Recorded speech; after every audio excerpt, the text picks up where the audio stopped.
Hi guys, Veggie Gamer back, and we're back to Harry Potter book reviews, Prisoner of Azkaban part, whichever part it is, guys, but we're getting into the book now, guys. We're getting deep into the book. We've got 2 awesome chapters here today. My goodness, that first...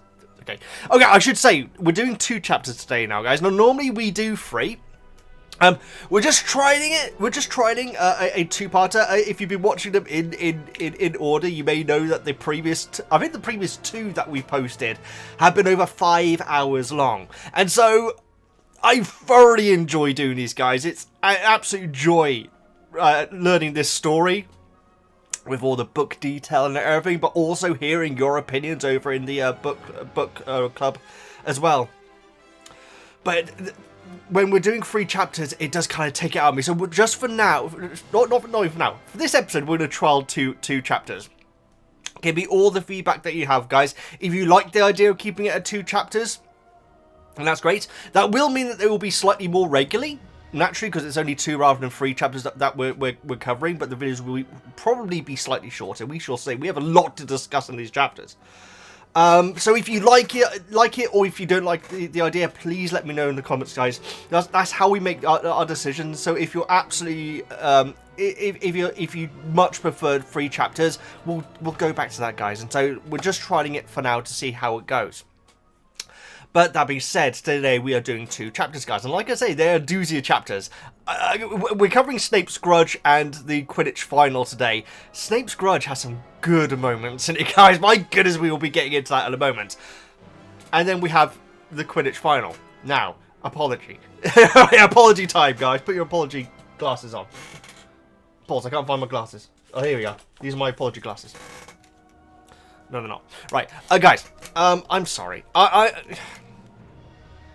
My natural reaction to these chapters is what I say and portray in these videos. That being said, I do think, particularly last time, I went too far in on the anti-Gryffindor Quidditch stuff, you know? If I'm to be completely honest, and I think I've said this before. At this point, and I'm sure it will change in the future, guys, the Quidditch game chapters tend to be the ones which I enjoy slightly less than the others. Just because I do feel like they are written from the perspective of someone who isn't really into sport, if you know what I mean. And so we'll get into it, guys, in the next chapter. But I will not. I'll try to keep an eye on what I'm saying, because last time I was getting really flippant, you know? I do still think it's just weird that we had a Hufflepuff and a Ravenclaw come up to Harry and say, "Hey, Harry, nice broom. We are okay with you having it." It just... But I went too hard in on that stuff, so I'm hoping that I don't upset anyone. Let alone Gryffindor fans, guys. You're probably delighted with all these W's. As easy as they are for you to get. I'm sorry. But I do need to calm myself in the videos when reporting on these chapters, though. And so I'm sorry about the way that I come across as so anti-Gryffindor when it comes to the Quidditch game. That's one because I'm a passionate Hufflepuff, which is, you know, a bit of a what's the term where it doesn't really make sense. Where, like, you know, being a Hufflepuff should mean that I'm very, very like Cedric was. When Hufflepuff won, and also when Gryffindor got to the final. It's not technically a final. That's the weird thing. With, again, the rules are a bit weird as well. But we learn a lot of rules in this next chapter, which are fascinating, particularly around fouling, which is very interesting. You also hear about a book called Foul or Foul, but we'll get into that as well. So I apologise, guys. Even in the last book club, I did have a couple of comments saying, "Hey, Veggie, you need to calm down a little bit," just after I'd recorded a massive rant about, you know, Gryffindor and everything. I do feel like that's... The thing is, guys, it is my natural reaction to it. But at the same time, I don't want to be upsetting people. And I want you guys to be able to enjoy these reviews without, you know, me just ranting all the time. So I will try and curb my enthusiasm, is that the right term? Larry David. I will try and curb the way that I speak about these Quidditch games. But to be honest, after this chapter that will be coming today, I don't know if there's even going to be... I would presume that there will be other Quidditch games in the future, presumably with Ron involved. But how significant they are to the story, probably not. Because obviously, these ones are tied tightly into the story with that firebolt, guys. Which is such an interesting change. I say change, because which makes no sense, because this is the original. But the movie, really cutting out the firebolt. I do feel like it was for a good reason, but my goodness, it is different. And again, guys, we're going to be talking at length about Hermione in these chapters, guys. I think there's fascinating stuff with Hermione in here. And Hagrid. And Snape. Seriously, guys, these chapters are great. These chapters are absolutely brilliant. But before we get into that, I need to mention the book club. I mentioned just now about how you can be a part of these videos, guys. And so at the tail end of these videos, I go through the blog on the Patreon. You can pay as little as you want and get access to everything that's on there, guys. There's no tier system, so you can pay as little as you want to get access to everything. And you also get access to these blogs where you can make a comment about these chapters. I give you like a fair warning saying, hey, we're going to be doing these chapters. There's a few simple rules to follow about like length and stuff like that, but it's all very relaxed, as you can probably tell by some of the length of the comments that we get. They also had to be about the chapters that we're covering, nothing in the future as well, which is an important one. And so if you want to be a part of these videos, you can. If you've got any particular thoughts about chapters and everything, you can like air them or ask me a question or challenge my standpoint, everything like that. You know, please do, guys. It is the highlight of these videos. It really is. It's the highlight of these books, guys, is reading your opinions on these chapters. Because, you know, very often we have very different opinions, but it's always fascinating hearing those opinions. And that's the sign of a good book, guys. If it's just the case of, you know, everything that one teacher does is right and everything that one teacher does is incorrect, that doesn't really make for a very interesting story, you know? Which I guess is kind of my issue with the Quidditch stuff. Okay. We'll get into it. But you know what I mean, though? And so because we're able to have that discussion in the book club, it's a sign of how well these books are. And we will be talking about McGonagall today, guys. Neville, more specifically, I guess. Either way, one little bit of housekeeping, guys. I was watching Mr. Bean recently. Let's go back even further. So when I was first doing my movie reactions on YouTube, guys, somebody sent me a link to a video. And I think I didn't click on it because I think I was only like 2 movies in or something at this point. And I think that the video was surprising cameos that are in the Harry Potter movies. I was thought, oh, okay, I definitely don't want to watch that because I don't want to be spoiled. But in the thumbnail, I remember specifically seeing in the thumbnail of the video what appeared to be Rowan Atkinson in Slytherin gear. So when I was watching the rest of these Harry Potter movies, like I said, I feel like this was after Chamber, in fact. Also, I was watching these other Harry Potter movies, I was kind of waiting for Rowan Atkinson to show up. I've stood very close to him, actually. I didn't serve him, but he came into the same shop that Timothy Spall did. Not at the same time. And my colleague served Rowan Atkinson. She was laughing her head off. He was just he wasn't doing anything funny. She was just like, laughing her head off while serving him. Anyway, doesn't matter. So I saw that, and so I was thinking, okay, Rowan Atkinson's probably going to show up at some point. Probably something to do with Slytherin. But that obviously never happened. Roll on a year and a couple of months, guys, and I'm watching Mr. Bean. I decided to do a Mr. Bean marathon just to watch them all again, and they are great, guys. Obviously, they're brilliant. And I think the last one or the penultimate one, there's a scene where he's working in a barber. He doesn't work in a barber. He basically gets roped into cutting these people's hair. It's Mr. Bean. And when watching these old shows, because I have a fascination with old sitcoms, guys, usually from the 70s, which was before I was born. I like to watch sitcoms from that era, but also like 90s as well, Mr. Bean and everything. I'm terrible for getting on my phone and just IMDbing everyone that's on these things, you know, and not paying attention to the show, you know. I really am bad for that, but I do it a lot. I basically spend half my time on IMDb looking up what other work people have done whilst watching these shows. And I particularly like to do it with child actors, because I like to think, oh, I wonder if they grew up to be anyone and everything. And so Mr. Bean, like, you know, this woman comes in with her child, and like, you know, he sits on the chair and says, just give him a tidy up, I need to go and get my wallet or something. And Bean is left to cut this kid's hair, and he does an absolutely terrible job of it, like horrendous, but the kid loves it. And so I thought, oh, let's just see if that kid like turned out to be on. Blooming heck, guys, turned out to be blooming Marcus Flint, who was relevant for these chapters as well. And so I was like, wait, what? And then the penny dropped.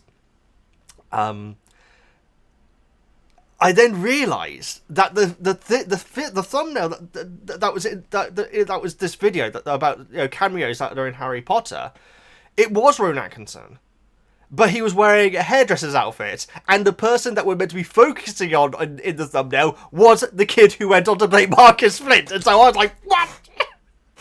So yeah, that was my inception moment from the past week. So anyway, guys, let's get into it. Thank you all so much for your support of this series, guys. It is an absolute joy to do. If you want to send me anything in PO box, like Harry Potter related or not Harry Potter related, you can do. There's a video on my channel. In fact, there should be a link in the description to a video on the channel which just basically goes through how to send me stuff and everything. And so if you do have any stuff that you want to send me, please do go ahead. But either way, guys, let's get into chapters. Well, first of all, thank you so much to Jonas for these wonderful side panels. They will be changing throughout the video to highlight the different chapters. I did say to him, hey Jonas, is it going to be okay if we try a 2-frame one? And he did a brilliant job, and so we'll be seeing those in just a moment. And also, thank you so much to Raider Max for doing the summaries for these chapters. They save me a lot of time, him covering these, and so let's get into it straight away. Chapter 14. It's a good chapter, guys. Snape's Grudge. After the break-in by Black, security around the castle tightens and the portrait of the fat lady returns with the condition that trolls patrol the corridors. Neville is no longer given passwords and must wait for other Gryffindors to enter and leave the common ring. Harry and Ron get invited to Hagrid's, where he tells them that they need to be nicer to Hermione, stating she's going through a lot and that Ron and Harry need to value the friendship they have over broomsticks and rats. If you ask me, that's speaking like a true Hufflepuff, so Hagrid may be down with the puff. That's obviously Raider Max's little note there. I completely agree. We'll get into that sentence. We'll get into that remark about broomsticks and rats, guys. But my goodness, one of the best things he said. But we will get into it. Hagrid, that is, not Raider Max, I'm sorry. When the Hogsmeade trip comes back around, Harry uses the invisibility cloak and tunnels to visit Ron. After a run-in with Malfoy and the Jerks, new band name, Harry uses the cloak to throw mud at them, but his head is revealed, which causes some panic and everyone scatters. When Harry gets back to the castle, he runs into Flitwick, who lets him go without any trouble. Ha ha ha, just kidding, it's Snape, and there was to be trouble. Snape claims that Malfoy told him that Harry's head was in Hogsmeade and demand Harry empty his pockets. He finds the things available from Hogsmeade, which Harry lies and says that Ron got him on his last trip. Snape does not believe him. He also finds the map, and after trying to reveal its secrets, he gets insulted by Wormtail, Moony, Padfoot, and Prongs. It's only just hit me how weird a nickname Prongs is. In a fury, Snape summons the Professor, Remus John Lupin, through the fireplace. When Lupin arrives, Snape tells him that the parchment is full of dark magic and accuses Harry of getting it from the makers of it. Because Lupin is as slick as melted butter, he is able to talk his way out of Harry getting into more trouble. Ron comes running in and tells them that he got all the stuff from Harry ages ago. Lupin then takes Harry and Ron away to give them a stern talking to about how dangerous this map could be if it had gotten lost, just like Neville's passwords. He then informs them that he's met the Marauders and that they would find it funny to lead Harry out of the castle. As they walk away from Lupin, they see Hermione, who instantly goes... Oh, no, sorry. As they walk away from Lupin, they see Hermione, and Ron instantly goes into defense mode, only to find out that Hagrid has lost his case and Buckbeak will be executed. Now, there is one more line of this summary. Now, I'm wondering if this is because we might be like listening or reading different versions of the book, but this bit definitely happened in the following chapter, but I will read it here anyway. After she tells them that the appeal will be difficult, Ron informs her that it will be easier than it was previously had been because he will help. Hermione gives him a hug. I'm almost certain that happens in chapter 15, but again, I feel like these books have different versions, you know? So, a lot to cover in this chapter, guys, but I do think it is brilliant. I really, really do. So we're actually starting off the same night, or kind of. Briefly, we start off on the same night. Flitwick is going around and teaching the doors to recognise Black, which is fascinating. I don't know if we've ever had sentient doors before. It reminds me of Labyrinth with those door knocker dudes. Have we had sentient doors? I mean, but the painting's obviously sentient, or kind of sentient, but yeah, either way, Flitwick is teaching the doors to recognise Black. Filch is like bordering up little cracks and mouse holes and everything. Cadogan has been fired, which is fair, let's face it. And it says that the fat lady has been expertly restored, which is a very interesting way of putting it. That means that she, as in not just her canvas, she was actually damaged by the attack, which is very interesting. I didn't realise that would have been the case, but that she was actually been damaged to the point where she needed to be restored.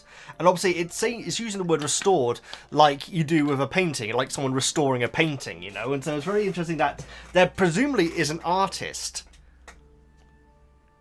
Maybe it's Filch. No, Filch wouldn't be an expert though, would he? Did she need to get sent away, or is it someone external that came in, or is there a resident artist who's able to fix them? I want to know more about that. That was a very fascinating line, the fact that the fat lady herself had been expertly restored. I think that's a very interesting detail. We now have security trolls patrolling the corridor. Pretty sure this is the first time we've heard about but friendly, I guess, allied trolls, I guess is probably a better way of putting it. Are like patrolling the corridors near Gryffindor Tower. Will I make this point now? I think I will. Why wasn't this happening before? No, we will hold on for it because it's relevant to Neville's punishment, which we will get into. But yeah, we'll get into it when we get to Neville's punishment.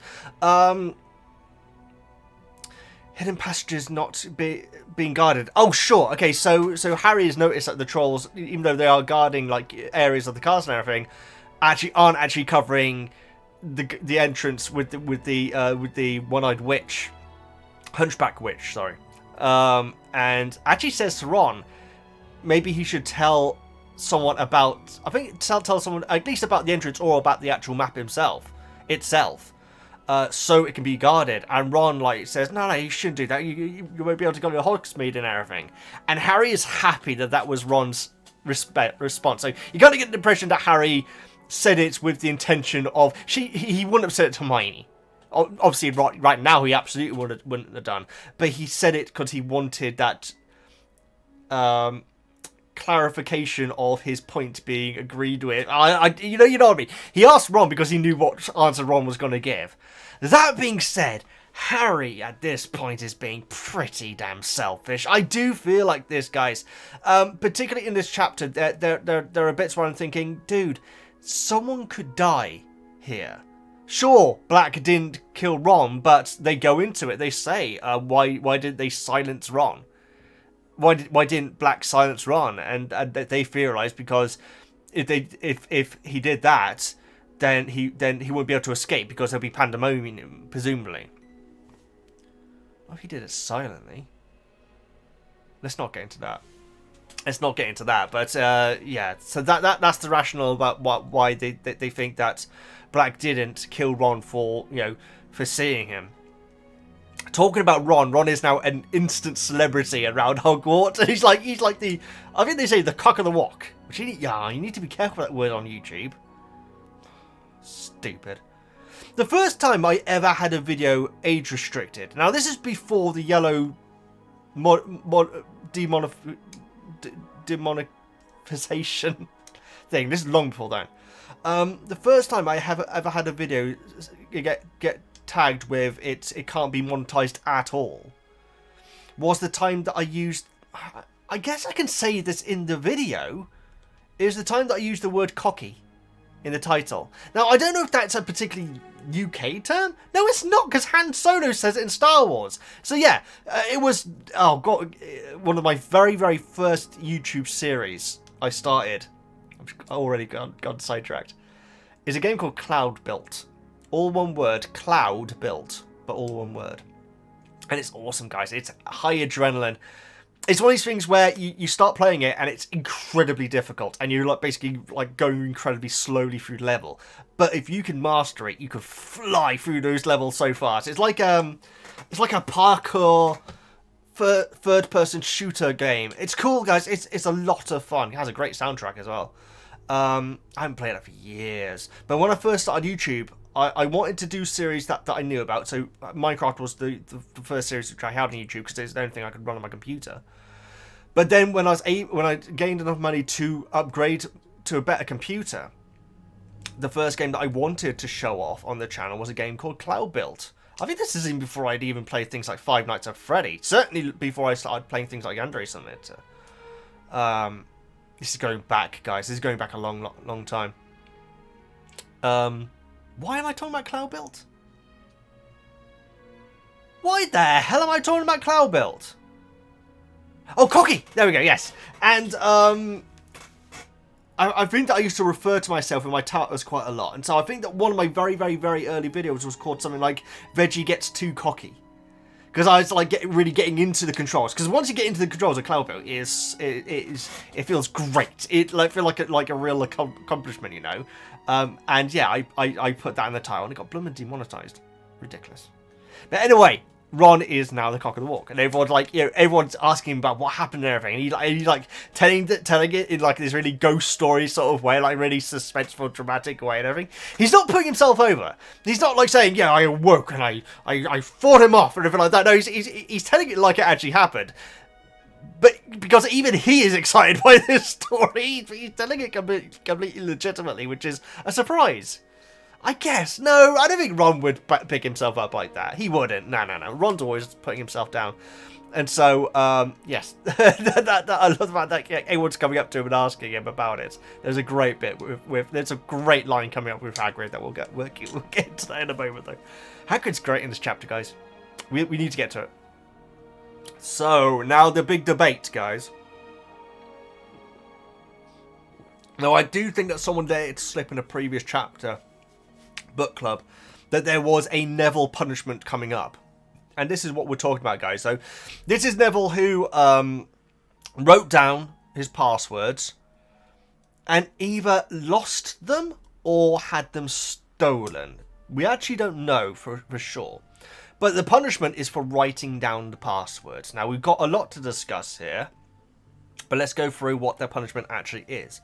Neville is no longer allowed to go to Hogsmeade. We'll go through them all again, breaking down my opinions on them. Neville gets a detention. Doesn't specify if it's going to be more than single one. He is not allowed the passwords. And to enter or exit exit? You can exit Gryffindor Tower without the password. I'm sure you can. Because there was that time that who was it? I feel like it was the fat lady who got annoyed with Harry for just like popping in and then leaving straight away again. Yeah, so to enter Gryffindor Tower, he has to just wait there. Definitely the worst part of the punishment, in my opinion, guys. Gotta say, this is the case with you know when we had the situation again with Neville with his Toad and Snape, and when we got to those chapters, I could see, because I don't read the book club comments before we actually address them in the video, but I could see that there was a lot of discussion, let's put it that way, about Snape's means in that lesson. And so when I got to that part of the book, I was thinking, oh my god, what's he going to do? And then it turned out to not, in my opinion, not be quite as bad. Now, if you're new here, guys, and you've skipped past that part, we have a huge discussion about what it is that Snape did. It is, in my opinion, that Snape was, yes, going to poison the toad, but would instantly revive it and clear away the poison. That's my headcanon. There's lots of different opinions around that, and so you'll need to check out that episode when we discuss those chapters. I can't remember what those chapters are called, to be honest. I feel like it probably is Snape something. So when going into that chapter, I was thinking, oh my god, what's Snape gonna do? And then, in my opinion, it wasn't as bad as what I was expecting it to be. I do feel like that is the case here with Neville as well. These, I should say, are all from McGonagall that are happening. That being said, they're draconian. And I will use that word as much as I can because I love it. I do love the word draconian. I really do. Favourite sitcom of all time is called Bottom, guys. And there's a live show where Richie, played by Rick Mail, who apparently did film scenes to play Peeves, says to Eddie, played by Adrian Edmondson, I mean, talk about draconian. And Eddie goes, I don't know what it means. Sorry. Anyway, yes, they're definitely draconian, the punishments, and they are definitely purposefully humiliating to Neville. Right? Oh, I can't wait to read your comments in this, guys. Seriously, I cannot wait, because I feel like a lot of you may disagree with me there. I feel like that the password one is more a humiliation tactic than an actual security correction. And they seem very cruel. Now, the reason why I say that, I'm going to skip through my notes a little bit here, guys. The reason why I say that is because what's just happened? We have security trolls now pursuing the corridors. The painting has changed from an absolute lovable buffoon to someone who's at least able to do their job properly. Filch not only is blocking up hidden corridors, but he's blocking up mice holes and stuff like that, and cracks in the wall and everything. None of this was being done before Neville got punished. Those things could have been in place beforehand and very possibly stopped Black from getting into Gryffindor Tower. And Neville is still getting punished? I'm jumping all up and down my notes, guys. I'm hoping I'm going to be able to cover it all. My other note here is... Oh, God. I do feel like this is going to be... Let me know what you think about this sentence that I'm about to say right now, guys, and if it's relevant. Remembering that it is a 13-year-old kid that we're talking about, and I don't mean to patronise anyone who's that age. Had anyone actually told Neville, or the group as a whole, had anyone actually told the whole Gryffindor house, common room, all the students, not to write down passwords?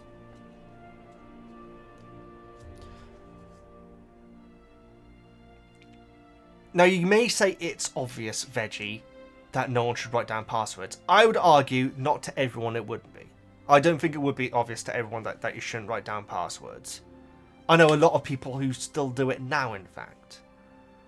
But even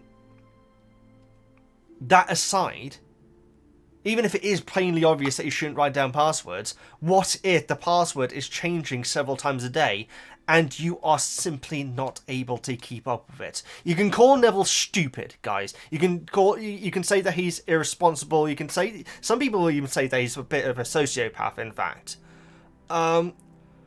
If his brain can't keep up with it, guys. And this is someone who was very recent, like a couple of years ago, was diagnosed as autistic. Me, not Neville, obviously. Although we have discussed that in the past, actually. if your brain can't keep up with something changing that much, what are you going to do? I love McGonagall, guys. I think she's a brilliant character. I think if Neville came to her and said, I'm struggling to remember the password, she'd attempt to go do one. Probably not. That would be quite unprofessional, but she'd probably word it in a better way. I don't think she has much time for Neville. Wow.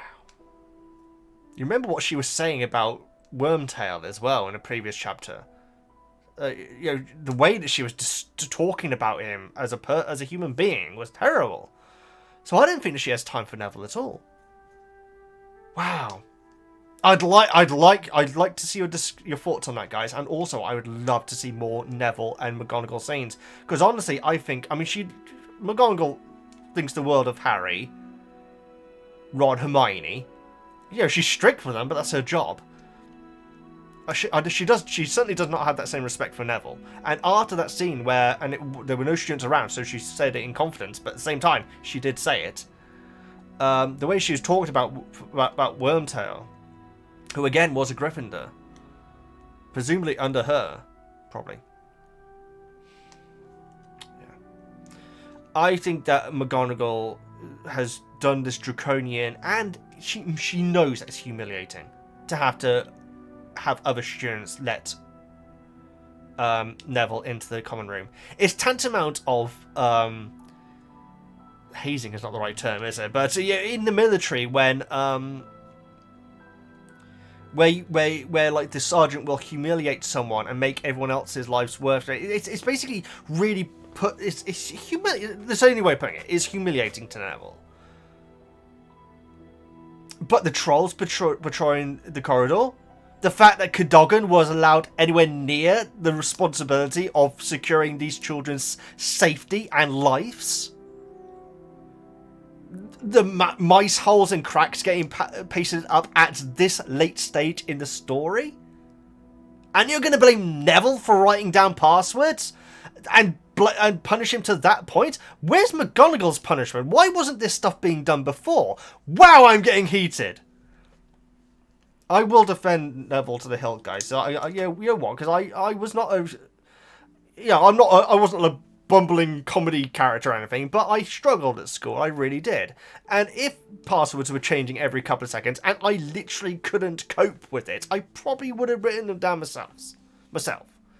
You can't blame the fact that there weren't any trolls there before. You had a doofus as a painting securing these children's safety, whilst you knew there was a crazed killer on the loose trying to kill someone that's in that common room. And now you're going to have trolls patrolling the corridor? But still punish Neville? I feel like that's McGonagall feeling shame about the fact that she didn't do this beforehand. And so is punishing Neville as almost to put it onto someone else, like say, put the blame onto someone else. Oh my goodness. I don't know, guys. I got heated then. I just feel sorry for Neville. I really do. And that's probably because I struggled at school, guys. I mean, I was given detentions because my brain literally couldn't finish the work in time. Different time, guys. You wouldn't get that nowadays. Thank God you wouldn't get that nowadays in schools. Although, I'm delighted that I didn't grow up with social media. My God. Seriously, I was just about the right age. As a very young child with social media, I think kids nowadays have a lot of struggles. But back in my day, dyslexic, autistic, or anything, if you're not able to finish your work, detention, because we need to punish you out of having a mental condition. Anyway, that's the side point. But I do feel like that's why I do have a lot of sympathy for Neville, because quite frankly, I relate to him. I don't relate to Harry. I probably do with some aspects of his character, but we'll be getting into it in the Quidditch stuff, guys. I feel sorry for Neville.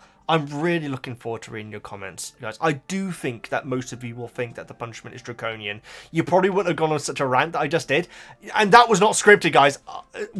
5 minutes ago, I did not feel how I feel about this now, and that's how I like to do these book clubs, Like, I'll make a little note, and then I'll flesh out and work out my thoughts whilst recording. I am recording, right? Yes, I am. Good. I always have to do that. Whenever I go like that, It's because I'm checking that I'm still recording, you know. Anyway, let's go back up my list because I did go through. So that's the punishment. Thought it was going to be much worse. I actually did think it was actually going to be much worse, but it's the humiliation aspect of it which I really don't like. Humiliating Neville. Surely the passwords are back to how they should have been with a fat lady. Now, yes. Now this is my thing. If Neville's been here at the school for 2.5 years, guys. He only started writing them down when Cadogan started changing the passwords several times a day. Right? I'm pretty certain. Correct me if I'm wrong. I'm pretty certain that's correct. The fat lady is back there now. Now, detention, yes. Punishment. It's punishment time. So that's my Monokuma impression. Danganronpa. Which I really need to make my series on that public again. Anyway, good games. Yeah, detention, punishment. The Hogsmeade thing is draconian. What? The Hogsmeade thing is draconian. He's a 13-year-old kid, guys. This is a key point in a kid's development. The go to Hogsmeade thing isn't just like a reward for the students. It's character building. And McGonagall did feel sorry for Harry to say, no, sorry, you can't because you don't have the permission slip. And Harry did pick up on the fact that McGonagall did at least appear to be quite remorseful as she's telling him that. Taking away this social aspect of Neville's development as a human being, which it is, that sounds really over the top, guys, but that is why we have these trips to Hogsmeade. It's that independence, it's that feeling free, you know?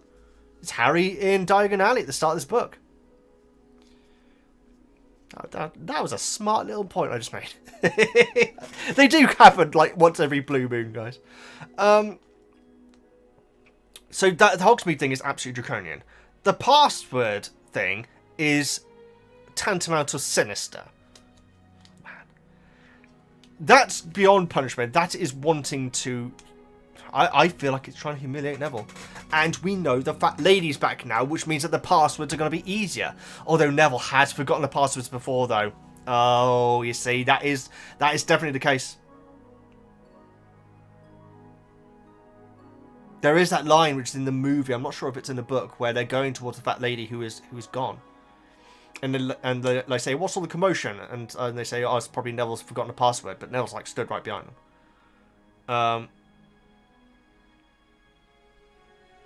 And we went into last time, guys. Password system for this sucks. It's stupid. Get a better system. Do a magic system. Or have a professor always in the common room.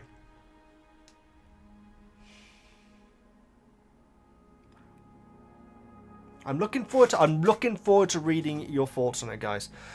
So Neville also, you know, just so the humiliation isn't completed yet, gets a howler from his grandmother. It's very interesting when it lands in front of Neville. Ron says to him, "Run for it!"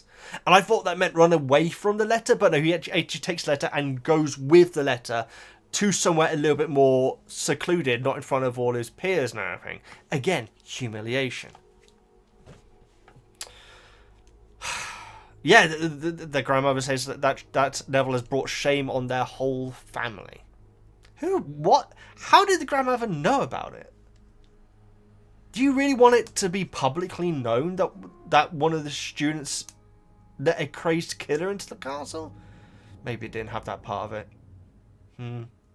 Into the common room, I should say, not the castle. Anyway.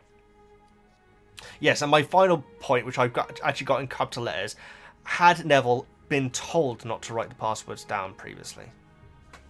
Either way, we're moving on. So Harry gets a letter from Hagrid inviting him and Ron for tea. And immediately, well, like, wait, not Hermione? What's Hagrid got?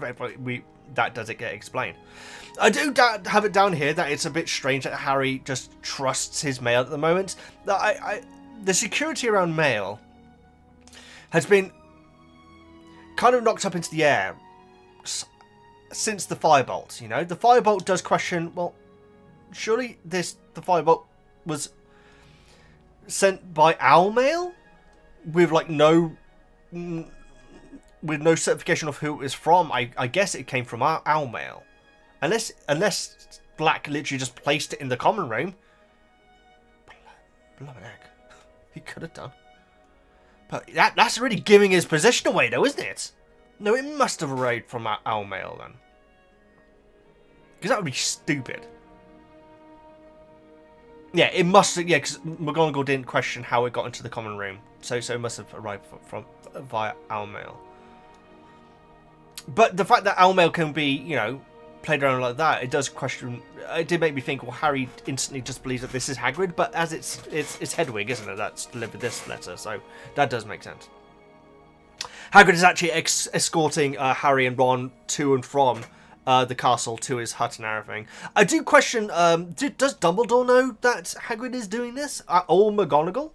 I presume that they know that Hagrid is doing that, and they're okay with Hagrid being the sole defender of Harry in this situation. No offense, Ron, but you are a teenage kid. Yeah, I presume that Dumbledore and McGonagall know that Hagrid is doing this, because he's doing it broad daylight. And so Harry is allowed to go to Hagrid's hut, unaccompanied by... I mean, Hagrid is escorting them there, but does Hagrid have his wand? I presume he doesn't. He does. But I presume that it is assumed that he doesn't have his wand still, even though he's a professor now. Although you'd think that the wand would be used in Care for Magical Creatures. It would be. It definitely would be. Does Hagrid have his wand back? I would have thought that would be made a bigger thing of if he did. And if he doesn't, Dumbledore probably, you know, kayfabe knows that he has his umbrella situation. But people like McGonagall would just be thinking that Hagrid, a wizard without a wand, is escorting the undesirable one, in Black's opinion, and Ron, to a little house on the outskirts of the castle, and Black was standing at Ron's bed like a week before, I think it was at this point. Maybe they don't know that Hagrid's taken them there, but he's taken them there in broad daylight and back again. That's food for thought, guys. I'd love to see your comments on that. Do they know Hagrid has the wand? Yes, that's that thing I'm questioning at this point. Right, yes. So this great bit where Ron says about so you heard about the whole Sirius Black thing, and Hagrid says, "Oh yeah, no, I've already heard that," and it says that Ron. Oh man, I'm losing my place here. Oh yeah, Ron sounds slightly put off by the fact that Hagrid already knew the story, because Ron wanted to tell Hagrid it. He's probably looking forward to it, because he's obviously he's taking a lot of I think a lot of female 12 years and obviously guys as well, but it does specify that a group of 12 year 12s, I should say, not year 12s, year 2, second years, females, the story. And again, he's not putting himself over in story, but he's enjoying the fact that people want to hear from him, and so he was actually probably really looking forward to it, telling Hagrid, and Hagrid's no, heard it, and it's oh, we see Hagrid's orange and yellow tie hanging on the wardrobe or something like that, which is nice, which is obviously what we saw in one scene in Prison of Azkaban. Nice detail. I'm glad they did that. They didn't need to do that in the movies. That is a nice detail, the fact that we actually saw that horrendous tie. We find out that Hagrid is actually going to be taking Buckbeak on the night bus, and that he's actually booked 2 beds. Buckbeak in a bed would be fascinating. Interesting you can pre-book the night bus, because I need to go back to listen to Stan's blurb that he does. He reads off the card, doesn't he? Because I thought its main purpose was to help wizards who are caught short. Is that the right term? Basically, caught at a loss. Whereas if you can book beforehand, that really that's obviously very different, isn't it? In fact, they're booking beds as well.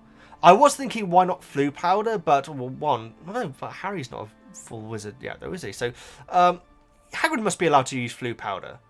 But I think with flu powder, see, this is the difficult thing. Because you remember that bit in Deathly Hallows where Yuxley is chasing them and they go diving into the fireplace? That's not flu powder per se that's transporting them, is it?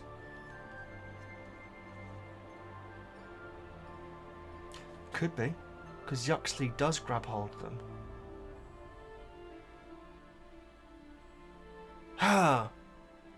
I'm getting a little bit confused, guys. But so what I'm saying is that maybe Hagrid couldn't use flu powder because Buttbeak wouldn't be able to do it itself, and the person individually has to do the transport. You can't just hold on to someone and go through flu powder. I don't think. I think that's probably what I mean. That's why Harry in Chamber of Secrets had to do it himself, you know, rather than have Molly or Arthur show him how it's done and then let him do it next time. Yeah, so obviously then Buttbeak wouldn't be able to say the words, and so they had to go via the night bus. Either way. Both Harry and Ron forgot to do research for Hagrid once the firebolt arrived. Yes, and now we're coming up to this wonderful line, guys, and I'm pretty sure I did write it down word by word, but it's like Harry and Ron had just completely forgotten about the whole Buttbeak situation as soon as the firebolt arrived. And when I first heard that, I thought, really? Have they not really thought about it? But they really haven't. And then we find out that Hermione has been working overtime, even with all her classes. Oh, this is an aspect of Hermione that should have been in the book, guys. So this is badass. I freaking love this about Hermione. The fact that she's still, despite all this work, and despite looking as tired as Lupin, as it says later on in these chapters, was still trying to help her friend. And Ron and Harry just completely forgot about him. Or Buttbeak, at least. So yeah, we now realise the reason why Harry and Ron were invited over and not Hermione, because Hagrid's here to tick them off about the way that they're treating Hermione. It's fantastic.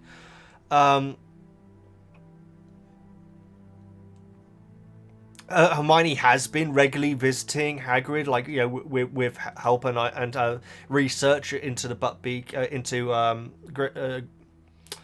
Hippogriff's history and so on. And she's also been giving Hagrid the lowdown on the situation with her and the rest of the group. And you'd imagine that she's been saying it in a very unbiased way, guys. That's my interpretation of it. We do have that wonderful bit that's coming up at the end of this chapter, guys. And I think it really explains the logic of why Hermione has been so unwilling to accept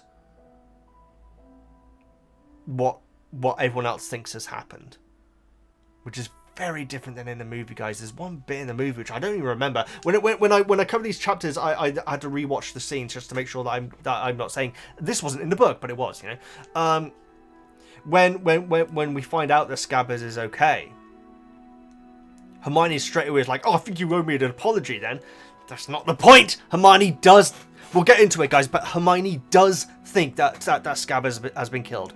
That's why she's acting like this, and that's why book Hermione's brilliant. Alright. Blah, blah, blah, blah, blah. Hagrid has invited me to take the situation. So Hagrid's like, you know, chastising. I would say chastising these videos, but, you know, taking off Harry and Ron about the way they're treating Hermione, and Ron straight away on the defensive, like said about how Crookshanks, what Crookshanks did. I think he said something like that, and Hagrid says, her cat acts like all cats do, which is obviously a very Hagrid thing. Hagrid is right. The thing is, Hermione was being negligent as well. We believe. No, I think it's fair to say that she was. Hagrid's always going to take the side of animals anyway. But yes, it's a very Hagrid thing for basically him to say that you know, the cat acted like a cat, essentially. Hermione's been crying a lot whenever, like, you know, she's been visiting Hagrid and everything, and is overwhelmed with the lessons, and still finds time to help Hagrid. It's blooming wonderful, seriously. And when Harry and Ron say it doesn't say this in the book, guys, but when Harry and Ron discover that's the case, they must feel blooming terrible. I mean, really, that hit me hard when I got to that part of the book. It's like, geez, Harry and Ron must feel bloody terrible about this. They're busy thinking about, you know, sneaking off to Hogsmeade and firebolts and all this and the Quidditch game, and Hagrid is going through an incredibly hard time, and the only person that's helping him is the person who is extremely worked off their feet and having to put up with being essentially exiled from her friend group. Oh no, I do feel like in this chapter I do have notes saying that I do think that Hermione must have other friends other than Ron and Harry. In fact, yeah, it's right down the list, so we'll get to that. So yeah, that hit me hard when Harry and Ron discovered that was the case. And then we had this wonderful line, guys, and I need this printed on a t-shirt stat. I thought you'd value your friend more than broomsticks and rats.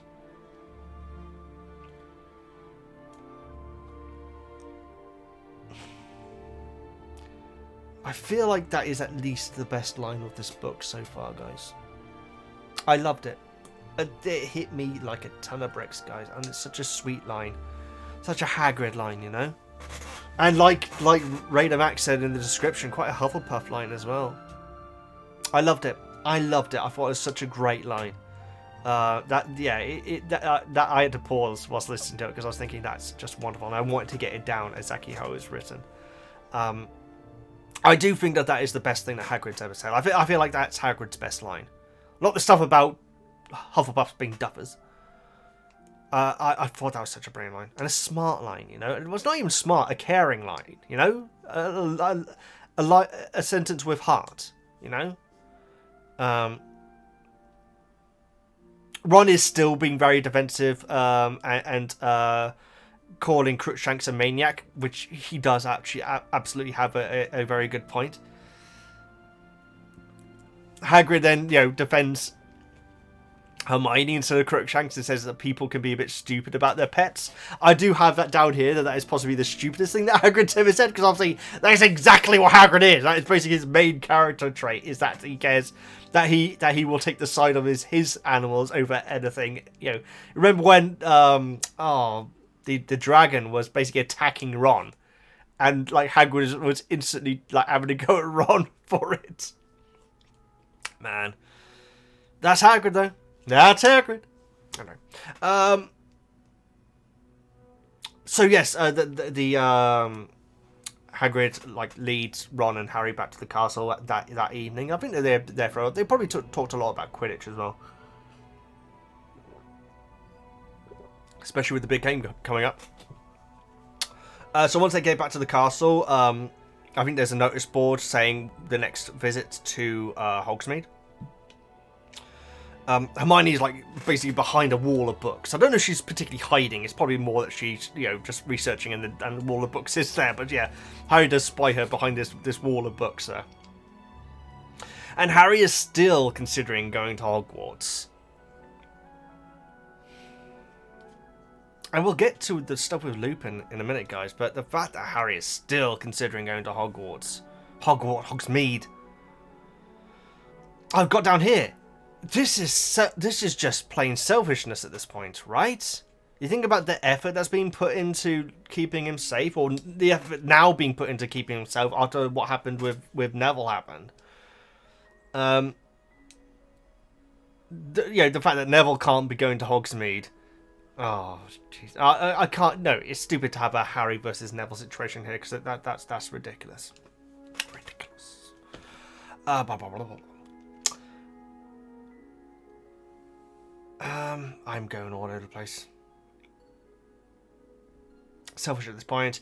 All the effort going into keeping him safe, but he wants a butterbeer. I've got down here again, guys. But that, you know, that's not me saying that. I think Harry's a brilliant character. I've got to be able to call him out during these bits, I do feel like he's being childishly selfish at this point. Sure, he is a child, that's fair. But Hermione, in a baller moment here, and she doesn't do it, to be fair, says that she will tell McGonagall about the map if Harry considers going to Hogsmeade. Again, valuing his safety over their friendship. So good. So good. I feel like someone worded it like that in the book club last time. That was such a well put way. And you think about how exhausted and terrible Hermione just feels, you know, naturally, let alone with all the other drama that's going on, and is still willing to stand up to Harry at this point. Ron says, "Haven't you done enough damage this year?" to her. Not even 100% sure what he means by that. I guess maybe with Scabbers, but what's that got to do with this situation? What's the Scabbers situation got to do with Harry going off to Hogsmeade? If Hermione was being negligent with Crookshanks, Ron's got to be negligent with Harry here, talking him into going to Hogsmeade, which we will get to. We will get to. He does backtrack on that a bit later on. So yes, Hermione straight up blackmails Harry, but doesn't go through with it, I don't think. Oh my goodness, I got a lot of notes on this chapter, guys. This is going to be a long video, even though it's just the 2 chapters. So I think that Ron, no, I think that Crookshanks just comes out and like Hermione like reads the room and grabs Crookshanks and gets out of there, and then Ron just gets back to Harry as if nothing really happened, like that conversation didn't happen, just going back to, so, Hogsmeade. It's like, I wonder if Ron thinks that Hermione is bluffing, because they wouldn't consider going if they thought that she was being serious. And after what happened with the firebolt, yeah, I don't know, maybe Ron does think that she's bluffing, but, you know, Hermione's in such a bad state right now, I would believe that anything that she said is exactly what she's thinking. I wouldn't think that she's trying to play any games, I know, personally, you know. So Harry decides to take the invisibility cloak. We don't hear if Hermione goes to Hogsmeade this time as well. Like I say, I do feel like she probably does have other friends, at least at this point. Sure, in the first year, she probably didn't, just because of the way that she was. But, I mean, the things that point to mind is when she's kind of rude about other people. So, like, when she's talking about Moaning Myrtle and everything, I get the feeling that she's got that name by talking with other students in lessons, or, you know, in the dorms with the other female students. Or maybe at times hang out with other female students. Obviously, she refers to Luna Lovegood as Loony Lovegood. And if Hermione was to the point where she only has a couple of friends, I don't think she would be calling people like names like Moaning Myrtle and Loony Lovegood. But that's just my thing. So we actually have no idea if Hermione actually goes to Hogsmeade this time or not. I was wondering if she was going to basically tail Harry, just like keep an eye on him, but then again, she's so bloody busy. How can she find time to do that? Neville actually does spy Harry as Harry's about to go into the tunnel, and Harry like says that he has to go to the library to complete a essay on vampires. And when I think Neville says, "Oh yeah, we can work together. I haven't finished mine either," and he says, "Oh no, I mean I've already finished it." And he says, "Oh good, you can help me out with mine then." And he says, "Do vampires actually need to eat garlic for it to be bad for them?"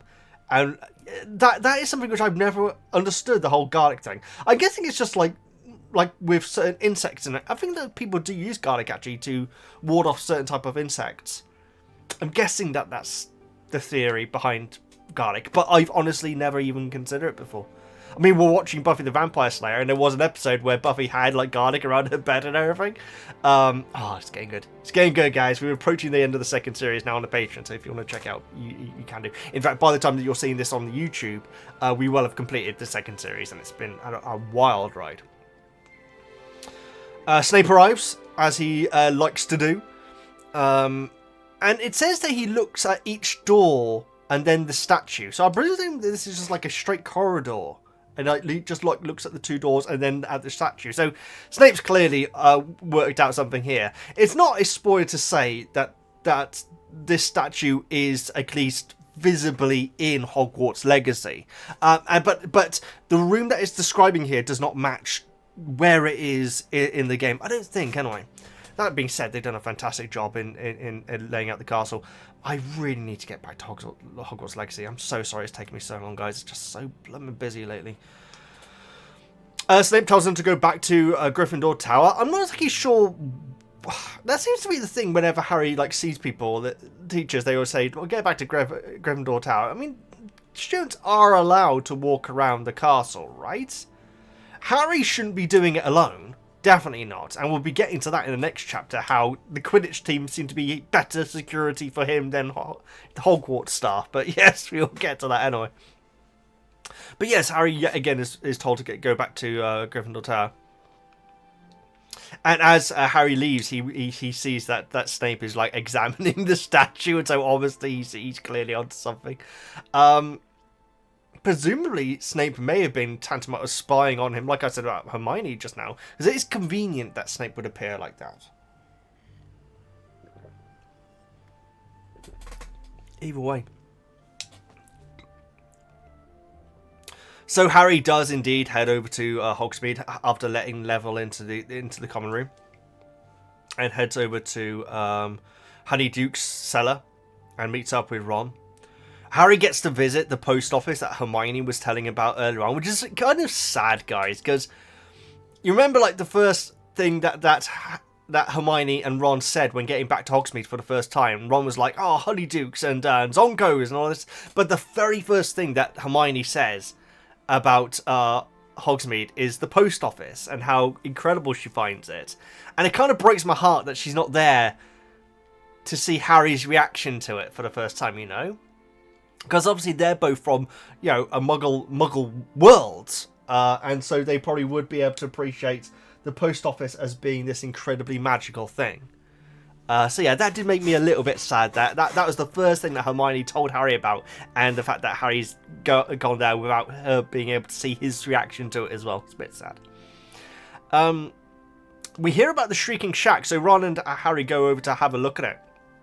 And in my head, it's so bad, guys, because in my head it's still all snowy, but it isn't, though, because it's approaching Easter at this point, isn't it? And so, in my head, it's still the scene in the movie. It's one thing which is quite difficult to detect from, but we find out the Shrieking Shack does actually have an overgrown garden, which is not something which was represented in the movie, I don't think. Ron actually mentions that how even Hogwarts ghosts avoid the Shrieking Shack, which is fascinating. I want to know more about that. That's fascinating. Apparently, Nick had actually told Ron that a very rough crowd lived there. Presumably a rough crowd of ghosts. I had presumed that he means that. So Nick presumably has been there, or at least knows these people that he's talking about. Or maybe he's just talking about Lupin. I don't know. Hearing that ghosts have an opinion of the Shrieking Shack was fascinating, and certainly not something which I was expecting to be the case. Malfoy arrives with Crabbe and Goyle. I got my note here, not Game of Thrones guy. So in the scene in the movie, there's one of Malfoy's lesser known lackeys. I don't think he has a name. And that actor is in a very similar scene in Game of Thrones. It's not a spoiler to say he's in the first scene of Game of Thrones, guys, and in a way, it's quite similar to the scene in Prison of Azkaban, the movie. That actor actually went on to be in Dark Knight as well, extremely briefly, in one of the famous scenes. I'll put it like this: there's a pool table in that scene. But yeah, if you watch that scene back, he is there, guys, in the background. This actor, he's a very good lackey. This guy, he really is. He's just that's pretty. An ambulance going past. Pretty major roles there, guys. Harry Potter, Game of Thrones. What did I say? Not Batman Begins. Dark Knight. The one with the Joker in. Renowned to be one of the best comic book movies ever, if not the best. That's a pretty good resume, considering he doesn't say... Oh, no, he does say something in Game of Thrones. He gets some lines in Game of Thrones, he does. He also gets something else, not long into it. Game of Thrones was so good for so long, guys. It really was. It was so blooming good. Series 5 was when I started to see the writing on the wall and thinking, hang on, something's not right here. where like storylines were clearly just being really rushed and like brushed off, like really basically. But the first 4 series of Game of Thrones are so good, guys, so good. And then Series 5 started to teeter, and then after that, it just started to go further and further downhill. By the end, I actually was considering not even bothering to watch the final series. I didn't enjoy it. I did sit through it, but I did not enjoy that last series. The last 2 series I did not enjoy.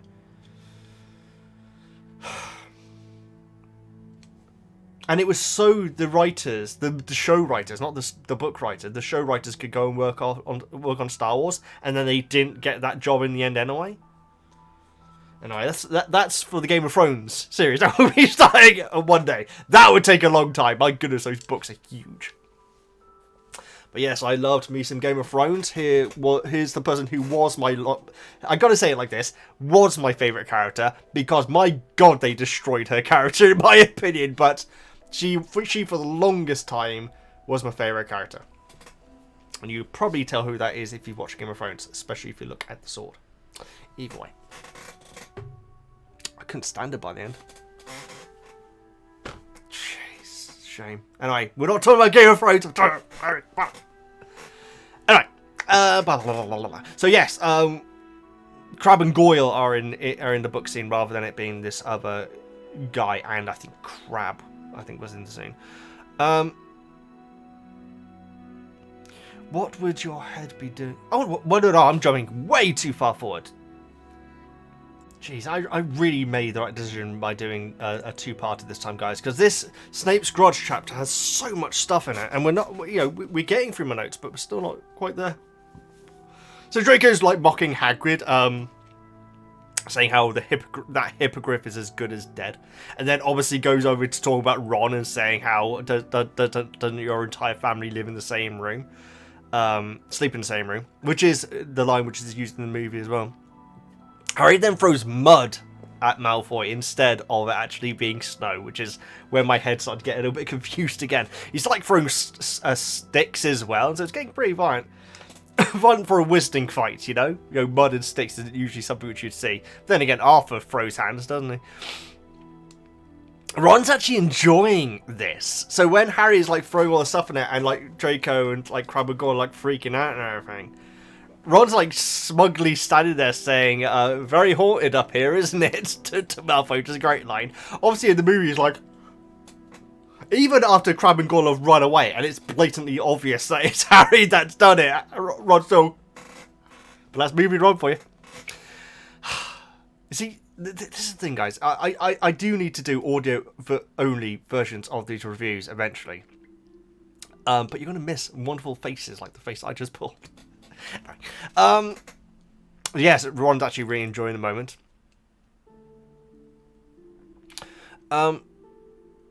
Yeah, he's throwing sticks. His cloak gets snagged, I think, under Crabbe, or I think it's under Crabbe as he stumbles, and it like reveals his head. And Draco actually freaks, which is interesting, guys, because in the Wizarding world, he knows of ghosts, he knows of headless ghosts. Is it because it's Harry? Does he think he's seeing a premonition? Someone who's been brought up in the Wizarding world, that's suddenly seeing a head floating. Maybe because he thinks that black has gotten to him? I'm not sure. I think it's just the sudden surprise that freaks Draco, and then they go running off. And then obviously, Harry works out that Draco is going to work out exactly what's happened and go and tell a professor ASAP. It's interesting there was no professors at Hogsmeade. Or maybe he particularly wanted to tell Snape because he knew that Snape would be in his pocket, maybe. Harry goes, would Draco be able to work it out? So now Draco knows that there's absolutely... He's got to at least assume that Harry has a invisibility cloak now. I don't know if that's going to come up in the future. And obviously Dumbledore will know exactly what happened because he put out that little side message to Harry saying even invisible cloaks won't help, when addressing the whole school. So Harry rushes back to Hogwarts. Careless to defend Ron in this way. Careless to Oh, that's right. Yeah. So my note here is that was it careless for Harry to defend Ron in that way? Because Draco would have just seen Ron there and think that Ron's completely alone. Wouldn't Harry? No. The smart thing would have been to stay hidden. And then get them back at another date, I guess. But that's not Harry. That's not the Gryffindor way, is it? So he obviously wanted to defend Ron straight away, but it was a risk which didn't pay off. What it kind of did, because he doesn't get that much punishment, but then it's Harry, isn't it, that we're talking about? Oh no, he loses the map. What am I talking about? Of course he does.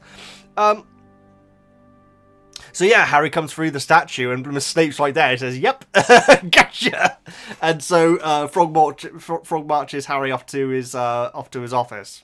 Second time we've been in the office. So presumably Draco got to Snape first. God knows how. Broom? Well, I'm not sure.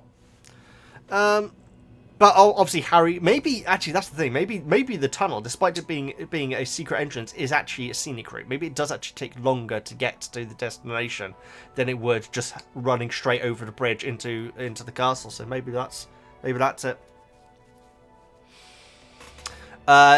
Great. This is like a cat playing with its food sort of thing of Snape saying, where was it? What would your head be doing in Hogsmeade, Potter? Your head is not allowed in Hogsmeade. Just an amazing sentence. He says some home truths here, guys, and I do agree with Snape here. He says everyone from the Ministry down has been trying to keep famous Harry Potter safe. Now, take out the fact that you refer to him as famous Harry Potter and replace that with the word you. Is there anyone reading this book who would disagree with Snape there? Sure, the way he worded it was tried to keep famous Harry Potter safe. But if he said everyone from the Ministry down is trying to keep you safe, Snape's a fascinating character, guys, and I can't fault him here. He's absolutely right. Harry is being flipped, and Lupin gives him the same stuff in a second as well. Anyway, we're not there yet.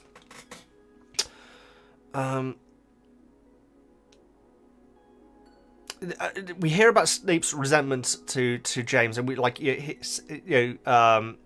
he says the stuff which I'm not sure. No, because this scene isn't in the movie, is it? But obviously in a later movie, is it Phoenix? It must be Phoenix rather than Half-Blood.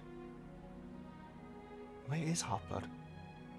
Where Harry and Snape actually have the proper argument, and Snape's saying how James was a swine and everything. We're getting this all here, guys. It's the first time that we hear the actual resentment on a personal peer level, you know. But the actual resentment here is little bitter lines, like a little bit of talent on the Quidditch field. And saying how James would always have friends and admirers around him. Which sounds like jealousy, quite frankly, doesn't it? But, it's jealousy against someone who's treating him badly, though. But obviously, I don't know the full story yet. Snape is trying to provoke Harry, clearly, at this point. And finally, Harry does just tell him to shut up.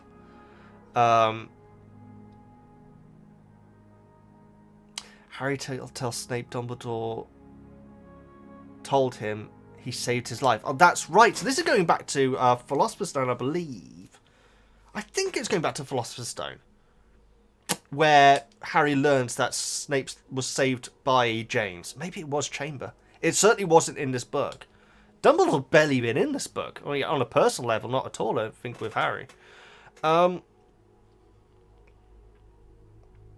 Snape tells Harry how if James hadn't have got cold feet, that he would have been expelled. That James would have been expelled, and Snape would have died. He then very suddenly changes subject, so I'm sure that we will definitely hear more about this story. I doubt it's to do with the scene that we had filmed not very near where I live. I don't know if it's that instance from. That was Order of Phoenix, wasn't it? Yes, it was. That's the flashback that we have very, very briefly by the tree. That tree is very close to where I live, guys. I still haven't recorded a video there. It's ridiculous. I doubt it's that. It could be. It could be an escalation of that situation. There's a lot of water around. Oh, God. I don't know, guys, but I'm sure we will hear the rest of the story. But it's very interesting where Snape is really, like, getting into the detail, like saying, I don't want you to be misconstrued about this. But then suddenly, like, takes a corner and changes subject. And demands for Harry to empty his pockets. Harry has like a bag of Zonko stuff and says that it's Ron got him last time. And just last time that Ron went to Hogsmeade, the previous time. And Snape says, and you've been carrying it around ever since. How sentimental or something like that, which is hilarious. So Snape straight away knows that Harry's completely lying at this point. I guess they don't have receipts in the Wizarding World, do they? That would have caught him out. And Snape is instantly sus about the old parchment that Harry appears to be carrying around, and like questions Harry about it, and like Harry like says, "No, I just carry a bit of old parchment around. What's wrong with that?" And Snape goes to put it in the fire. Oh, this is a good scene, guys, and this scene is obviously when Harry's like creeping around at night, tailing Peter Pettigrew, who hasn't been mentioned on the map at all at this point. They must have had a hard time working out what would and what wouldn't be going into the movie, guys, when going through the book, because they had to essentially write a whole new story arc. Harry, there's that wonderful moment where in the movie, which is in this coming up scene, but it's not in the book, and it's a brilliant moment. It's like the first moment when you think, is Lupin a nice guy? Where after all the lovely scenes that we've had with Lupin and Harry in the movie, where Harry's like saying, "Oh, by the way, I don't think that map was always accurate because it said that someone who's died has been walking around," and Lupin like says who, and he says Peter Pettigrew, and the actor is awesome. Just the way he says, "That's not possible. I can't do it." It's the way he says that line. You think, "Oh, balls, he's a baddie." It's not as much as whenever I watch it back, there is one scene. I don't know if I mentioned this in the video.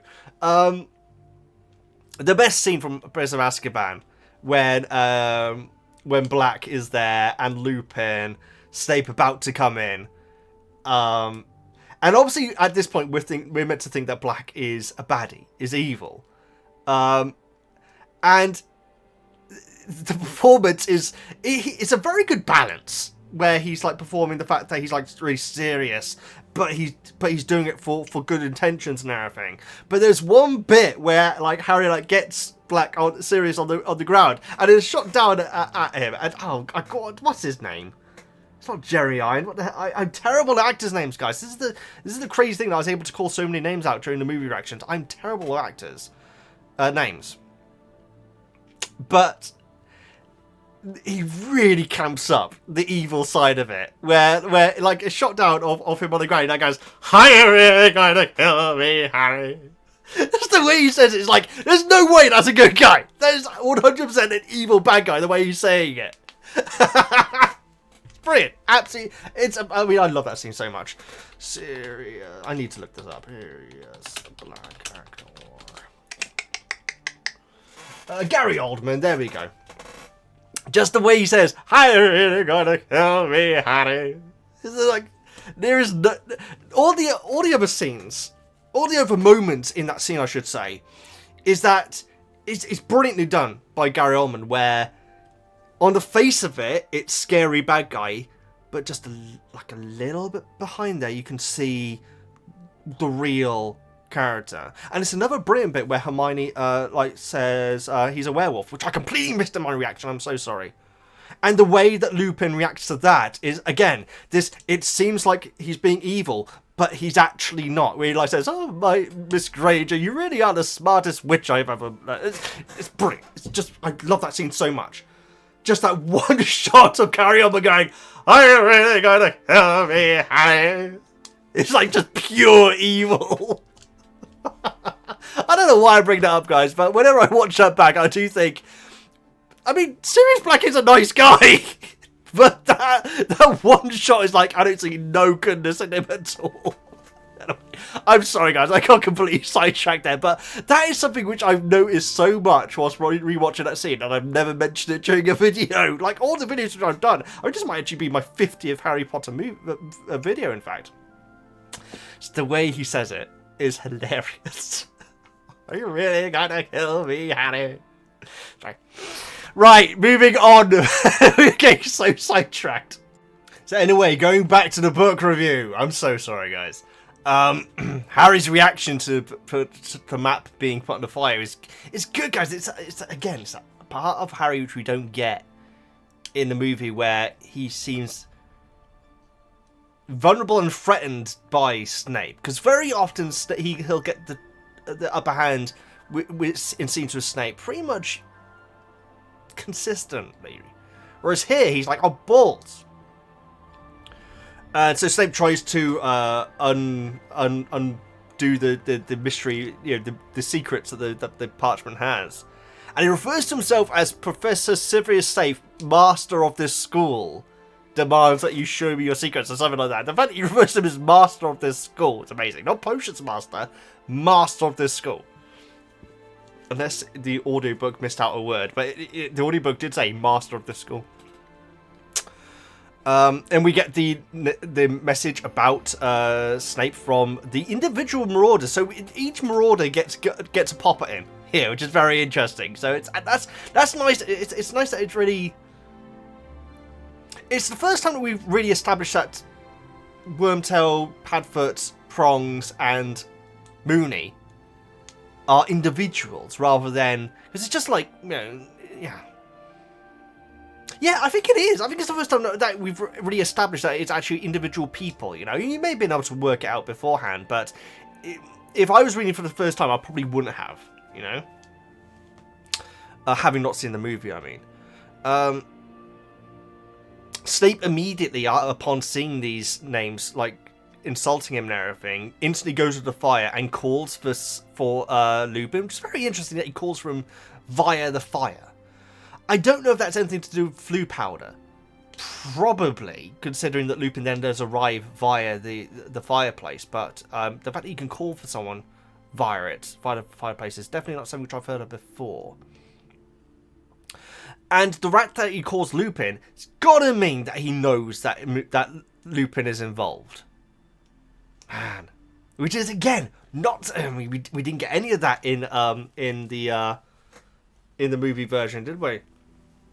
But of course, Snape doesn't want to let on to Harry that he knows what's going on. He wants to discuss it with Lupin first. Snape must know the Marauders' nicknames. No, it is before Lupin is Defense Against Dark Arts. I'm not sure I remember that. Either way. Lupin suggests Harry got it from the joke shop, and Snape says that he reckons that he got it directly from the manufacturers, which is a brilliant way of putting it. And Harry's like, "What the heck's that meant to mean?" That's a cool line. I wonder if any of the book readers picked up on what that meant there and then, because the resentment between Lupin really hasn't been that much shown here yet, and that line absolutely means that he knows that those nicknames meant the Marauders. Which is very interesting. Ron comes charging in out of breath. He just ran the entire way and says that he gave the map and those other things to Harry last time. Snape, I mean, how would... It's good on Ron, but it's not exactly... it's not exactly a masterclass in subtlety and, and trickery. The fact that he's just come in for whatever reason and say, I gave him those. Obviously, we know that Ron knew that something was going to happen, and he would have found out that Harry had been taken to Snape's office. But if Ron's trying to convince Snape that Harry wasn't at Hogsmeade, him running in like that is not going to be that convincing, Bless him. But he's panicking, isn't he? Probably feeling a bit responsible for Harry being there at all. In fact, I'm pretty sure there's a line about that coming up. So Lupin knows Snape. Oh yes, I got a note here because saying so Lupin knows Snape knows that Lupin knows that Snape knows that Lupin knows. So that's basically the situation that we're at now. Lupin takes Ron and Harry out, says to them that he actually knows for a fact that the map was confiscated many years ago by Filch. Very interesting, guys. Now that, first of all, that really gives us an idea of how old Filch is. So I thought that maybe he looked old before his time, but he is definitely significantly older than James and Lily's generation. The fact that he knows that it was confiscated, does that mean that it was confiscated from Lupin? Or at least he was there, maybe? And the fact that Lupin knew it was there the whole time. Man. He must have known that it had been in Filch's office the entire time. That's kind of crazy. Until, of course, Fred and George came across it. Says he is surprised that Harry didn't turn it in after what had happened with Neville, with the punishment and endangering Harry. Absolutely. It's that line is kind of done in the movie. I got to admit, in the movie, because in the book, Lupin definitely seems more disappointed than angry. Movie Lupin in this scene is actually pretty angry. And again, this is the first time we think that maybe something's up with Lupin. We're hinted at, I should say. But yeah, he says, but that, I mean, is Lupin really surprised that Harry wouldn't turn it in? I mean, the thing is, he doesn't know Harry. He knows James, but you know, Harry's not exactly the same as James, so is he? Although he does say that the makers of the map would find it funny to lure Harry out of the school. You know, presumably that includes him as well. Although Lupin is definitely the more sensible. He's the George. He's the George Harrison of. Oh, that's fun. Oh, that's fun. Lupin is the George Harrison of the Marauders. Peter Pettigrew is Ringo, definitely. And that's not a criticism either. Ringo sings some of the best Beatles songs. Octopus's Garden, absolutely top tier. And I swear, none of the rest of the group could have sung that song as well as Ringo did. I'd like to be under the sea. I could sing the entire thing, but I'm not going to because I don't want you to all to turn off the video. But yeah, Octopus's Garden, guys, top tier song. Which leaves John and Paul, James, and Sirius.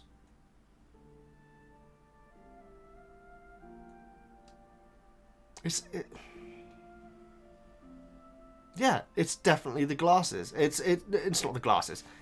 The two glasses definitely go together. James and John Lennon definitely make sense. But then again, Sirius is quite John Lennon. Okay, I'm going to say that they're both John Lennon, and no one is Paul McCartney. And Lily is Yoko Ono. I'm sorry, guys. Yeah, there is no Paul McCartney. Who would be a Paul McCartney in the Harry Potter world? Gilderoy? Sorry. Oh, I'm just entertaining myself now. I like Paul McCartney. I feel like Paul McCartney gets a lot of stick where John doesn't. John Lennon didn't. For essentially doing the same things. As a human being, I prefer... Not that it matters. I would put... As a human being, I'd put Paul McCartney over John Lennon. But let's not go into that. Let's not go into that. Yeah, there is no Paul McCartney in the Marauders. You know what? I'm going to go and tweet that real quick. So just to get this straight, guys. James is John. Sirius is also John. Peter Pettigrew is Ringo. And Lupin is my personal favourite of the Beatles, George Harrison. Which makes sense, because Lupin is also my personal favourite of the Marauders. There we go. I'm so sidetracked. Okay, thank goodness we're doing a 2-chapter one this time, because this is taking a long time. Says he's surprised I did the map. No seeing Wormtail's name in the book. Yeah, that's right. So this whole thing, where Harry is seeing the name Wormtail wandering the corridors at night, Not in the book at all, which definitely surprises me. Lupin's definitely shaming Harry here. And we do have the line, which is in the movie. Again, in the movie, Lupin seems... I don't know, maybe I just heard it wrong. But in the book, he definitely seems a lot more disappointed and trying to make Harry feel ashamed. Whereas in the movie, he seems genuinely angry at Harry. Which makes sense, guys. He's talking about his friends. When he says that Harry's gambling with what his parents sacrificed... their lives to protect, and he's gambling with his life for a bag of magic tricks. So well put. Obviously, the magic tricks line isn't in the movie. I think he says. I think he actually refers to the map. In fact, I can't remember. And that's it. Lupin then leaves, just walks out, or at least tells them to go. So then. Ron and Harry are left alone. Ron does blame himself. He says, I shouldn't have been trying to convince you to go to Hogsmeade. So true. Harry should realise that as well, though. Seriously, guys. I know he's just a guy. He's just a kid wanting to be a kid. But when a crazed killer has apparently appeared right near you or your bed at night, in the middle of the night, in the dorm room, maybe it's time to start being a little bit more safe. This is interesting why the Dumbledore hasn't been in this one more. Interacting with Harry, considering Harry absolutely is the absolute target of this storyline. Yeah. Either way, maybe that's why. Hermione approaches them. Ron, this is a weird thing that Ron says here, but Ron says, you want a good gloat, or have you just been to tell on us? At this point, Ron is just being a prick. Yeah, that's such a strange thing to say to Hermione, regardless of what her appearance, what Ron thinks that she's doing. I don't think that Ron thinks that Ron doesn't think that Hermione's there to gloat.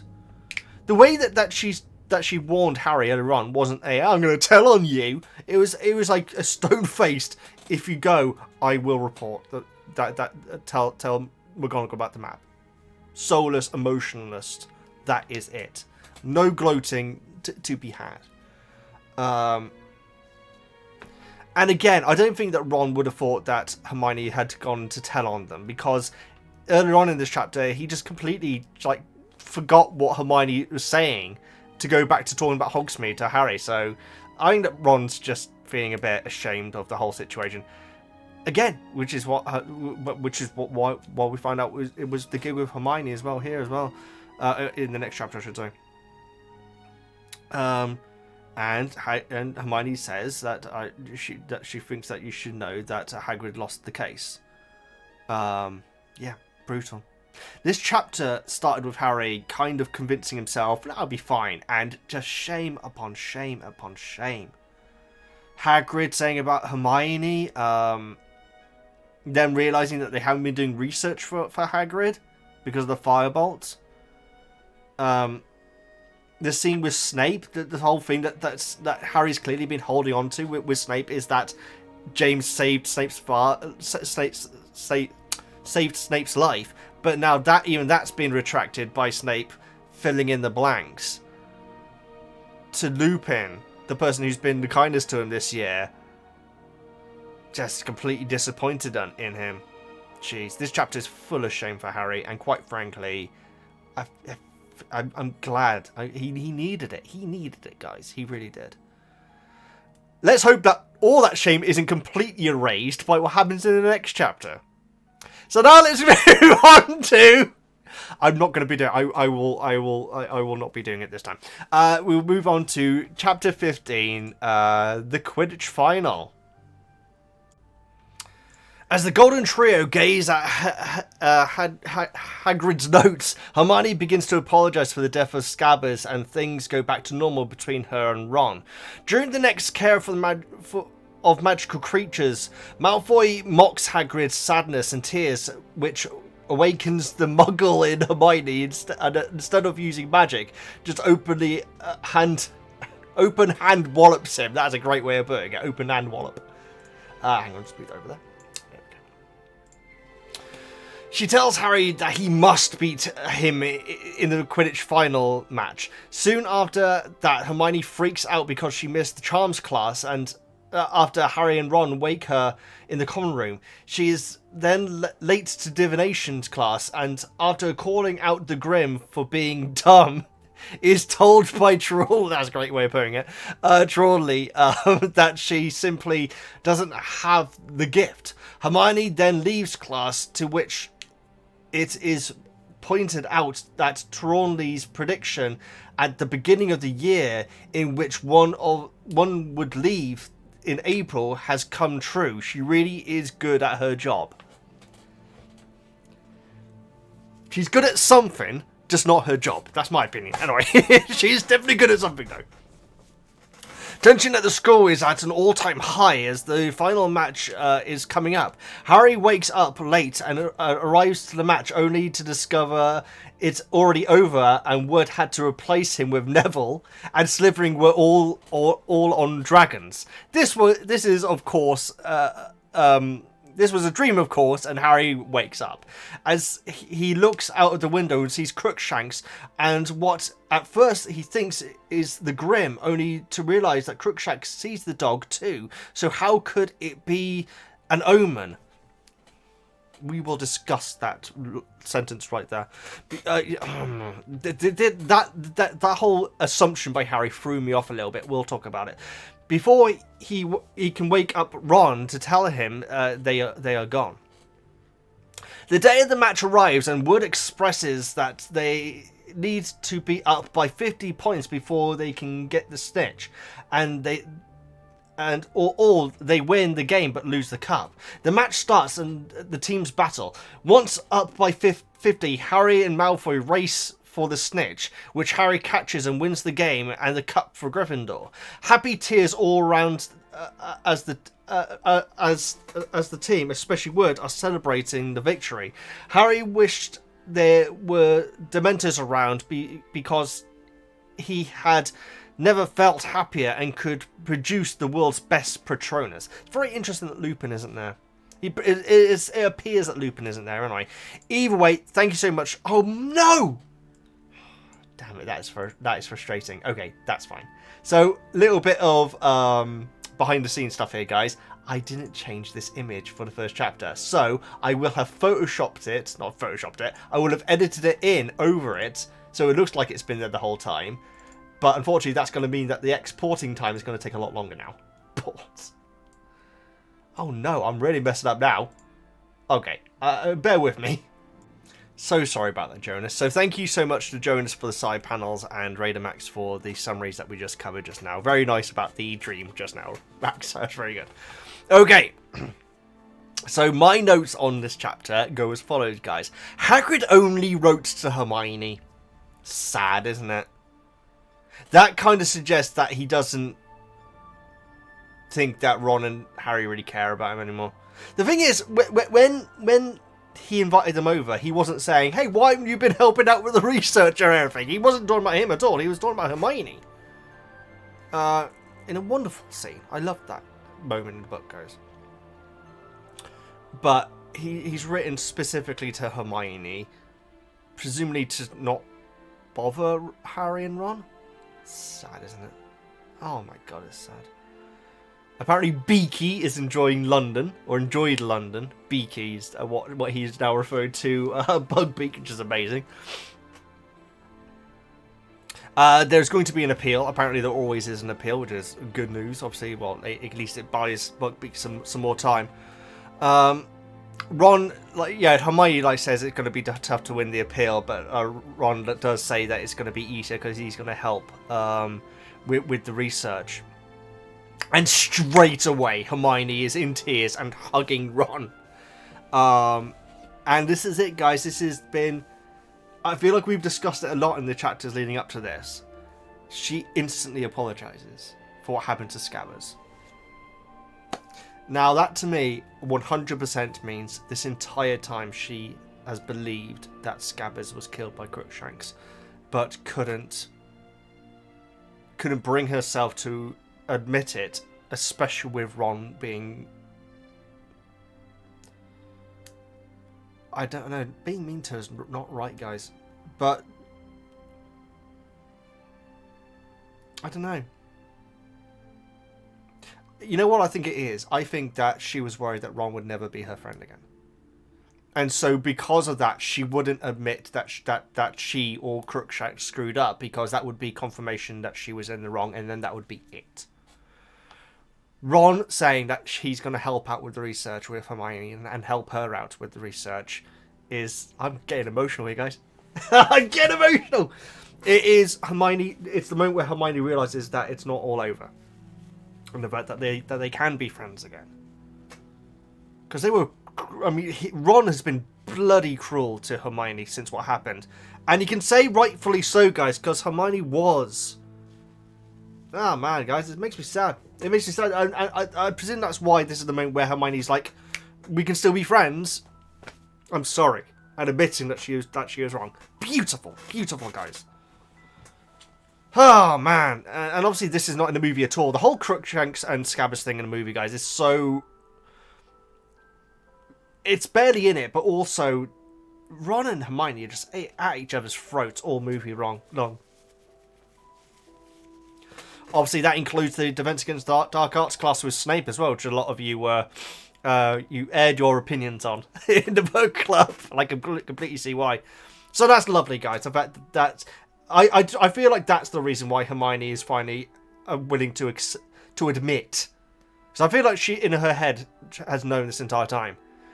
That she was wrong and it was Crookshanks and that she should feel bloody terrible for herself, but she doesn't want to admit that to Ron because she feels like that will be the end.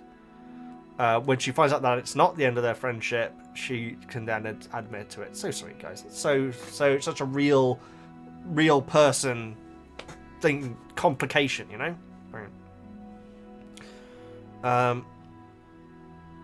And there's certainly none of that in the movie. Anyway. Ron instantly says how old he... Oh, that's right! So as soon... And again, guys! This is Ron not willing... It's the same thing. It's the same thing that Hermione was doing. Ron was like saying how much, like Scabbers loved these little treats and everything to try and upset Hermione. But as soon as Hermione apologizes, Ron instantly is back to Ron being, oh, he was old, he probably wasn't very happy or anything. Maybe I'll get an owl from Mum and Dad now. Completely, that is so Ron. It's good. It's good. These are good characters, guys. Good characters.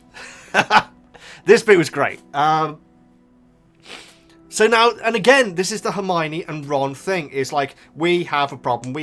Oh, hang on, Hagrid or Harry are in trouble. Back on same team.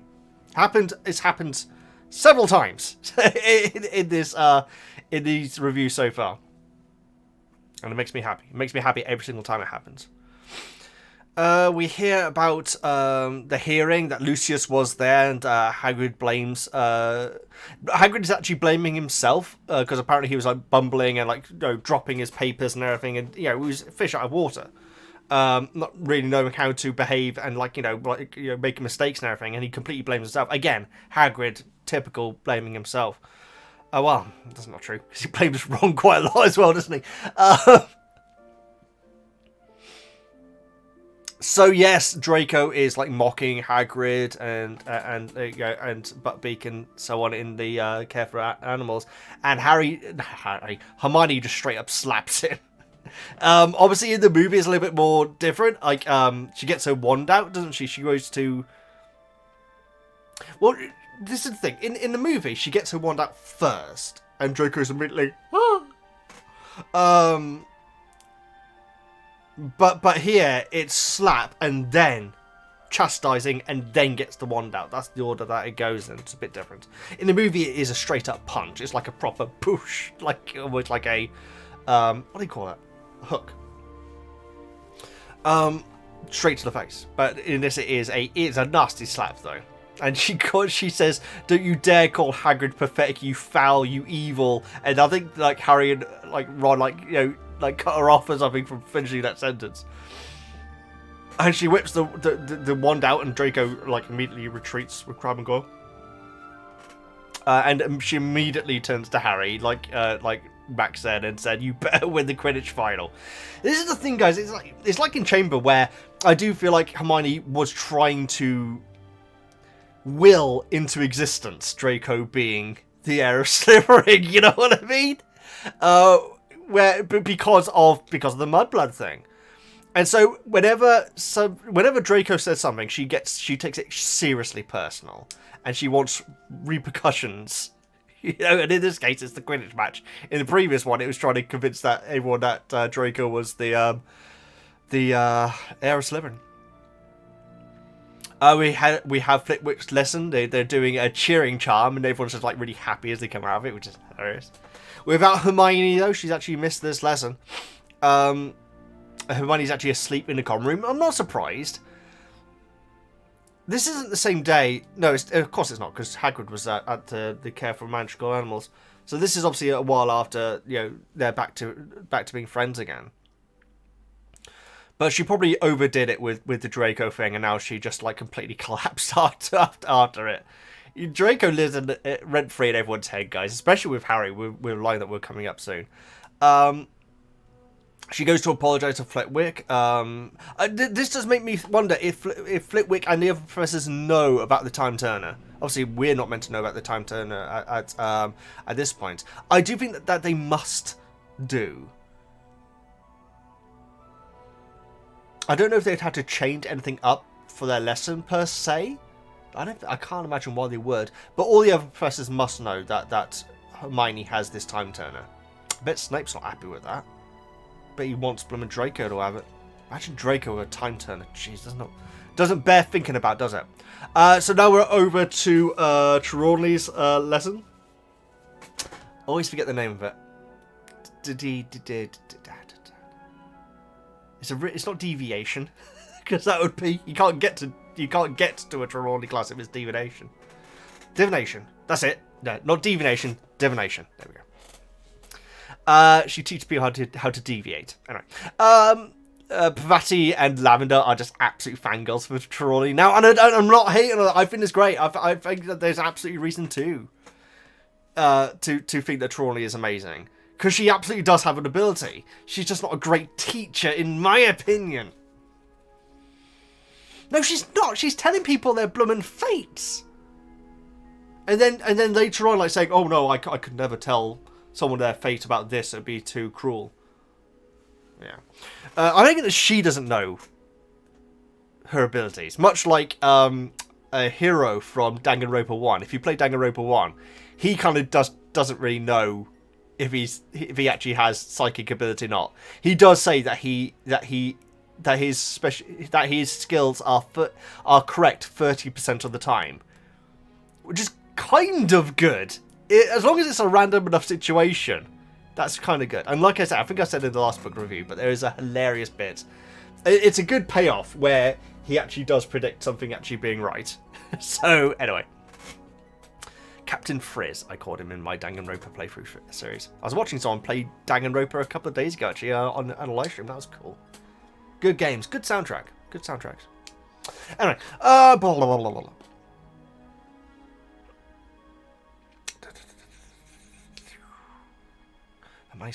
Oh god, okay, I'm all over the place here, guys.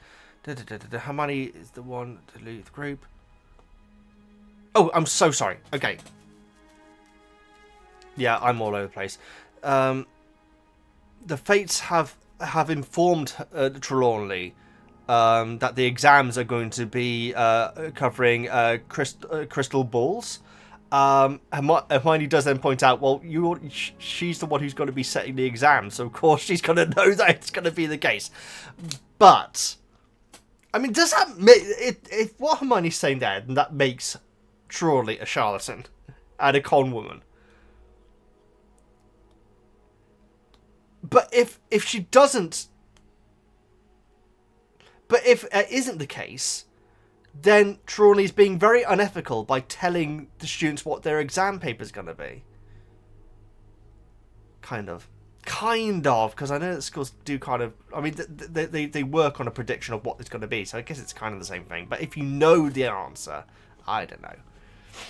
you know, you may as well just study the crystal balls then and do nothing else, because you know that's going to be the exam. It's like what Umbridge was saying in the movie about saying, you know, these lessons will get you through your owls. That's what I'm here for. I'm here to get you through your owls. That's it. I'm here to teach you how to get through your owls. Not here to teach you how to use Defense Against Dark Arts outside the classroom.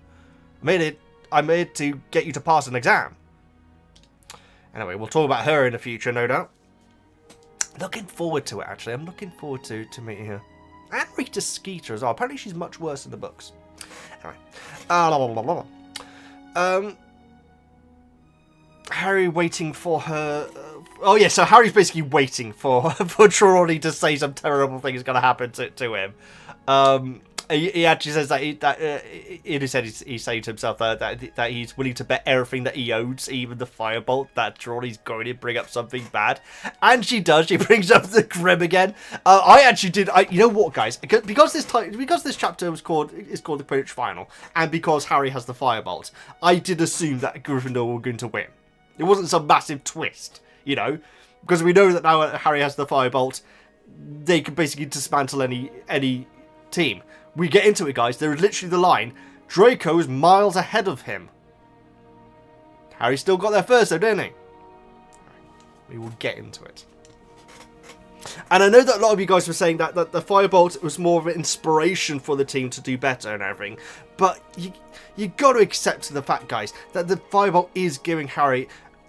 Okay, when it comes to Quidditch, guys, I see it as two games. It's the game of the person trying to get the snitch at the right time, and the game that's going on with all the other players. It's two separate games. So, let's call it Quidditch and Golden Snitch Catching. Those are the two different games, guys. Now, firebolts may affect Quidditch to an extent. Firebolts definitely affect Golden Snitch Catching. Right? I'm sorry, guys. Anyway, moving on. I do worry, guys, that I come off as being very anti Gryffindor. It is definitely part of my Hufflepuff pride, that the fact that I take these things like over the top seriously. But it does frustrate me the way that these chapters are written. It's like, well, we know that he's going to win because he's got the better equipment. He can outrun Cho like with ease. I mean, I literally said with ease. That he can be behind Draco. You know, not literally, but he could be miles behind Draco, who is about to get the snitch and still get the snitch before him because of the firebolt. It is because of the firebolt. Sure, Harry's a better flyer. We know that he was born a better flyer because of James and everything. But interesting, guys. For what I'm saying is, even if you're a Gryffindor fan, can you really be punching the air at this point? I mean, you knew it was going to happen. I don't know. Anyway, we'll get to it because we're not there yet. And I presume this might be it. I mean, this might be the last time that we discuss Quidditch this deeply, but we shall see, though. I'm hoping it's going to be a part of the future books, but I presume it's only going to be the ones where Harry is either significant or is going to win that will be mentioned. So, yes. She sets the exams. Graham. Hermione snaps her. I generally thought it. Yeah, I genuinely did think that. Yeah, okay. This is why I went into the Quidditch tangent. Then I thought that Trelawney was going to see something about Harry winning the Quidditch Cup. I actually did, and so when it was the Grim again, I was like, Hermione. Like, oh, applause. So yeah, Hermione's having none of it. Hermione is the one that would leave the group forever. So that was very clever, guys. I did think it was going to be someone dying, but that's actually very nice. The fact that the way it was worded, someone will be leaving the group forever. And now that's it for Hermione. She is now done with that lesson. I do feel like I need to go back and listen to that initial lesson where Trelawney did say that, just to see if it makes complete watertight sense for it actually being this, because it may not do, but that's how Trelawney rolls, though, isn't it? It's like, oh yep, of course that's what I meant by that. Anyway, is Trelawney a charlatan, or does she genuinely believe everything that she's saying? That's an important question. Hermione seems on the edge of tears all the time now, probably because of Buckbeak, because of her quitting a lesson, which is pretty big for Hermione. Because of what Draco's been saying, but at least she has her friends back, though. That's the main thing. And Ron has actually taken over the Buckbeak appeal duties, which is fantastic. We hear about him reading a book called Foul or Foul, which I thought was hilarious. Ron has been forgetting... Ron has been forgetting to be... Oh, yeah. From Harry's perspective, we get this line, Ron has been forgetting to be horrible to Crookshanks. Which is very interesting. Does that mean that Harry's opinion of Ron doing it is like a willful thing? Yeah, that's very interesting. That's from Harry's perspective, that line. Harry thinks he cares more about winning than Wood does about the Quidditch Cup, purely because of Draco. It is, and he even says, he's admitting it himself. He says, in his head, he's thinking that I want to win more than Wood because I want Draco to lose. My God, Draco lives rent-free in people's head, guys. He really does. And from what I gather, he was written as just a straight-up bad guy character, which is a shame, guys, because I feel like he can... There's definitely times where I feel sorry for him. Either way. So, yes, tensions are like growing very, very heated around the school. We hear about a 4th-year Gryffindor and a 6th-year Slytherin getting into a fight, and making it so leaks are coming out of their ears. I have got down here that there's no way it would be the other way around in the books. But yeah, it wouldn't be a 6th-year Gryffindor and a 4th-year Slytherin. It's always got to be that way around. I promised I would not be like this, right? Would make sure Harry is always accompanied. And now this is the thing, guys. I've got this in next bit in capital letters. As would make sure that Harry is always accompanied wherever he goes, just in case the Slytherins, try to trip him up or anything like that, or like damage his broom and everything. And then in capital letters in speech marks, I've got more than McGonagall did. Because it's true, guys. How come the Wood cares more about Harry? I mean, yeah, than like McGonagall or Dumbledore. Like, this is the sort of protection that Harry should have had. As soon as Harry, it was clear that Harry knew that Black was after him. At least have a professor in the dorm each night. Wood needs to be. What's the term? Headmaster. He really does need to kick Dumbledore out, wouldn't he? Because he's leaving school soon. Anyway, I'm being silly. Harry dreams that Wood had to use Neville instead of him, which is amazing. And yes, Slytherin were using dragons. The reason is he doesn't have his firebolt. Oh, that's right! So there's like in the dream with the dragons, it says how he's like flying around trying to avoid like the dragons and everything. And then he looks down and the firebolt isn't there, and he just goes tumbling down to the ground before waking up. And it reminds me of a Lee Evans joke. Do you know the comedian Lee Evans? I think he did tour other countries. He's retired now, but he's a very good, very high-energy comedian, like ridiculously high-energy. No wonder he retired. But very, very funny. And it reminds me of a joke which it always stands up in my mind with him, where I can't do it like he does, because he talks so fast. He's like manic. He's fantastic. Lee Evans, if you want to look him up. And he has this one bit where he's like saying that you have like one of these days where like you get up and you know you've forgotten something, and you go down, you get washed, and like you get dressed, have some breakfast, you go out and you're driving along, you're thinking, oh man, I've forgotten something, and you're going down the motorway and you're several miles down the motorway, and you're thinking, oh man, what way is it? I've forgotten. Oh, I forgot my car. That reminded me of this. Stupid joke. Anyway, the fact that he was flying around and he realised he didn't have it on him. Amazing. Anyway. Harry looks out the window and sees a creature walking around, but it actually turns out to be Crookshanks. But then Crookshanks walks over to the trees and a black dog is revealed. It's very intriguing, guys. My goodness, Crookshanks. I'll say this right now, guys. I don't know what's going on with Crookshanks. At this point, I don't know what's going on with Crookshanks, which is pretty impressive considering I've watched the movies. and everything. I don't understand the Crookshanks connection. There's definitely something going on, and it's a testament to the story that I haven't worked out yet. Now we have this line, which is what Max said in the intro, and it does confuse me. The Grim can only be... So Harry thinks that because Crookshanks can see the Grim, that means that it can't be an omen. I do not think that is the case, and I've never thought that was the case.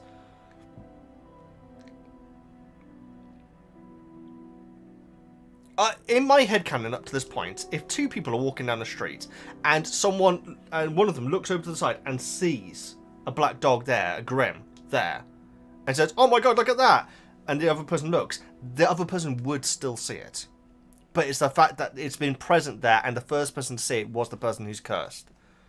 Is destined to die. That's always been my headcanon. But from what this is suggesting is that other people can't see it. Maybe he got that from Stan on the buses. Sorry, I'm sorry. That's the movie version of On the Buses. Anyway, I'm completely blooming lost now. Yeah, because when Harry sees the Grim or the black dog for the first time, Stan then shows up, and in the movie at least he says, "Did you see that?" And Stan looks and says, "What?" and doesn't see anything. Maybe that's what Harry's thinking about. The Grim can only be seen by the person who's been condemned. I've never thought of it like that. I've never thought that was the case. I thought that the Grim would be able to be seen by other people. But the first person to see it, or at least if it appears, someone there is going to be for the chop. But apparently, according to Harry, that's not the case. Anyway, so yes, Harry, and the rest of the Gryffindor team enter the chamber. I got a bit of a problem with the fact that Hufflepuff and Ravenclaw are all cheering them. It seems, yeah. You know what it reminds me of? Lee Jordan. It reminds me of a line that Lee Jordan said, which kind of stuck with me in Chamber of Secrets, where he suggests that they should just get rid of all Slytherins at Hogwarts.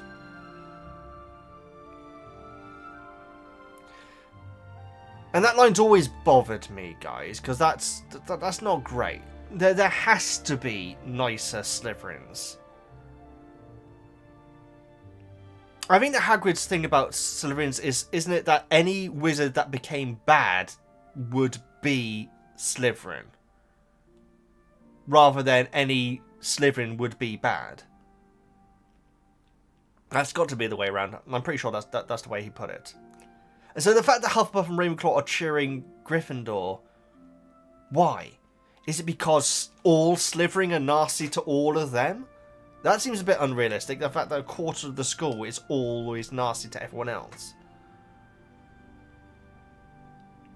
Maybe it's because of last year with the Chamber of Secrets, and there is this prejudice against Slytherin. Prejudice against Slytherin is something which I find fascinating, and quite frankly, I wish it was more in these books and these movies. I'm hoping it's going to be in Hogwarts Legacy, quite frankly, I really do. Because it makes me uncomfortable, guys. Lee Jordan's saying that we should get rid of Slytherin at Hogwarts is kind of messed up. Because a lot of them didn't choose to be Slytherin. Harry was worried about being put in Slytherin. If he was put in Slytherin, would that suddenly make him a bad person? It's a bit different with Harry because of the Horcrux, of course. But for Hufflepuff and Ravenclaw to be cheering Gryffindor, if it's not a direct thing because of house rivalry, then it has to do with the games. I don't know why. Do Slytherin always cheat in their games? They cheat in this game, granted. But penalties are penalties though. They're penalties there for a reason. In fact, quite frankly, Gryffindor have an easier time of it because they keep on getting fouled. It does bother me, this whole thing, the fact that Hufflepuff and Ravenclaw are cheering Gryffindor. Did they cheer Slytherin as well when they came in?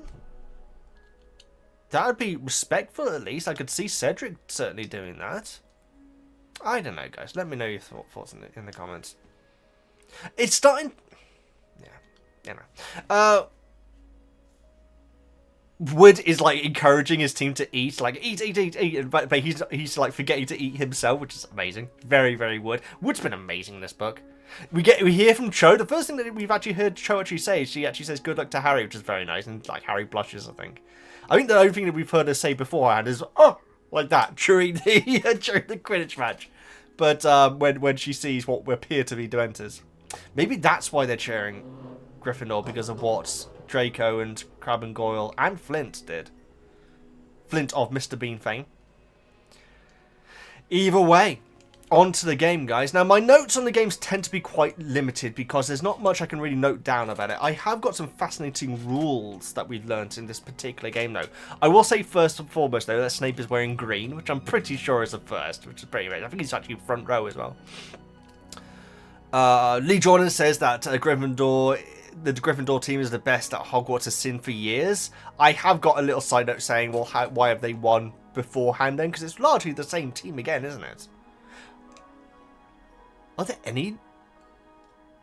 Is Harry still the youngest member of the Quidditch team? So this team has, like, lost twice in a row. So, yeah, I've got down here that they lost to Hufflepuff. They beat Ravenclaw because of the Firebolt, which is me being bitter again, I'm sorry. But yeah, I mean, it's Lee Jordan. What am I meant to expect? He's obviously an incredibly biased commentator. Doesn't forgive him what he said in Chamber of Secrets. But he's obviously a very biased commentator.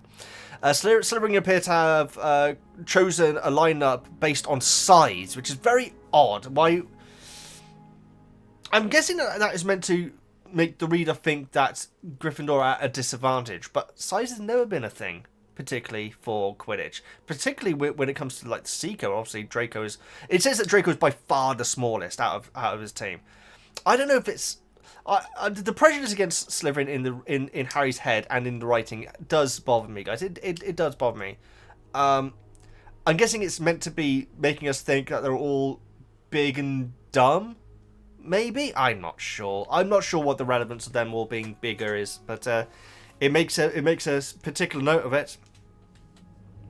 Hooch blows the whistle. Oh yes, no, it says Hooch blows the whistle and 14 brooms lift into the air. That's interesting. So does that mean that the game starts from the ground? Have we ever seen the start of a Quidditch game? We must have done in Philosopher's Stone. But it says that the game starts and the 14 brooms raise into the air, which would suggest that they're at least near the ground at the start. Very interesting way of starting it. Reminds me of the XFL when it first started. You know, the WWE owned American Football League, which is back again, owned by The Rock now. And there is a St. Louis team as well, which made me happy.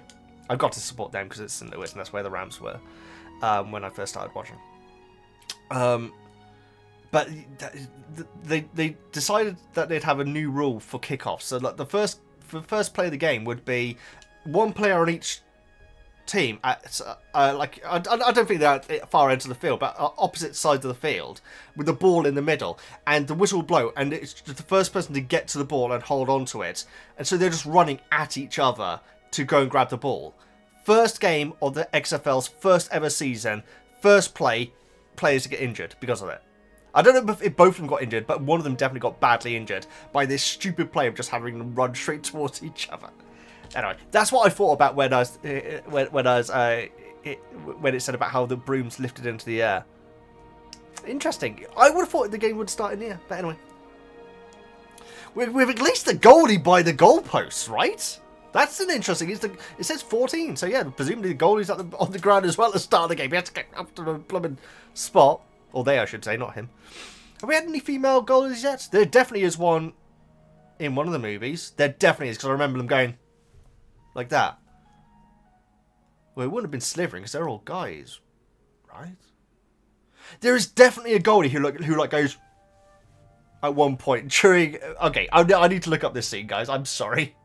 You know what? I can't. I'm wasting too much time. I feel like the Philosopher's Stone goalkeeper on the Slytherin team was female, which I thought was not the case. I thought all the Slytherin were guys.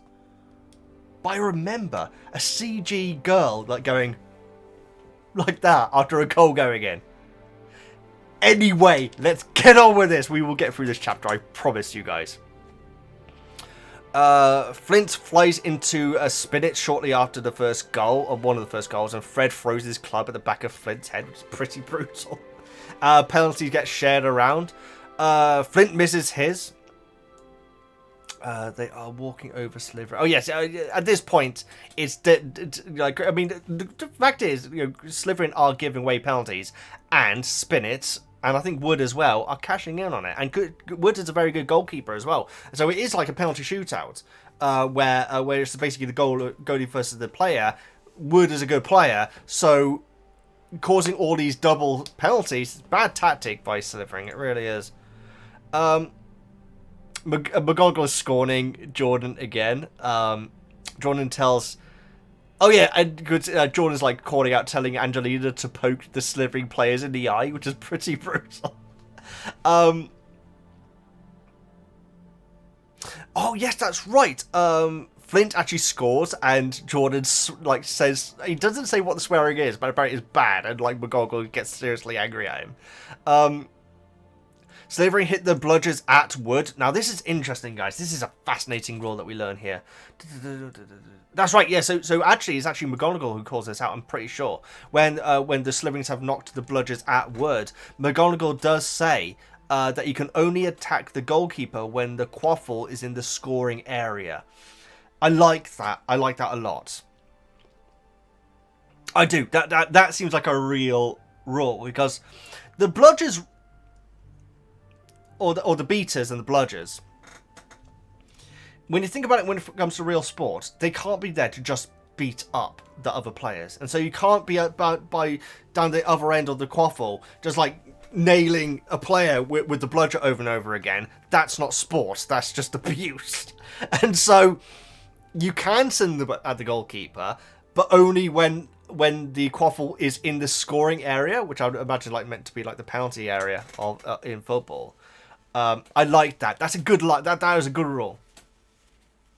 And quite frankly, it's a good tactic by Slytherin as well. Especially if you can get rid of Wood early. Anyway, I thought that was a fascinating little rule that we learned there. So Draco is chasing after Harry on the firebolt and actually grabs the firebolt. It's another penalty, which kind of surprises me.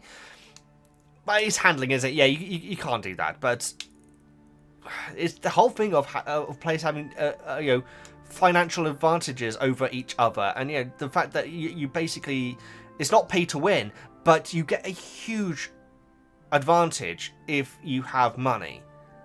That is not something good to teach kids, guys. It really isn't, and this is a school sport. Sure, if you want to like show off your latest golf club, which costs you like several £1,000s on the golf course and everything, that's fine. Don't do it at a school where you're trying to like build people's confidence and everything. Anyway. What I'm saying is the school should provide the brooms. That's obvious. I don't know if anyone would disagree with that, right? It would be fairer if the school provided some, maybe like a clean sweep or something like that, just like a set of clean sweeps that I use so everything is fair. Either way, Draco like grabs hold of the firebolt to try and slow down. It is a good tactic though by Draco, even knowing that the penalty was coming.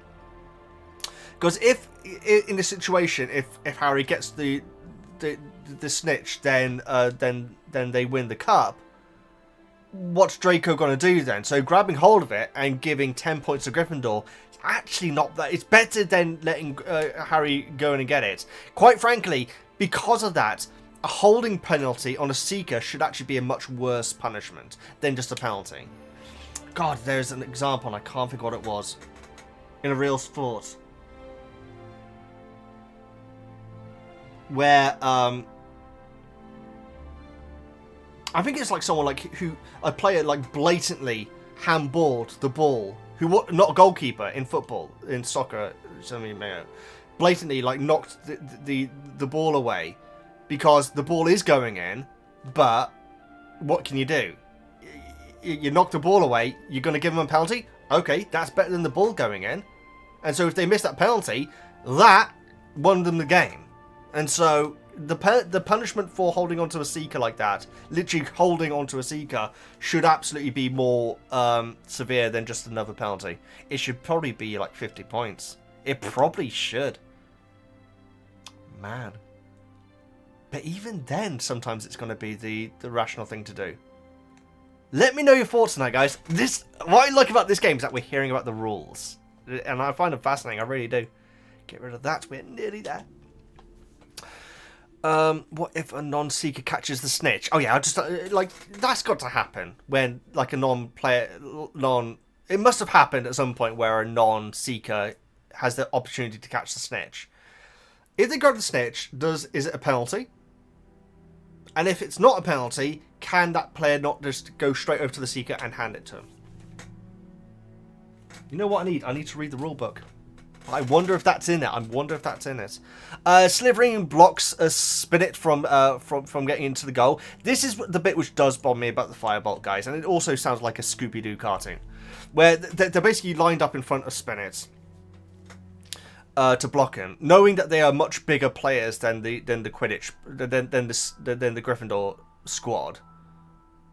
And Harry flies straight at them, and they literally all go, "Ah!" as they fly out of the way to get out of the way of the Firebolt. Now, that wouldn't have happened if Harry wasn't on a Firebolt. Also, that should have been an attempted penalty. That attempted foul. Harry should have been reprimanded for that because he was trying to fly into them. What happened earlier on with Marcus Flint and Spinnet? He flew into her. Maybe it's because it was between plays. Anyway, I didn't like the bit where like it was Jim Dale I was hearing this time, and the Slytherin team, as if they're not portrayed as being pathetic enough, all go "Ah!" as Harry's going at them. Ah, God. But if Harry had hit them, that would be a penalty, right? But the Firebolt is such that it's so scary that they will get out of his way. So Spinnet then scores again. This is the bit where we hear that Draco is not literally, but miles ahead of Harry when Draco has seen the Quidditch. But Harry just wins it. There's no like tactic or like way of getting around the fact that he's so far away from Draco and the snitch. It's just so Harry then goes towards it and catches it. If there was like some really smart thing that Harry was able to overcome this bad situation where Draco is about to grab the snitch, which Harry is miles away from, not literally, but you know what I mean, exaggerating, but he's miles away from the snitch and Draco, and Harry's mastermind solution to getting the golden snitch first is that he just gets it first. And so Gryffindor have won the House Cup, guys. The Quidditch Cup. Good for them, seriously. It seems like 75% of the school wanted it to happen anyway. And yeah, first win for 5 seasons now, I believe it is. Since Charlie, of course. We do hear a bit about Charlie. McGonagall is in tears, which is lovely. No mention of Lupin being there this time, although Dumbledore is there this time. Percy's dancing around, all dignity forgot, it says there. So it's a great moment, but I mean, we saw it coming, right? maybe we did. Either way, guys, let's get into the book club. This has been another chunky one. It's only been 2 chapters. Oh my goodness. So now is the part of the video where I like to call it chilling with Veggie. Well, actually, I don't like to call it the book club. But yes, it's now the time for the Harry Potter book club, guys. Relaxed my scarf a bit. I have my hot chocolate here, as always. That is now going to be a trope. I've actually also got a blooming cookie today as well. A choc cookie. M&S as well. Marks and Spencer's. Good quality stuff. Expensive, but good quality stuff. Vegan, of course. And we're going to be going through your comments now, guys. And so this is the blog. I did make it very clear that it's only 2 chapters that we're covering this time rather than 3. Thank goodness as well, because that first chapter took me so long to get through my notes, let alone your notes. And the book club will be going into more detail as well, because it's only 2 chapters, and so looking forward to seeing what you have to say. Like I say, if you want to back the Patreon for as little as you want, you can get access to this blog, guys, and get your comment read out in there as well. There are some rules to follow. But like I say, they're very lenient rules, and so don't worry about following to the absolute letter. Apart from being respectful to each other, it's always very important to be respectful to each other. Because you may notice that there are replies going down here, and these are usually really awesome conversations between different people. I don't read the replies, and so if you want to go into spoilers in the replies, then you can. There's a little bug on Patreon that always says load more comments when there isn't any more comments to load. But either way, guys, thank you all so much for taking part in this. And like I say, if you want to be a part of a future one, be sure to check out the Patreon. But don't worry if you can't afford it, guys. If you want to leave a comment just on YouTube, I won't reply to it in the video, but I will still have read it. Shouldn't do that. Right.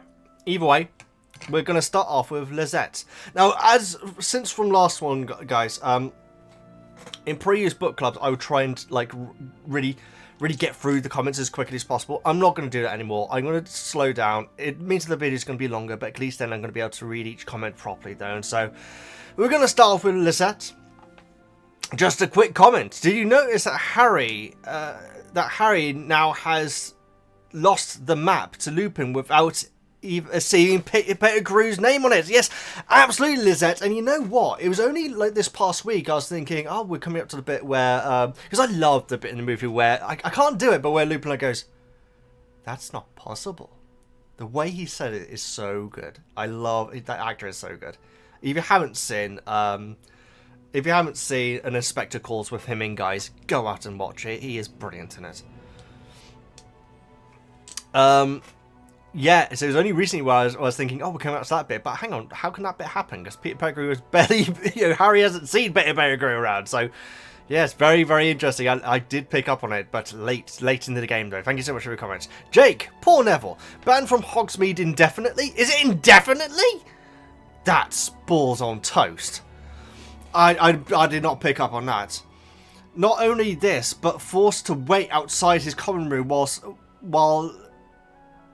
while a supposed mass murderer is on the loose. That is also that. Talk about an irresponsible punishment. Feels like a throwaway comments from the author that we aren't meant to think about. But I can't help but feel sorry for Neville, who probably really feels awful for losing the password list. Yes, we don't know if it's stolen or lost. That's why you've got the commas there. And now has his weekend trips cancelled, and trolls leering at him on a nightly basis to make things worse. Well, that's true, because he's gonna have to wait by them, isn't he? It's humiliation, guys. It's not right. Yeah, and maybe it was meant to be just a throwaway line, but you know, I care about these characters, and so because of that, I'm going to be thinking about the bigger meaning. Anna Marie, can we please talk about the inappropriate comment Professor Cuckoo Car? Who is this? Oh no, Cuckoo Car Professor Trawley made to Hermione. So I thought you meant as in bird. Sorry. To Hermione. I mean, yes, it's basically true, but it is never a teacher. Never a teacher or professor's place to mock or ridicule students. It's very, you know what, Anna Marie, you make a good point. It's so different in the movie as well. I think that after saying, basically, saying that Hermione, you're no good at this class, and you won't be able to, you never will be able to. Hermione storms off, and Trelawney says, "Was it something I said?" Whereas in the book, there's definitely venom there. Finally, as well, because she's put up with a lot of people, but I'm not defending her at all. But with Hermione's comments and McGonagall, Trelawney's always been the one getting mocked, whereas this is definitely Trelawney mocking. Mocking is probably the wrong term, but being very unprofessional. Though I agree, completely agree.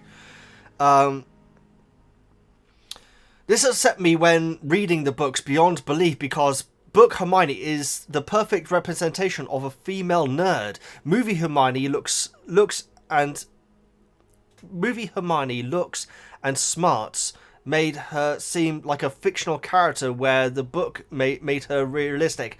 I can't agree more with that, guys. I completely agree. I know that there is this term, I don't even like to say this term, but because quite frankly it seems sexist to me, but Mary Sue. I don't think that movie Hermione is Mary Sue, but she's definitely more in that direction, I guess. You know what, I'm going to take that back, because I'm not even 100% sure what that term means. But I don't think anyone could disagree that book Hermione is just so much more relatable. The whole thing with her breaking down and hugging Ron seconds after Ron saying, I'm going to help you with the research. That's well-written character, guys. And, you know, in Prisoner of Azkaban, when I go to refer to the scenes, there aren't many Hermione scenes which I'm particularly thinking are a good representation of the movie. I'm hoping we get there. There's my cookie. I'm hoping we get there, and I'm sure we will do in future books. But yeah, it's a shame.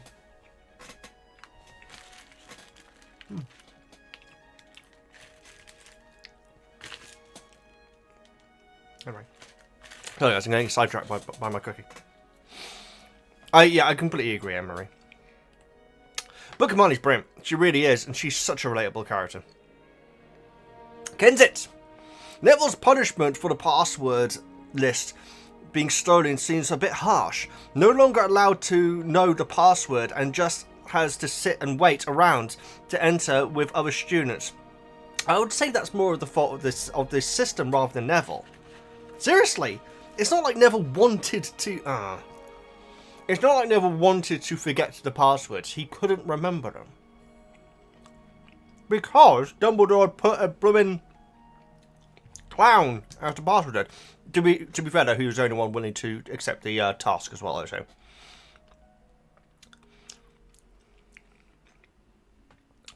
No longer allowed to know the password, and just has to sit and wait around to enter with other students.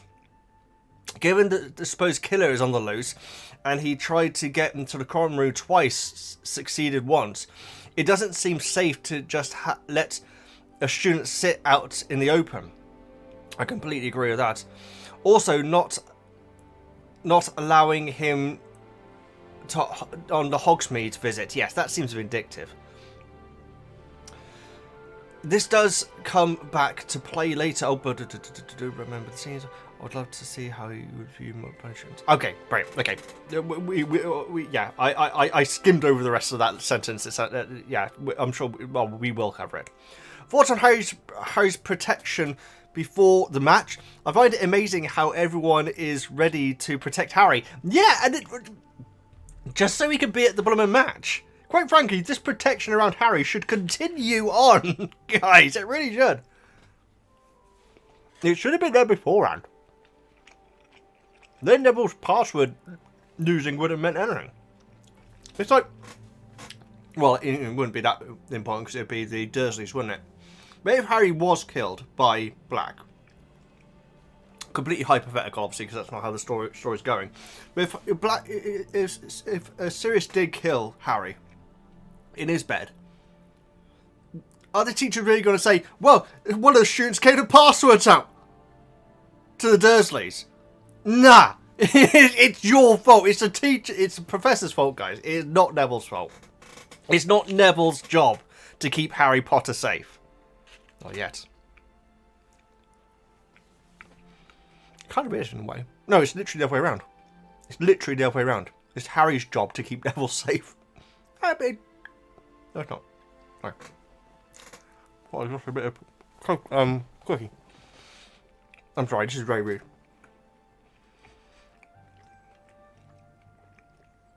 Yep, that's the end of your comment. Thank you so much, Kent.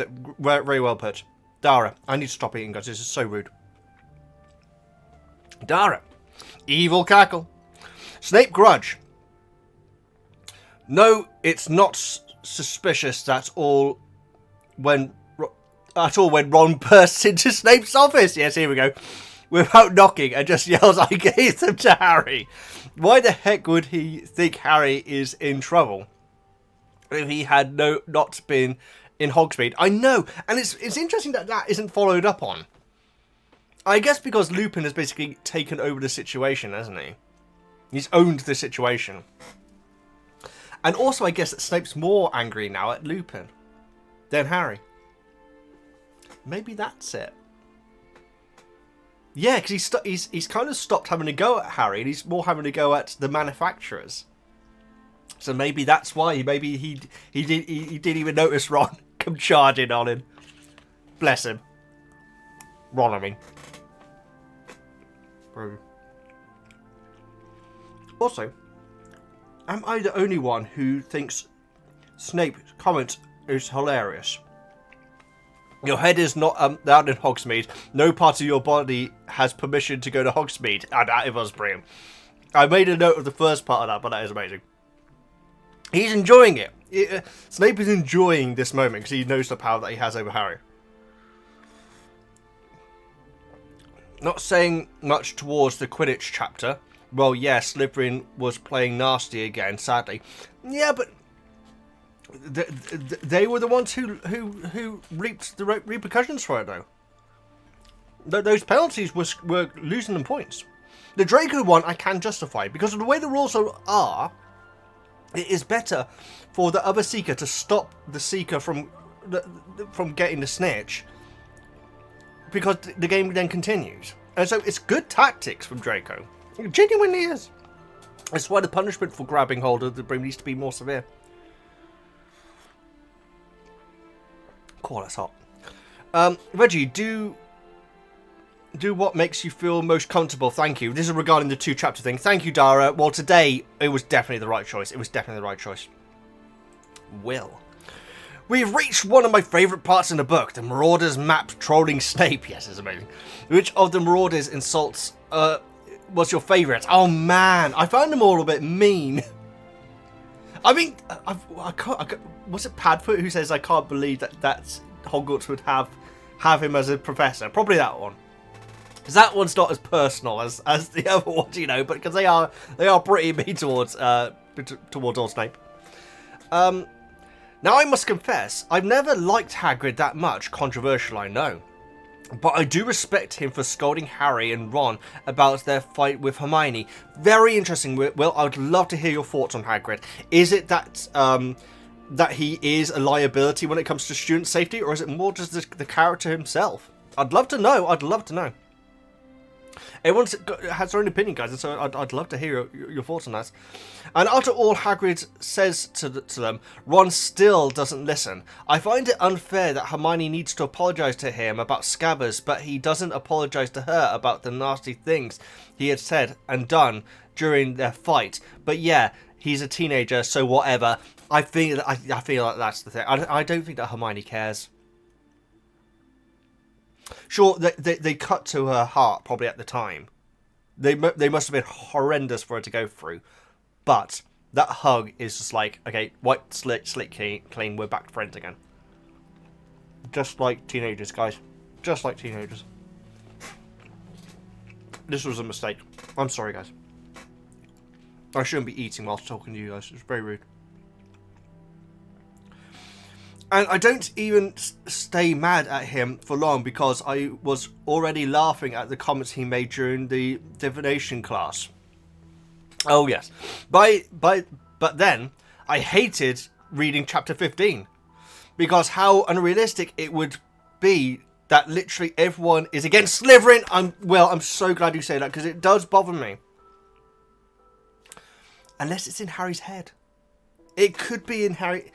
Sure, Cho, and I don't think Cedric says anything here, but Cho's saying something could be in his head. But maybe Harry, it's just in his head where he thinks he's going to defeat the evil Slytherin that everyone hates, you know? Maybe. But I didn't, that line bothered me as well. Are you telling me that no Slytherin has friends in other houses? That's absolutely ridiculous. Ridiculous. I wish they stopped antagonizing my house. They won't. But that's all the salty Slytherin has for you today. Have a good day, Veggie. Thank you so much, Will. No, I completely sympathise with you. And no wonder, because I said it last time in the book review. Maybe it was the time before then, when someone was saying about a representation of Slytherin not being great. And I said to them, whenever I meet Slytherins in RL, like in the comment section and everything, there is an extra layer of pride. There really is. There's something very prideful about Slytherin fans of Harry Potter.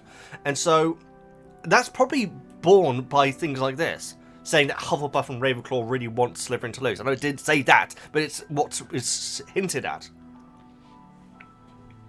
Why?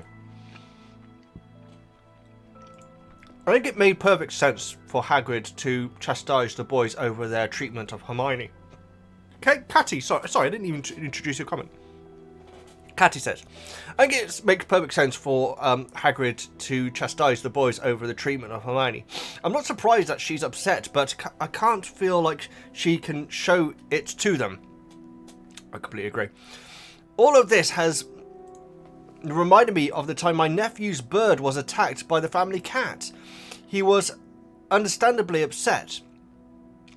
Plus, he's very sensitive, and was saying that while he understood she wasn't trying to be mean, it was in her nature to attack the attack the bird. He really didn't want to see her at that moment. Ah, dear.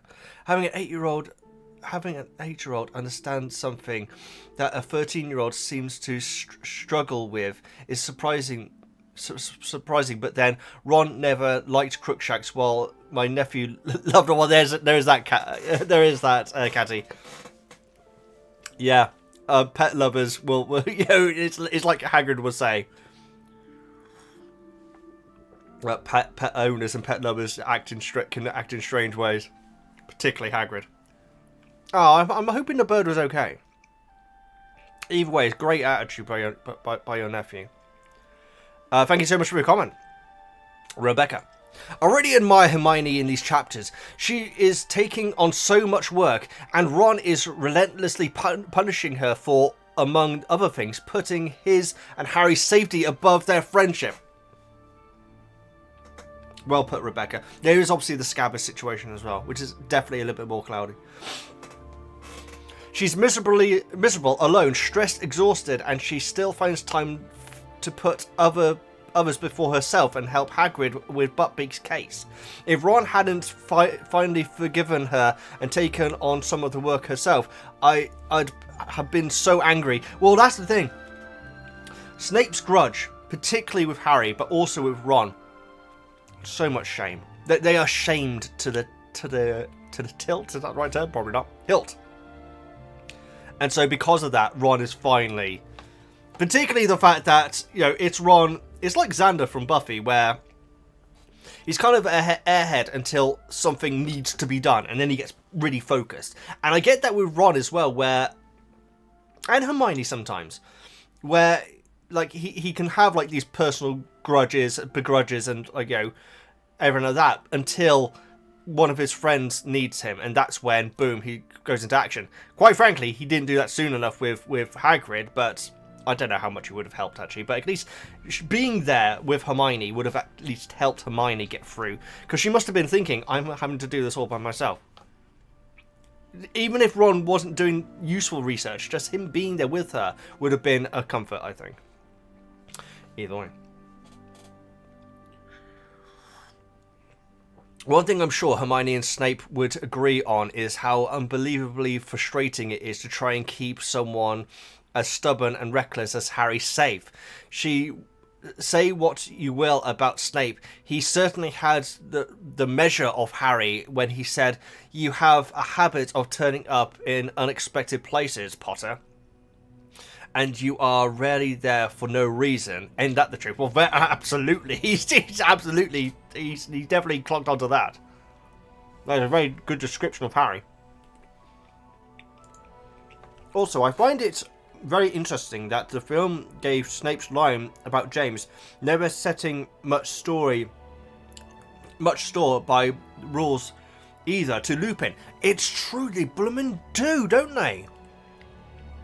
Rebecca, that is a great point. But the thing is, we don't have that scene between Harry and Snape talking about James, though, in this one, do we? Unless it's incredibly brief in the Dark Corridor, but I don't think that happens. Wow. Say what you will about Snape. Sorry. I've often felt that in many ways Snape and Lupin are two sides of the same coin. I'm really looking forward to hearing any thoughts or theories you may have about the incident between Snape, James and his friends that very nearly cost Snape his life. I won't say any more about it for now, but even from a few clues we get in these chapters, it's no wonder that Snape is so angry around Lupin, particularly during the scene in Snape's office. Well, he called him there, didn't he? But in the movie, he just turns up, doesn't he? You're right. I think that in better circumstances, I think that Snape and Lupin could have been very good friends. But I don't know that, guys, because I need to know the full story. And when it comes to predictions about what happened, I don't know. I'm gonna just maybe have something to do with drowning. But I don't know if that's to do with like the trouser thing that was happening in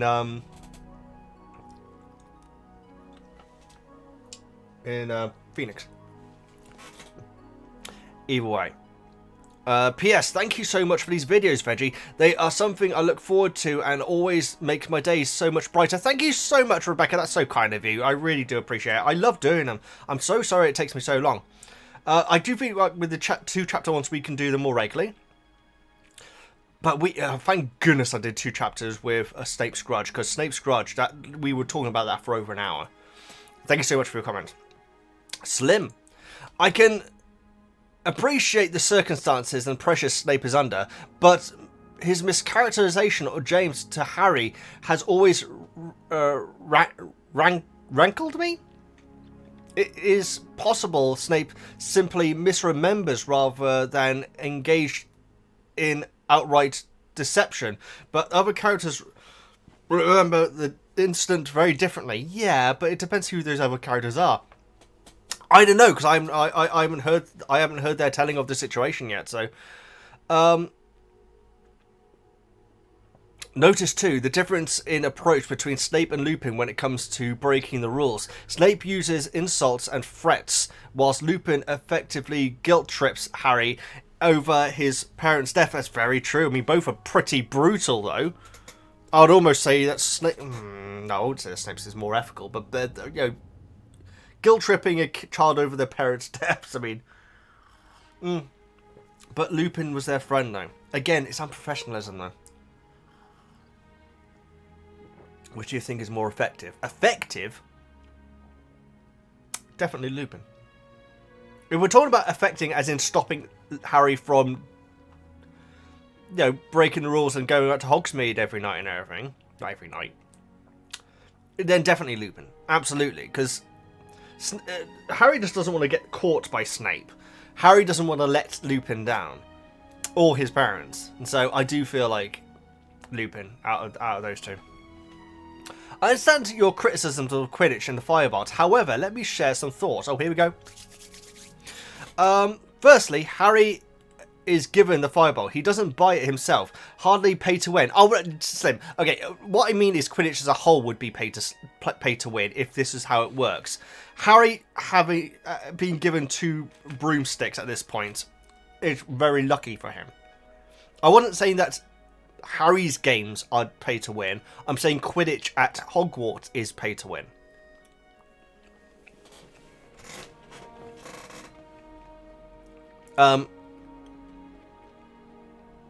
Yeah, it's not specifically talking about Harry himself, but it is the more expensive equipment you have, the more chance of you winning. That's a better way of me putting it.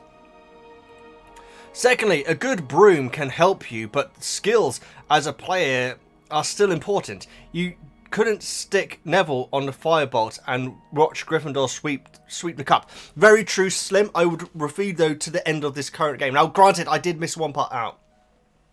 The game in the final. There is one part where a Slytherin goes to knock Harry and he swerves around him. That being said, the end of the match is Draco is near to the snitch. Harry is miles away from both of them. And Harry's technique to winning the game is he just gets there first. That's the firebolt. That I don't know, guys. It seems like the end of each of these games are quite similar. It's like, oh no, no person's got to get it, but then Harry does. You know? Thirdly, Malfoy's father has more than enough money to afford a firebolt. The avenue is certainly open for him to get the equipment Harry has, even if that's not true for all other players. I don't see your point there. So the fact that Draco's father could afford the firebolt means that the firebolt is fine for Harry to have? Could Cho's parents afford the firebolt? Because if not, then that is there's got to be a lot of wizards and witches who aren't rich, is what I'm saying. So the fact that Lucius is rich and could afford a firebolt doesn't really counter my point. I don't think so anyway, Slim. I hope I worded that properly. Fourthly, even if you don't have a firebolt, you can still outthink and outplay your opponents. Again, not at the end of this game. It was literally Harry was miles away, but then he still just got there. Cho's blocking tactics are extremely effective at reducing Harry's broom advantage, and firebolts don't make you immune from bludgers or collisions with other players. They do. Slim, I'm hoping you're taking these replies that I'm saying in good faith, because I don't mean them to sound rude. Harry literally scares the entire Slytherin team out of the way because he's flying the firebolt at them, knowing that that's going to do more damage to them than him. And so colliding with other players, I think it does give you an advantage. It also definitely gives you an advantage of getting away from bludgers. Cho's tactic, I mean, it was not a close game between Ravenclaw and Gryffindor, right? I mean, they got pretty much trounced, and particularly Cho got trounced. It kept saying how Cho had no chances of keeping up with Harry.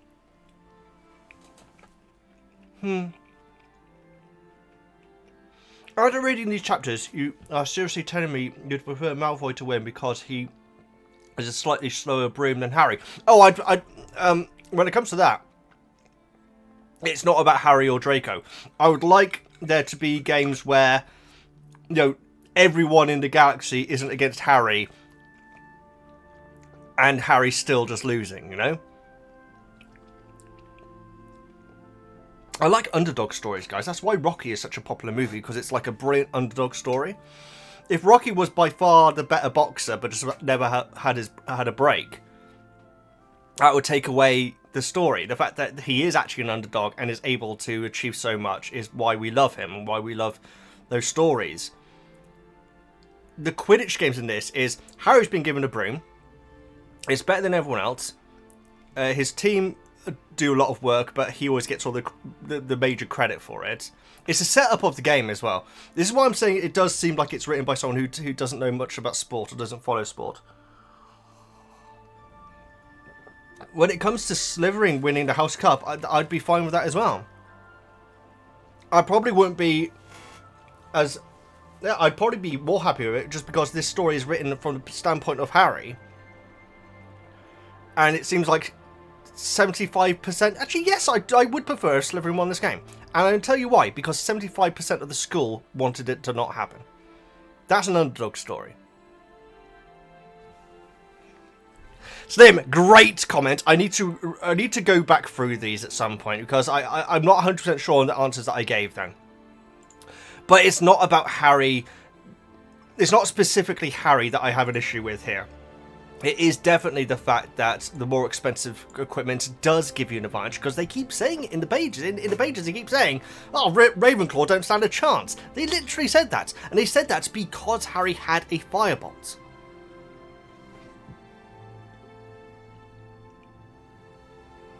Yeah, I just don't get. I get the feeling that we're not going to have. This is my prediction for the rest of the series, guys. Because presumably there's going to be Quidditch games in the next 3 books.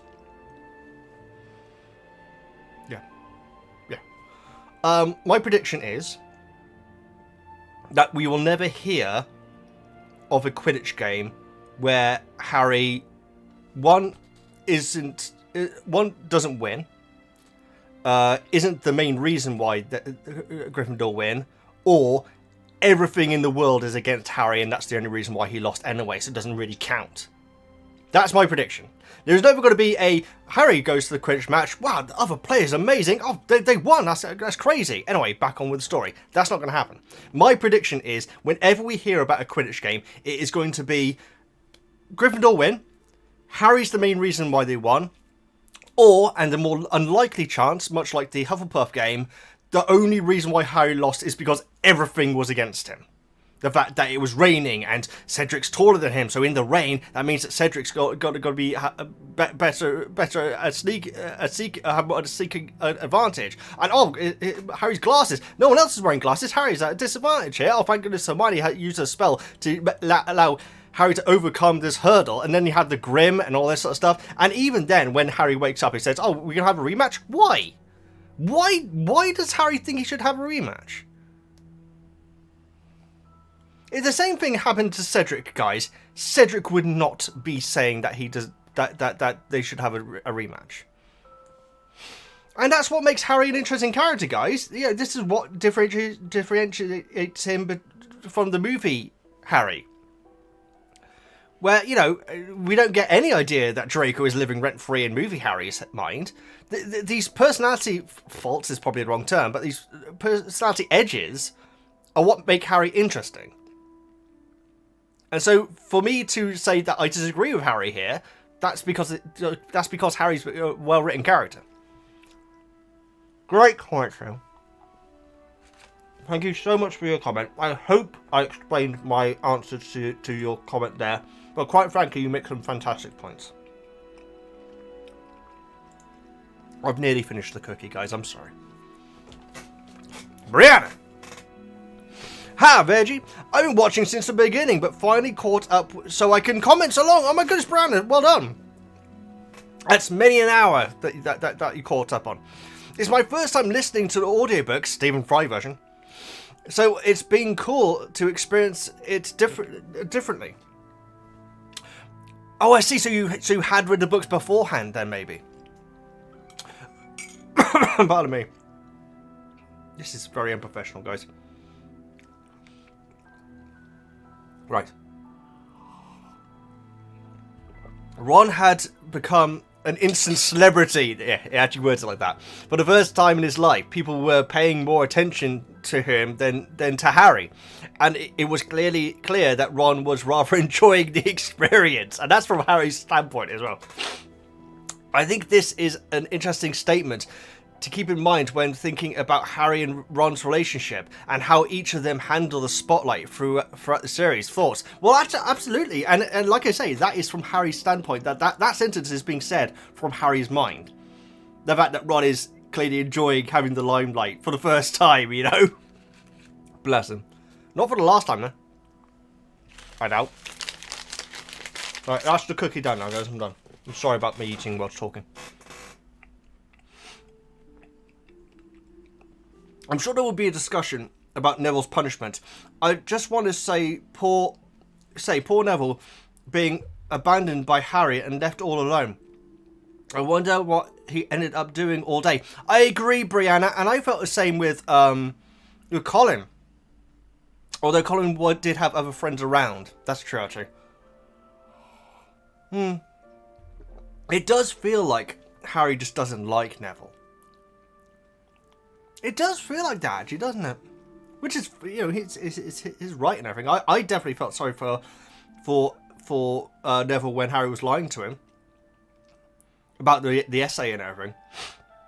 Yeah.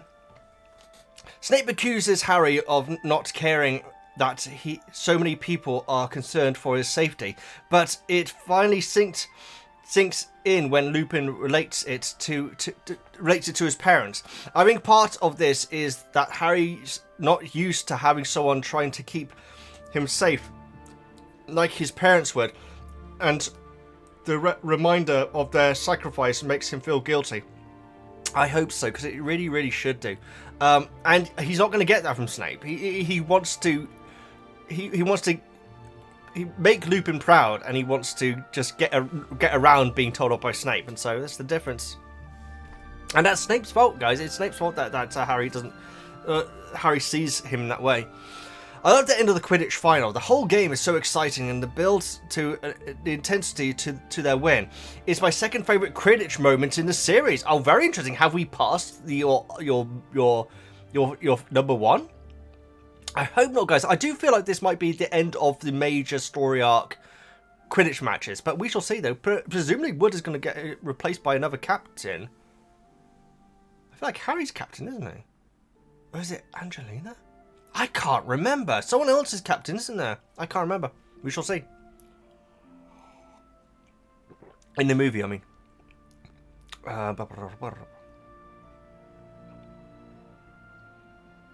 Also, I definitely agree that you should pay attention to any dreams or jokes that they make. They're very interesting and seeing during rereading. Oh, I bet. Yeah, that's like foreshadowing things. Well, I mean, that dream when he was like walking into the forest with the firebolt, that never paid off, did it? That was very brief as well. I love those sort of things cashing in, and I bet rereading it is a really awesome experience. Thank you so much for your brilliant first comment, Brianna. Greatly appreciated. Colin, we finally meet Pumpkin Pasty. Harry instantly has a crush on her. He does start blushing. He also, in the previous chapter, said that he notices that she's very attractive. I love the line, "Don't be a gentleman and knock her off her broom." Would do anything to win the game. Neville not being able to get the password doesn't make sense to me, because once someone lets him in, then he will know the password and then can get in by himself. That's a very good point, Colin. Colin, you've just broken the book. Yeah, of course. Unless all the other... Oh my god. Unless McGonagall told the other students to keep it stum from him. You know, to whisper it to the fat lady. There's no suggestion that she's done that, though. So yeah, that's a brilliant point, Colin. Well made. John. At this point in the series, Snape's history with Harry's father is starting to get interesting. There's a lot of heated arguments about Snape versus the Marauders, and it's gotten so bad that you're not even allowed to talk about it on Reddit, at least on the Harry Potter subreddit. I don't understand how Reddit works, guys. I really don't. I've never understood that sort of thing. It's just like a discussion thing, but anyone can comment on it? I'm not sure. Don't be surprised if the heated argument starts in the comment section in the book club. I don't mind discussion, but as long as it's respectful, guys, and you've got to be respectful to other people's opinions, because if there was only one answer in these sort of things, then there'd be no point in doing this book club. So please, I'm asking you, please be respectful when disagreeing or putting out a different opinion from someone in replies. Just think about if it's worth it, for one thing, but also if you're going to reply, please be respectful once we get to this. About the last Quidditch match.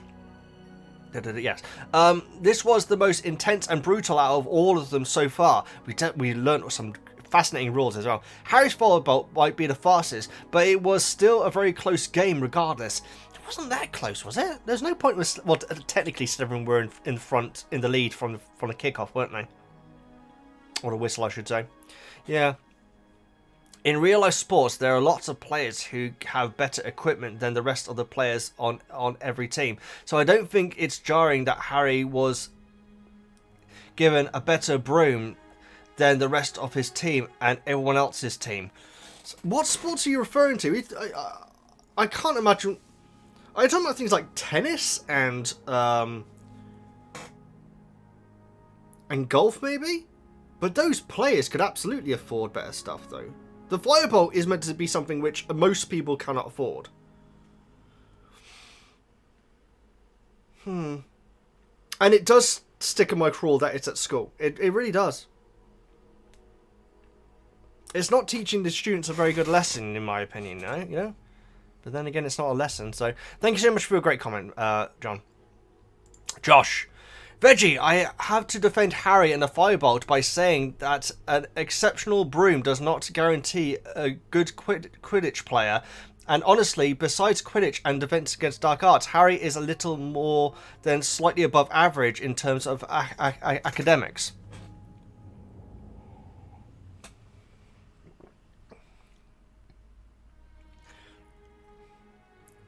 Josh, I completely get from where you're coming from.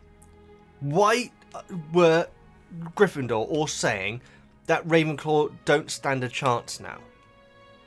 That's in universe, and they're saying, are they being flippant? Are they joking? They're saying how Cho only has I can't remember which broom it was, but an old broom. It may have been a clean sweep, in fact. Or something 7. Comet 7? Not sure. In universe, they are saying, I know they're not being literal, but they are saying that the Firebolt has given them an advantage. Sure, Harry is a great broom flyer, but a great player should be able to win with a clean sweep. Having a great player have a far superior broom than everyone else is an advantage. I feel like I don't put my opinions over very clearly when it comes to the Quidditch stuff, guys. I'm sorry. But like I say, I feel like we're probably past the major games now. Alright. Oh, thank you so much for your... Oh, did I finish it? I don't think I did. Your criticism of Quidditch games compelled me to remind you, Neville and Hermione can barely mount a broom, let alone fly around on one. I bring this up because this Gryffindor team as a whole has something intangible that can't be bought or manufactured in chemistry. Trust me, come later books you will wish you appreciated the OG team a lot more. Well, we shall see, Josh. We shall see. That's an interesting comment you say about the future books. They said Ravenclaw don't stand a chance now, and it's not because Harry on a Firebolt would be amazing. It's Harry's got a Firebolt. Maybe I read it completely wrong. Either way, Josh, thank you so much for your comment. Florina. Hi, Veggie. What do you think about Hermione and Professor Trelawney's behaviour during their confrontation? It was certainly brutal, wasn't it? Also, I really like that Hagrid knows he is unreasonable about creatures he looks after. That's true. That's true. He was being self-aware when he said that, wasn't he? Because I said earlier on in this video, which is a long video, how it's the stupidest thing you said. It's not stupid at all. It's Hagrid admitting that that's what he is like. That is, Florina, that is a great point. Yeah, you got me there. I misconstrued what Hagrid was saying there.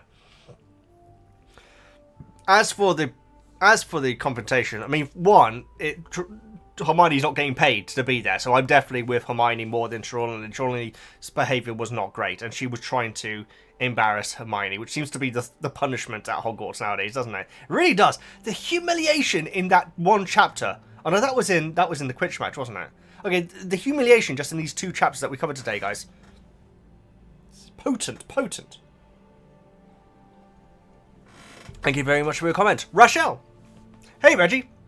Some dot points for you. I am so glad Ron had some time in the sun and felt important. Yes, it's important for always die. Well, we think, he thinks, anyway. Snape is so much more intense in the books. In the movies, it's a simple out of bed at night situation instead of catching him from Hogsmeade. I wish these insults made it into the movie. Yeah. I mean, Snape's grudge has been one of the best chapters in this book, guys. It really has. It's been blooming wonderful. I get it. I mean, there's a lot of characters in Prison of Azkaban. So maybe they did want to tell Snape back a little bit for that one because they knew what was coming in future ones. I think they did a good job, but my God, I would pay to see the full-length proper version, you know? The book version, I should say, on the screen. It'd be amazing. I found the Quidditch game entertaining with the commentary from Lee Jordan. As always, he is amazing. I love that there is a physical Quidditch cup mentioned, unlike the never seen house cup. Oh, yes, it does mention that the Quidditch cup is massive. It does specify that. Thank you, Rochelle. Greatly appreciate your comment. Howa. Oh my goodness, Howa. We have to talk about Neville. I think there are two separate issues to discuss. Firstly, did Neville deserve punishment? Deserve punishment or the punishment? Very interesting that you word it like that. Punishment. Secondly, was McGonagall's punishment appropriate? I personally believe that McGonagall was right to punish Neville, but I think denying him the house password was too much. I have no problem with the other punishments. I think a detention is fine. Considering Ron got detention for just basically talking back to Snape early on in the books. In the book, I should say. I think the detention is fine. I think that the Hogsmeade thing is going to affect Neville in a very brutal way, considering he clearly doesn't... Let's talk real for a second, guys. The way that Harry treats Neville, it's clear that Neville struggles to make friends. Right? Is that a fair comment? I think that that's fair. So having him not go to Hogsmeade with the other gang is only going to make it worse for him. And then him having basically being humiliated, having to use the password from other people. I think it's bad. I think the detention fine. If you want to get the detention, as long as the students had been told beforehand, do not write the passwords down. And I know it's something which should be obvious to a lot of people, but to some people it wouldn't be, particularly with Cadogan changing it every few minutes. Neville is a fan favourite character, so people tend to overlook his flaws. When it comes to Neville and Professor Snape, many people simply say that there is nothing wrong with Neville's behaviour and Snape just picks on him for no reason because he's so evil. However, it turns out that McGonagall agrees with Snape that Neville's behaviour is unacceptable. So McGonagall evil too? Or could it be that Neville really is problematic? Problematic is one of those words, Howard, which I find problematic, ironically. What do you mean? What word would you replace problematic with there? Because I always find that people use the word problematic to sugarcoat what they actually mean. So if you couldn't use the word problematic, what word would you use to end the sentence? So, is McGonagall evil, or could it be that Neville is really is incompetent? Cavalier? I'd like to know what word you'd replace problematic with, because it's one of those words which it kind of like... Is it the fact that he doesn't feel like other people's safety is important? Is that what you're saying? Or is it that he's not intelligent enough to be able to remember the passwords properly? And so is the word that you'd use stupid? I'm not sure. It's one of those... Problematic is one of those words where I find it difficult to actually understand what someone is actually trying to say when they use it. I'd like to know what word you mean by problematic. What you mean by problematic, I should say. Remember when we first met Neville? He had just lost his pet toad. That was our first clue that he was not a very responsible person. Shortly after, in the very first potions lesson, Neville didn't follow Snape's instructions. Is this going to be... I mean, this is a long comment, how we literally just going to go over all the things that we've discussed in the past. I'm going to skip this chunk because it's a long comment, and we're just going over old ground here. So Neville being reckless and endangering himself and others as a result of something that we'll establish in the books. Other characters acknowledge Neville's irresponsibility as well. It's not something that Snape and Snape's fans made up. Okay. And now Neville did it again. He lost his list of passwords and he couldn't be bothered to inform McGonagall about this huge security breach. He may not have known about it. He may not have known about it, because if he goes in with other people, most of the time, guys, as an individual, you will not need to use the password, because there will be other people that you're with going to and from classes. And so it may have been the case that oh no, maybe Neville did say that he lost it. I can't remember. However, with all due respect, I feel like we're going over a lot of old ground here. Bringing up the stuff from previous chapters, getting through these book clubs, it takes quite a while anyway, but if you could limit it to actually what we're talking about rather than all the previous stuff, because I'm now skimming to see if it's actually relevant, which this does seem to be. Negligence can be morally wrong too. It can be, but not necessarily. If Black really had been the mass murderer everyone believed him to be, Neville's negligence would have cost Harry his life. Well, what about McGonagall's negligence? Surely it's McGonagall's negligence as well. In fact, it's a password system. Because Black could have overheard the password being said at the door or not, and then got in. I honestly feel like the problem is that it's a password system. That's the problem here.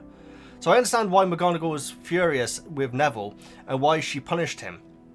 I just don't agree with denying him the password. That needlessly humiliated Neville and put him in a danger in case there was another Black attack. Snape can be unpleasant, but his punishments are very tame in comparison to hers. He never willfully puts a student in danger. That's fair. It's usually just detention sort of thing, isn't it? And they're usually unpleasant. And humiliating. What did Ron have to do? He had to clear that out of the bedpans without using magic or something? That's humiliation. Either way, however, thank you so much for your comments. If you could just avoid this sort of stuff next time, because I do say if you could try and limit the length of your comments. I appreciate that you do want to push that, but when you do it, you can't just go over stuff that we've talked about before. So I appreciate your comment either way.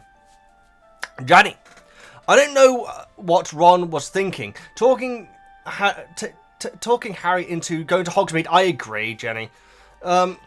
He knew Black was after Harry, and after Black tried to attack him, I think he'd be more concerned about their safety. I guess we'll never understand 13-year-old boys. Well, there you go. Yeah. And the fact that Harry, went along with it as well, and actually said that Harry was wanting him to say it. When I was 13-year-old boy, guys, I would not have done that. So it's not just us lot that are the problem here. I'm the only one who finds it weird that Ron knew that Harry would be in Snape's office after returning to Hogsmeade. How did he know? How did he know what to say? It's true, I did say that he would have known, but how would he have known?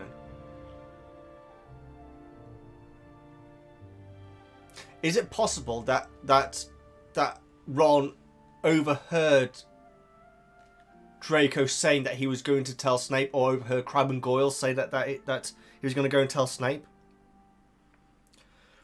And Snape has led Harry to his office. In fact, both of them. Whomping Willow. When the Whomping Willow situation happened, Snape took Harry and Ron to his office. And so that might be where he worked out. That might be where Harry was being taken. He probably went to the common room first, realised that they weren't there, and thought, okay, who's Draco going to tell first out of anyone? Snape. Is Snape going to take that to Dumbledore straight away? Hell no. Snape is going to try and torture Harry first. It takes a little bit of work, doesn't it? It takes a little bit of work accepting what I just... That theory. But that's where I'm at, though. Very interesting point. Very interesting point.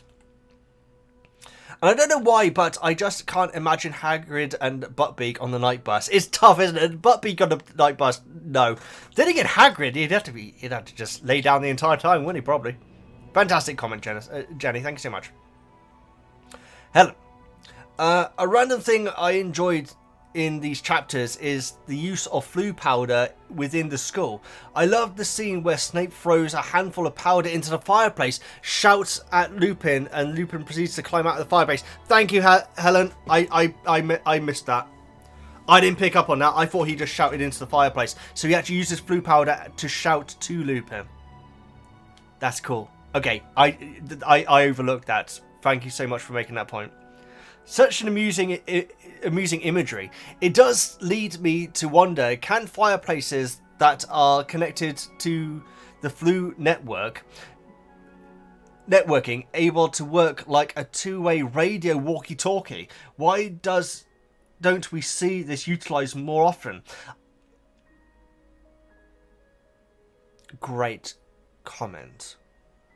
I'm wondering, maybe the communication flu powder is the same amount as a full body flu powder. And so in most cases, you would want to speak with the person face to face anyway, and so you're going to be going through it. Snape specifically wanted Lupin to come to him. And so that's probably why it is rarer. But wow, I never really thought about it like that. That's fascinating. Yeah, I'd like to know if it's the same amount that's used for communicating, and because if it's a smaller amount, then they absolutely should be communicating via radio walkie-talkie style. Anyway, Helen, thank you so much for your comments. Tammy, just love the fact that Harry's head is actually revealed in front of Malfoy and Hogsmeade. That would have been so funny if that was in the movie. It's true. It's a very different kind of scene as well. Also, Harry could have just stayed in the secret passageway and checked the map until Snape was gone. Oh, good point. But I guess he was completely panicked. That's it. 13-year-old boy moment again. Very true. It's the panic. Him and Ron did not a very good job at trying to be innocent. No, Ron was terrible. Harry was mainly silent, wasn't he? Also, Harry's sass is coming out, saying maybe Malfoy is having hallucinations. The Snape is a bold move, absolutely. That's why he has so much more respect for Lupin than Snape. It's a very different way that he interacts with them. And it gets even better when all the Marauders insult Snape. Who knows exactly who they are? And Lupin's only comment about it was, "We've met." Just a great chapter. It was a brilliant chapter. I completely agree. Can I just pause for a second, Tammy? How I'm sorry if I seemed a bit rude with your comment. I take on board all your points. It's just the parts where it's going over old ground, but I do take your point, and it's very interesting to hear a different take on Neville. It really is. I tend to disagree with it. I tend to be a lot more sympathetic towards Neville, simply because I was not a very smart kid at school, guys, and I would make stupid mistakes a lot, and so I can definitely sympathise with Neville. And I personally don't think it's out of flippancy or like him not caring about other people. I think he does care about people, but that's different interpretation of the character. I also like, back to Time's comment, I also like we get more information about Hermione from Hagrid. No wonder she is cracking with all her classes and helping Hagrid with Buttbeak's class, and is going through pretty alone through it. The loneliness must be brutal for her. We never find out about what Hermione was like before. I hope that one day we'll find out about what Hermione was like before she realised that she was a witch, sorry. I'd love that. I would absolutely love that. I really would. Was she a lonely girl? Did she have friends? Man. What was her favourite Muggle subject? I want to know what Hermione's life was before she was a witch, and how happy it was. Probably quite happy. Maybe we'll get there. Maybe we'll get there, guys. Blah, blah, blah, blah.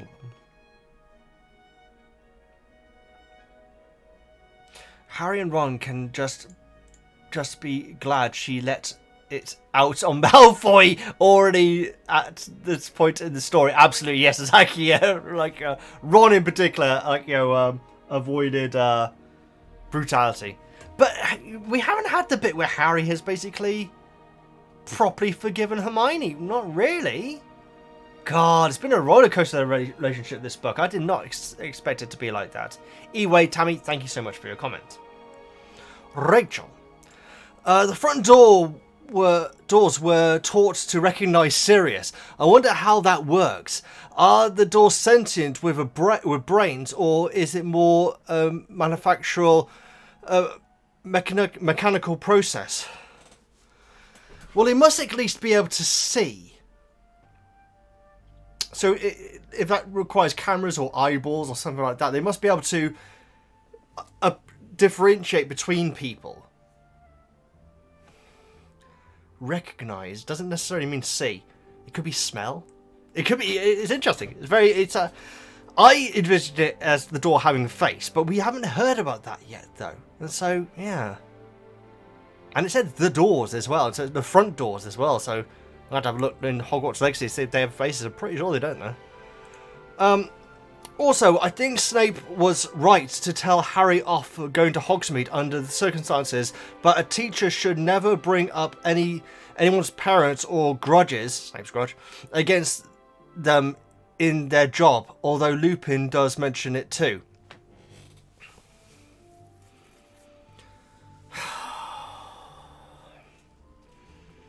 What Lupin said was brutal, but he's saying it to...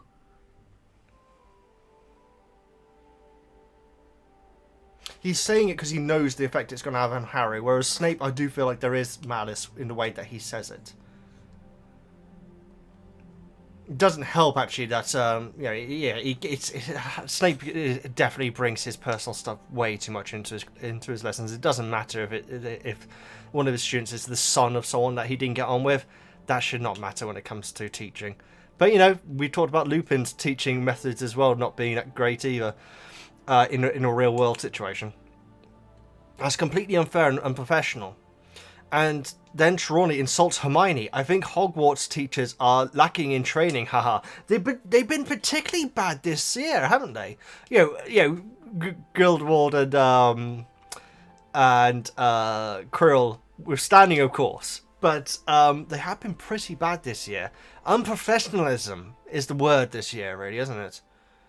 Maybe it's because Harry is seeing them more as not equals, but less as people of authority because he's getting older, and so he's just noticing it more.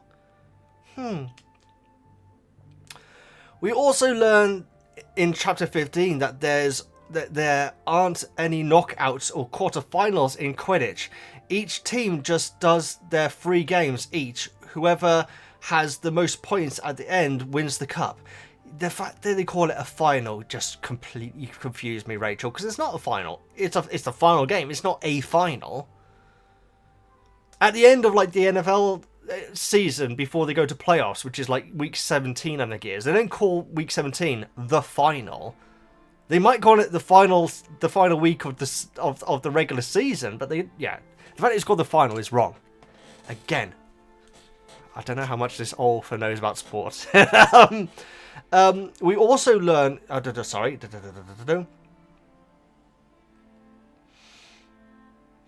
there's the tactical discussion of Harry needing to catch the snitch after they are up enough points, which certainly makes it more exciting.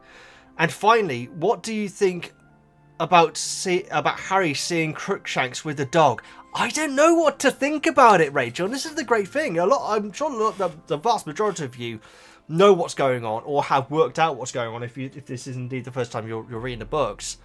I don't know, which is such a privilege. It's a privilege to be in a situation where I don't know where this is going. It's great. It's what you want. As for the points, yes, I do find the carrying over points quite interesting. I have to admit that. I do quite enjoy that aspect of it. Because usually that sort of thing would only affect, like, draws and things like that. But it's a fundamental part of it. So, I guess if you completely destroy... if you completely destroy the first team that you play against, like really, like scoring like 1,000 points over them, then what you could do in the next 2 games is just line your players up across the goal. And just wait for the other Seeker to catch the snitch. Or have your Sneaker going for the snitch as well. To force that Seeker to have to go for it as well. Because then you're sorted. You'd have to win the first game by big numbers though. Either way, Rachel, thank you so much for your wonderful comment. Michelle. Before I start, I totally agree with the idea of covering 2 chapters per video. As you go forward, especially beyond this book, the chapters are going to get longer and more in depth. So reducing your videos to 2 chapters, although it will take longer, would be less challenging for you. Yeah, Michelle, I mean, it will speed things up in a sense, because I will be able to get these videos out more regularly. So it won't, yeah, but it won't speed things up much though. I'm glad that you appreciate that, and I do feel, particularly with Snape's Grudge, my god, imagine if I had to do another chapter today, guys. I don't think I'd make it. You will find, as you read, that Harry point of view protagonist's Gryffindor bias seems to be a little more prevalent. Lupin was also being just as petty in encouraging a student to humiliate a teacher in the Boggart class. I do agree. But people overlook it because Lupin was nice and was also a Gryffindor. Well, going back to Howard's comment, I want to say again, I do feel like let me know what you think, guys. I think that I am fairer on Snape when it comes to that. I think I am. I know that some people are always going to say that what Snape did is wrong, and even with the payoff at the end of the story, it doesn't recount for what he did. Atone, I should say. I like to take each individual case and look at them there, which is why I don't find it useful to look at Neville in the way that Howard was, where you're piling on everything that he may have done. I had to be able to, when it comes to Lupin, I don't take the fact that he is one of my absolute favourite characters, let alone professors in Harry Potter. I want to take the lesson and think, what do I think about this? Because if I were to, I'd say, oh, Lupin, he's a lad, he's having a bit of a laugh. Snape can't take a joke. Come on now. That's what I'd be like if I was just going to be all out, you know, a Lupin lover. I like to be able to scrutinise characters that I love, and I love Lupin. I genuinely do, guys.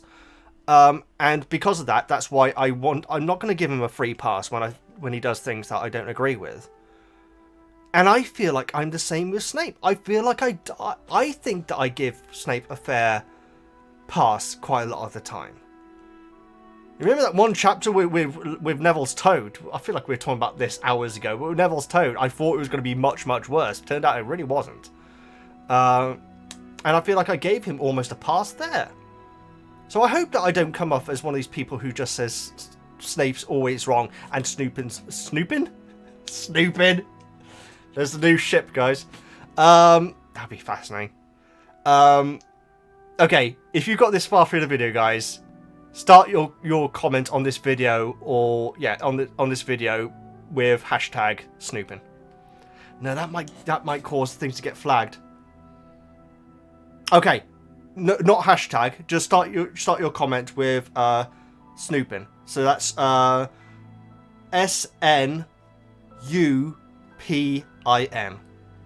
Stupid.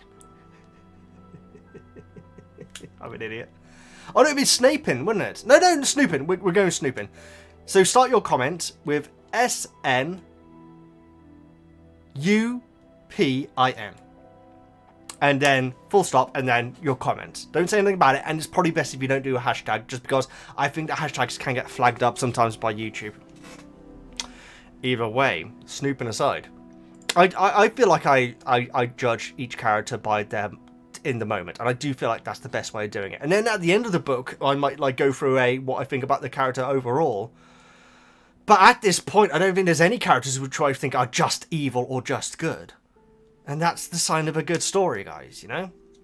That's kind of why I don't like the Quidditch things, because it does feel like it's just good and just bad. I want to have a reason to like Draco at this point. I really do, guys. I almost find it frustrating that we don't. Either way, moving on. So, was also Gryffindor.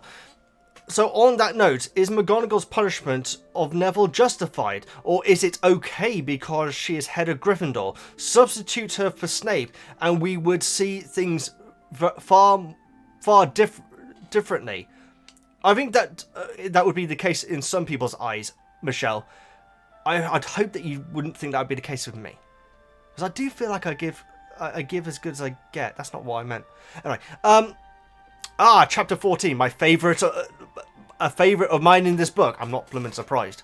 What would your head be doing at Hogsmeade, Potter? Said Snape softly. Softly. Your head is not allowed to be in Hogsmeade. No part of your body has permission to be in Hogsmeade. I love this Snape quote.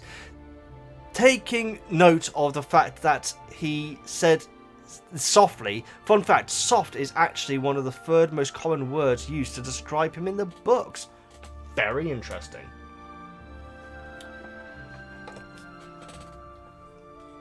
Sorry guys, I need to scratch my back. It's jovial, isn't it? It's almost as if he's having a laugh with Harry. Which I don't think he is, but the way he worded that seemed so out of... Unless it is like him playing with his prey sort of thing, where he knows he has him. But, that, he knows he has him every other scene in these books. Yeah, it does seem like he's almost having a joke with Harry, doesn't it? There are a lot of truths and interesting things mentioned in this chapter. And about the dangerous prank joke, we'll find out more soon. Uh-oh. Oh, with Snape? Okay, very interesting. Thank you so much for your comment. Digo! I have to say that Harry and Ron refusing to make up with Hermione even after talking with Hagrid gave them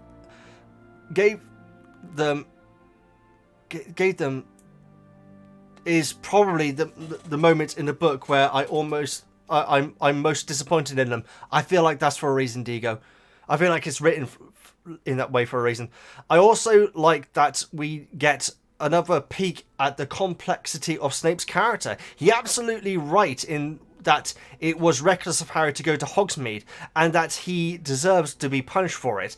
And I actually believe that he was concerned for Harry's safety. Yes, I do as well. And we also get a hint that his hatred of James might have deeper cause than just a simple teenage rivalry. You know what? I was going to make a stupid point there. I was going to say also, why isn't Snape clocked onto the fact that Harry has an invisibility cloak? It doesn't matter if Harry's got an invisibility cloak. He's allowed to have an invisibility cloak. Yeah. The map, on the other hand, is not something that he should have. But the cloak, it's his. And so, there's no reason why Snape would say, and how come it was only your head? It's like, none of your business. I've got an invisibility cloak. What you gonna do about it, Snape? You should have done it like that. You should have said it like that. Alright. But he also clearly let his hatred of James blind him and took obvious joy in the prospect of Harry being punished, yes. And this attitude of his also prevented him from being successful in dissuading Harry... Pardon me. Dissuading Harry from doing such a thing again in the future. That's actually very true. In contrast to Lupin, more compassionate and understanding, but still very stern approach.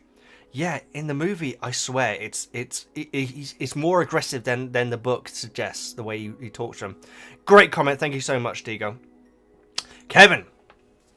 Proud Gryffindor here. Gryffindor win the Quidditch Cup. Hey, Veggie. Just to explain, since I know you were a little confused about how the standings work on Hogwarts Quidditch Cup. The way that it works is that the moment of points, the amount of points your team scores is cumulative and the team with the most points at the end of the season wins the cup. So, a team... Yes. A team could win the Quidditch Cup, but only win 1 out of 3 games. Yeah. It'd be unlikely, but it absolutely could happen. First game of the season, both teams score like 2,000 each. And then the Golden Snitch is caught. And then for the rest of the 2 games, one of the teams does terrible and the other one does okay but still loses. Yeah. You could win 1 game and still win the Quidditch Cup. Fascinating. Hence, why it's important to do things like outscore the other teams. Why capturing the snitch is so important. This why the final endings of sorry. This is why the final ends up being Gryffindor versus Slytherin. It's not that there is an extra game after all the games that is played. It's just so happens because J.K. wrote it that way, that Gryffindor Slytherin had the most points heading into the last match of the year. So whoever finished the match the most points would be champion. Well, technically apart from the 150. Or the 50, sorry. Then it shouldn't be called a final, should it, Kevin? Right? Because it may not have been the final game of the season. No, they've already played each other. Yeah, Hufflepuff and Ravenclaw have already played each other. Well, I guess it's not technically a final though. The name of the chapter is a bit confusing, I find.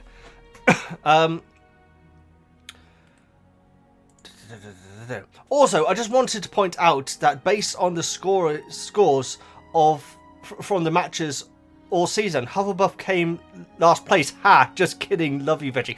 I wouldn't expect any less. I would not expect any less, Kevin. Seriously. I feel like that's always going to be the case. I cannot imagine that Ravenclaw and Hufflepuff are going to have much success in the future unless Cho becomes more relevant. That's true. Either way, Kevin, thank you so much for your comment. Greatly appreciated. There was another point that I was going to say about the scoring then. I can't remember what it was. It's all very confusing. If your team is winning the first game of the season and the other team is struggling to come back, you definitely wouldn't want to catch the Golden Stitch, would you? You want to just keep pummeling them and pulling them and pulling them into the ground. That's a tactic that we haven't seen yet. That is a tactic where someone playing the long game, like just destroying a team that isn't able to cope with, you know, the broomsticks they have or the skill on the team. If that's the case, if there's going to be a walkover game, you want the winning team wants that game to go on for as long as possible. And that is a tactic that we have not seen yet. It's all about, you know, the moment that the Golden Snitch is caught, isn't it? Anyway, thank you so much for your comments. Jacqueline, I understand that this was a plot device needed for Lupin to have the map. But honestly, why did Harry not just stay hidden in the secret passage and use the map to see when Snape had left, then use the invisibility cloak to get back into the Gryffindor Tower? Snape doesn't know how the passage works, so he wouldn't have found him. Very true, Jacqueline. It's a point that was raised in a comment above. The theory is that Harry was panicking and just wanted to get back, because I guess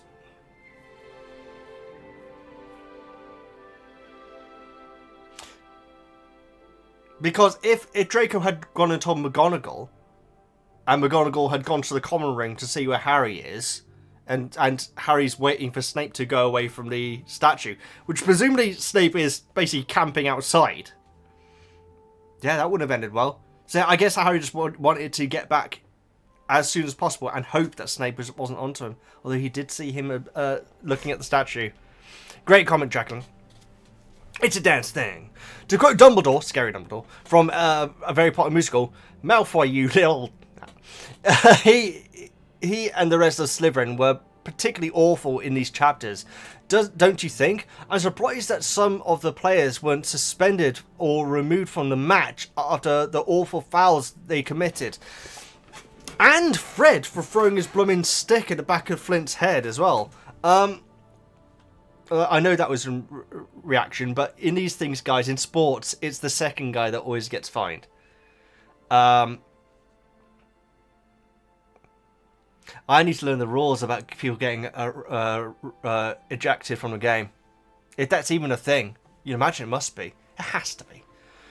That being said, that would have been a very... In which case, if players can get ejected from the game, then other players must be able to catch the golden snitch then, not just the Seeker. Because if your Seeker gets ejected from the game, what happens? You can't just end the game there, because that's unfair on the other team. Again, that's another tactic that you could have. If you have your Seeker ejected from the game, meaning that the game cannot be completed properly, and so the game is just null and void and the other team win, that could be a tactic that you could deploy as long as you've scored enough points in the previous game. Oh, man. I'd be right Machiavellian Quidditch coach, wouldn't I? Jeez. Yeah, I need to read the rule book. Other players must be able to catch the snitch. That's now confirmation. They have to be able to. Because if a Seeker gets kicked out of the game, you can't end the game with the other team winning, because that could be detrimental to the winning team, because they may not have enough points to win the final, as it were. Oh man, I'm evil. I'm an evil Quidditch coach, guys. Remember to leave your comment, Snoopin. SNUPIN. Right.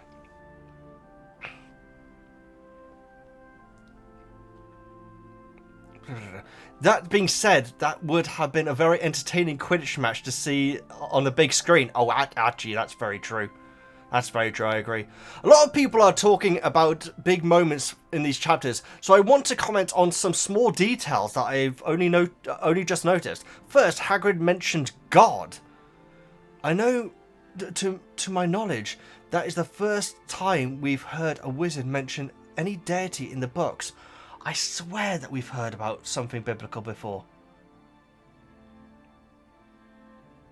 Unless I'm thinking of something... Oh no, I'm thinking of Buffy, aren't I? I've been thinking about that on Buffy, the fact that it kind of means that certain religions are correct because of these things happening, or kind of.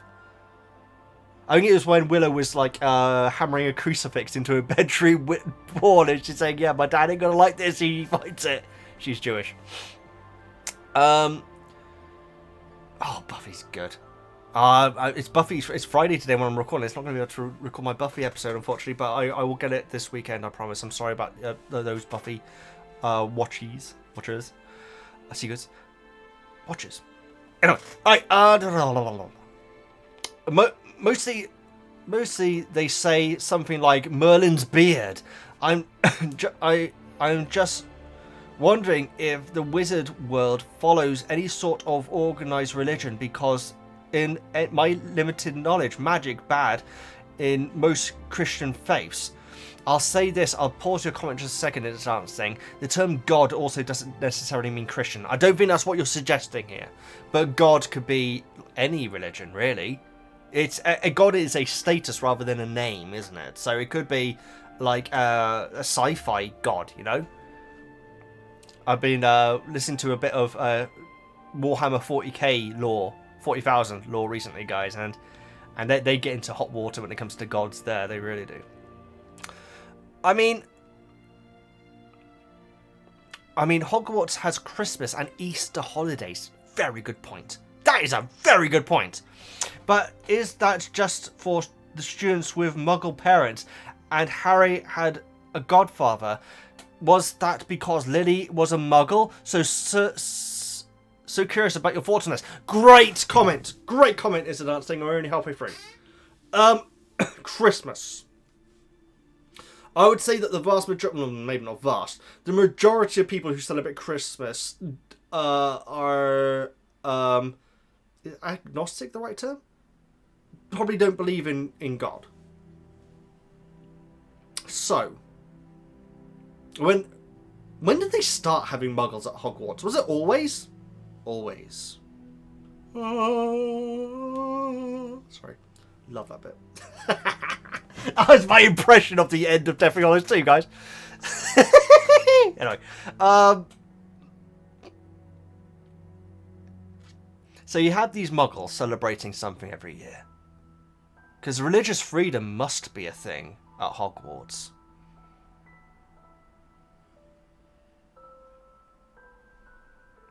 That's very interesting.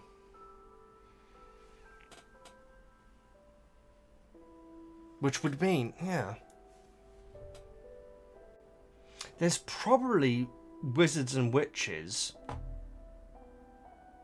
doing Ramadan at Hogwarts as well. Wow, I like this. It has legs. It has legs. This discussion has legs, guys. You presume there must be. There has to be religious freedom at Hogwarts. That's my belief, guys. And you had this festival that these Muggle-born, sorry, not Muggles, sorry, these Muggle-borns were having each year. And people realised that it's quite a fun thing, and so maybe the other students started to get involved with it, and then it just became a big thing every year. Because it's true, they don't talk about Jesus Christ at all. Wow. Not even at Hogwarts, just out in the world, because obviously Muggles and wizard folk do interact quite a bit. I've never thought about it. Fascinating point into the dance thing. As someone who wears glasses, how the heck did Harry manage to see Crookshanks walking along the edge of the Forbidden Forest at night from the Gryffindor Tower without his glasses? Wasn't it like dawn? Maybe it was at night. I barely make out any shapes without my glasses, let alone at night and from a distance. Does Harry really need glasses? I don't think we've ever had a moment where he's lost his glasses and he's not able to see, have we? Unless it happened in the Chamber of Secrets, maybe. May have done. It may have done. I can't remember. Fascinating point. Was I the only one surprised by Snape referring to himself as the master of the school? I completely agree. When trying to open the Marauders map, where did that come from? And finally, did you notice that when Lupin took the Marauders map before leaving Snape's office, he said, "I'll take this back." Oh, maybe a little slip up from him, or intentional foreshadowing.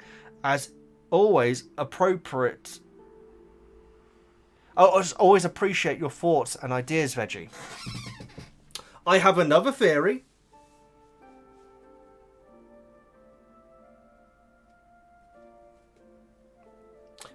I don't think at this point Snape has ever known about the map. I think this is the first time he's learnt about the map.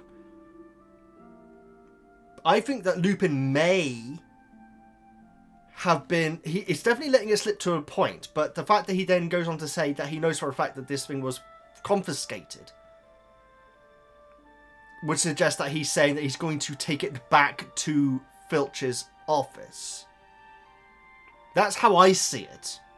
But I see what you mean. It's ownership as well, isn't it? I'm taking it back because it's mine. I interpret it as he's going to take it back to being confiscated, which he then tells Harry he knew it was the case. But Snape didn't know that. I'm pretty sure that Snape did not know about the Marauders map until this scene. Maybe that will become clearer in the future. But fascinating discussion point there. Oh, brilliant. It's a nothing. Fantastic comment. Greatly appreciated. You aired some fascinating points which I've never even considered before. Always appreciated. Georgia, I always say your name wrong. I'm so sorry. And I appreciate the phonetic typing out of your name there as well. I feel absolutely terrible for Neville's punishment. About Neville's punishment. I understand that McGonagall didn't have malice intent and wasn't getting enjoyment out of Neville's punishment, but it seems incredibly irresponsible. It does feel a little bit vindictive in my opinion. He just to float around outside out in the corridor with a killer on the loose. You're Neville making this point, which is something which I did not pick up on. Even if she knew Sirius is only after Harry, why risk it? if the password system really is the only way they can figure it out, why not have a buddy with Neville to let him in or something? He didn't lose the password on purpose. It was an accident. I have such a problem with strictness and harsh punishments when it does. I don't think it achieves anything. Isolating Neville will not make him less forgetful. I completely agree with that, Georgia. The password system is the problem here, guys. It really is. They were relying on the password system keeping Harry alive, and that was the school's mistake. You can't blame it all on a 13-year-old boy, guys. You really can't. How the hell did he get that far anyway? It's only the last door that he had to get through. And they're trying to say that it's all Neville's fault? Also, despite my grievances with Hermione last chapters, I think Ron and Harry are being little dafties. They should have let the grudge go. Icing her out is not on at all. I understand Ron's hurt as he loved Scabbers, but they should be trying to sort it out instead of being proud. I completely agree, and I feel like they learned a big lesson in these chapters. I just hope it isn't forgotten because of what happened in chapter the final Quidditch match. Final. What do you think of the changes in Hogsmeade's chapters?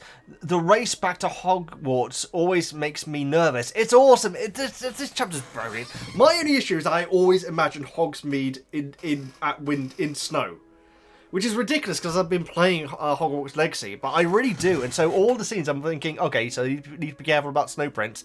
There's no snow veggie. You know? Georgia, thank you so much for your comment. I'm so sorry I've been saying your name wrong up to now. I endeavoured to change that. Samyam.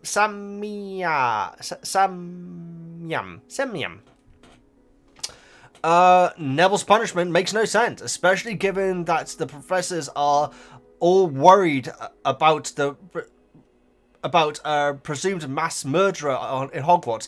Neville not having the password, being forced to wait in the corridor, makes him more vulnerable. I forgot just how sassy Book Harry is. I love it. Not only does it make him more relatable and realistic, absolutely, but it shows us that in a comfort of magical world, Harry finds his voice. During the summers when he's with his terrible aunt and uncle, and cousin, he's walking on eggshells. Yes, we've got a glimpse of him making sarcastic, snide comments to Dudley and negotiating with Vernon, absolutely. But for the most part, he's pretty careful about not saying or doing anything that would further anger Petunia or Vernon for fear of punishment and retribution. It's heartbreaking. That's very true. And it's you know what? It's nice to reflect on that now, Samyam. Because it's been a while since we've heard from the Dursleys. And so being reminded of that version of Harry to what we're having in these chapters is brilliant. That's a very...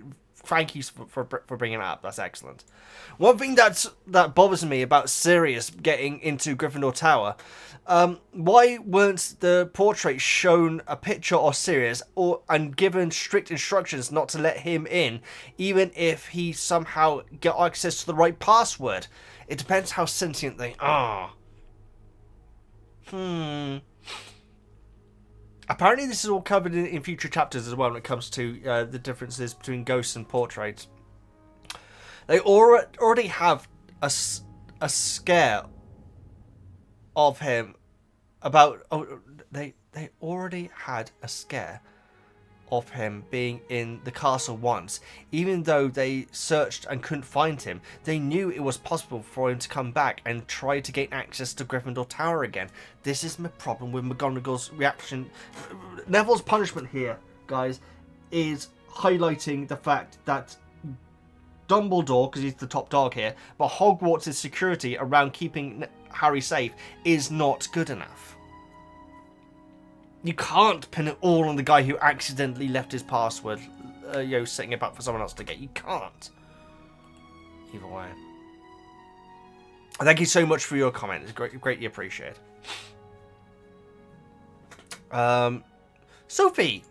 Hello, Veggie. Don't worry about saying the wrong thing. It's your honest opinion and your genuine interest in discussing that the reason why we're here. At least I appreciate that, Sophie. I do feel like sometimes I go a little bit too far with the Quidditch stuff, though. But I'll say this, it is my honest opinion, guys. I don't enjoy those chapters as much as other ones. Because I'm kind of thinking, okay, so Harry's going to do a backflip and then he's going to win and everyone's going to say it's great. You know? And it is Hufflepuff bias, guys. Of course it is. That being said, I can word things in better... I can word things in diplomatic ways, and that's what I need to be able to do. So I appreciate it, Sophie. It's very nice of you to say that. I read the third book for the first time when I was 10 years old and loved it. Quidditch. As an adult, I wish there was a time limit of the games, or at least points for catching the snitch. Yeah, a time limit would certainly make sense. You don't want to go to penalties, would you? But then again, the scoring it's unlikely to have draws. It's going to be like an American football where you have like one draw per season, you know. The games in general would make more sense then. It's true, but I feel like the fact that it doesn't make sense kind of is the point as well, because we found out early on that like the first there's like a Quidditch match which lasted days or something, and that's obviously like how to Harry is just mind-blowing, you know. So it's the ridiculousness of not having a time limit, which I think is also kind of the reason why, because it is such a ridiculous idea to not have a time limit. I feel like that was kind of the point of it, for Harry to have that reaction. A general input about Snape. I always believed that there is more to Snape than we were told. Even as a kid reading the book, here's why. Dumbledore felt like a steady, calm, wise, kind, trustworthy, all-knowing person right from the start. It felt like Dumbledore knew things that I, as the reader, didn't. Oh, I completely agree with that. And that's what held the story together. He trusted Snape for reasons we weren't told about. Well, there you go. That's another fantastic point. And you could say that about Gilderoy as well. There's a reason for all these people getting appointed and keeping their jobs, despite the fact they may not be very professional. Draw only another one. Quite frankly, McGonagall over Christmas dinner, in my opinion. If he was wrong about Snape, the foundation of his character is shaken, and that in turn would shake the foundation of the whole story. So basically, I trust Dumbledore to trust Snape. I like that. I like that a lot. Keep doing what you're doing, Veggie. Love from Sweden. Thank you so much, Sophie. That's such a lovely comment. I appreciate it. And I appreciate what you say about me giving my genuine thoughts. But, you know, there's right ways and wrong ways to word those genuine thoughts, you know? And I feel like last time I did push the envelope with that. I feel like I've been a bit better this time. A bit. Sayashima. Saisha. There we go. I don't know why I make these names more difficult than they actually are. Saisha. I love so many things about these chapters that are not in the movies. The foreshadowing of who the Marauders are, and more importantly, Snape's history with them. Is never quite clear who Snape exactly means, with Harry getting it directly from the manufacturers. Very true. But my guess is that he thinks either that Harry got it from Lupin or that he was handed down from his father. Oh! You know what? That hasn't dawned on me until now, Saisha. That's a very good point.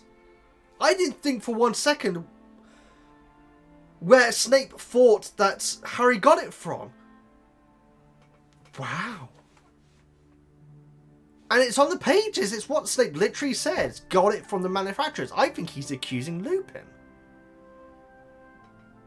I think he's accusing Lupin.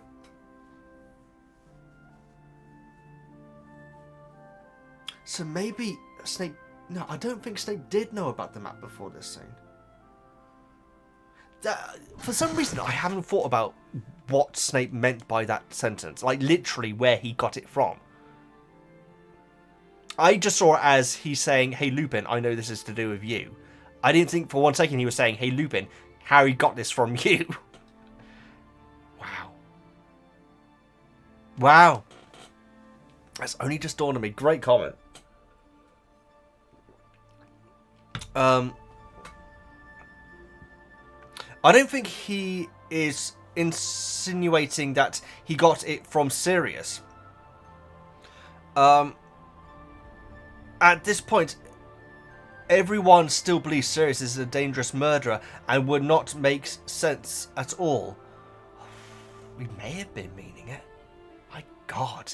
That's something which I haven't thought about. That's crazy. Imagine if he was insinuating that. My God. How much more the strain of Hermione's workload is shown. She's doing way too many things at the same time, and she really fraying at the edges here. And we again have her shown in a very different light, prone to introvertness and tears when pushed to the brink, but also proud and stubborn in herself. Absolutely. It is shown here that a simple apology would have been all Ron needed. An acknowledgement from Hermione that she had felt in what had happened. Granted, the circumstances of her just sobbing about Buckbeak's lost case may have softened his response, but I think the apology was really all he wanted. I completely agree. An acceptance that she was wrong. And she knew she was wrong. Oh, bless her. I loved that. I loved that moment, guys. For Ron and Hermione. Last but not least, I have to give it to the movie for once. Hermione decking Draco with full fist is way more satisfying than just a slap. Though Draco whiny reaction in the book makes him look even more like more than a wimp. It is good. It is a good scene, guys, and it's definitely satisfying in the movie as well. You know what I don't like about it is that afterwards, you know, because obviously there's no Quidditch match, so there's no she can't turn to Harry say you had to win this. She just like says that felt good. I didn't like that line. I don't know. It was good though, and considering everything that they cut out, the fact that they kept that moment in is actually pretty awesome. That's actually pretty awesome, actually. Thank you so much for your comments, Saisha. Katic. Ha, Veggie. Hi, Katic. Two things from me this time. One new, one old. By the old one, I mean the first time I read this book, Quidditch chapter, the match with Gryffindor win description was the first part of the book series that actually made me tear up. Oh my, Katic, that is I love that. It might have been the first time in my life I'd cried reading a book rather than watching a film or TV. Katic, I you know what, Katic, I really appreciate this comment. I actually really do, because earlier on I was saying, yeah, I literally said it. I said, surely Gryffindor people aren't punching the sky at none of this. Clearly I'm wrong. I really appreciate that, Katic. Have I ever cried while reading a book? I don't think I have. Not that I've, you know, compared to most people, I haven't read many books, guys. Dyslexics, it's quite a demoralizing thing. Yeah, that's wonderful, Katic. I appreciate you sharing that with me. The new one is an observation I noticed this time around rereading these chapters. When Snape has Harry in his office, there's a lot he says, but the point he makes about everyone, including the Mr. of Magic and Dumbledore, putting a lot of effort into protecting Harry from Sirius, while Harry repays them by breaking the rules and walking into Hogsmeade, is actually the exact same point Lupin makes only a few minutes later, but Harry pretends to give but about Harry's parents giving their lives to save him, and he should not risk it by being irresponsible. It's very interesting. The ministry down, but that's still not going to be as powerful as saying your parents. Yeah. Funny how these two conversations were placed right next to each other. Harry never ever taken it in the first time from Snape, but coming from Lupin, it has a greater impact. I'm not sure. Does Snape actually specifically say Dumbledore? He definitely says the ministry downwards, but Harry doesn't have a particular love of Fudge, does he?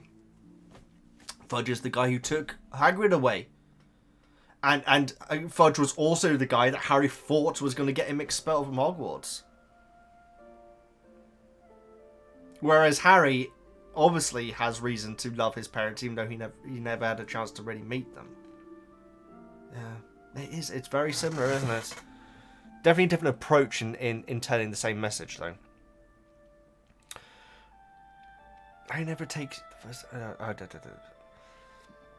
Funny how these two conversations were placed on direction. Harry never ever takes it in the first time from Snape, but coming from Lupin, it has greater impact.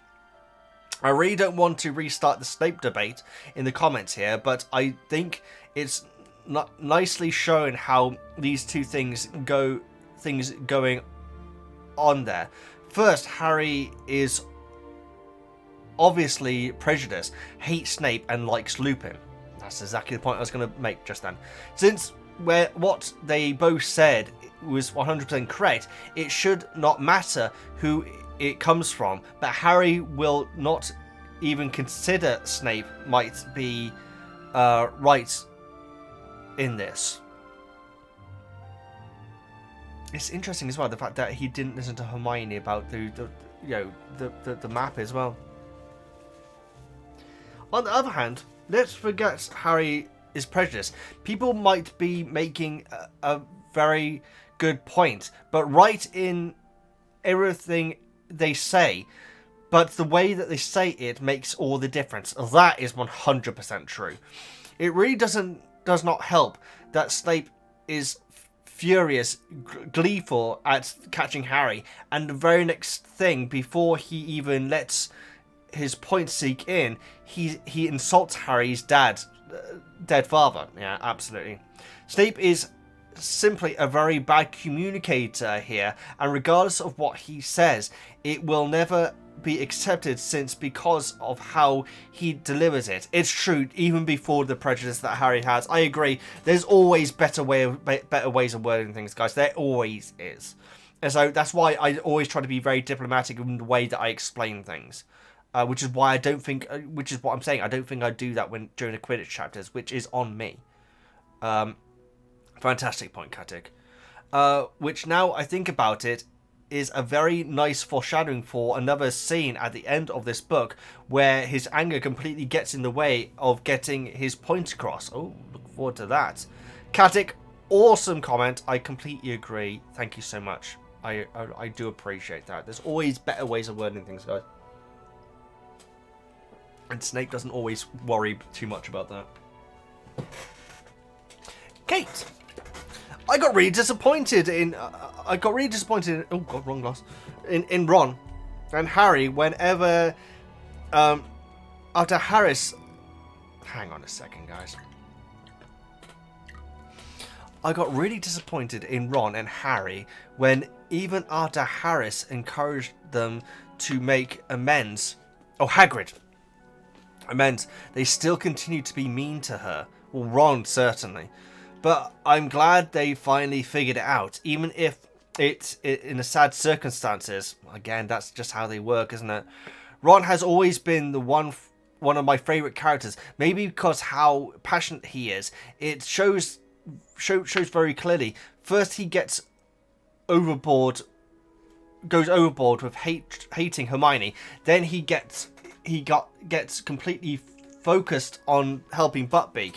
He is a very fierce friend in these cases of Scabbard and Hagrid, respectively. I love this about him. It's true, and it's something that we have seen happen time and time before now, where where Harry and Ron are Hermione and Ron, sorry, are able to just bury their differences for the greater good, you know? I'm just glad it's finally happened here, because this has been a long time that Hermione's had to be on her own in the worst circumstances.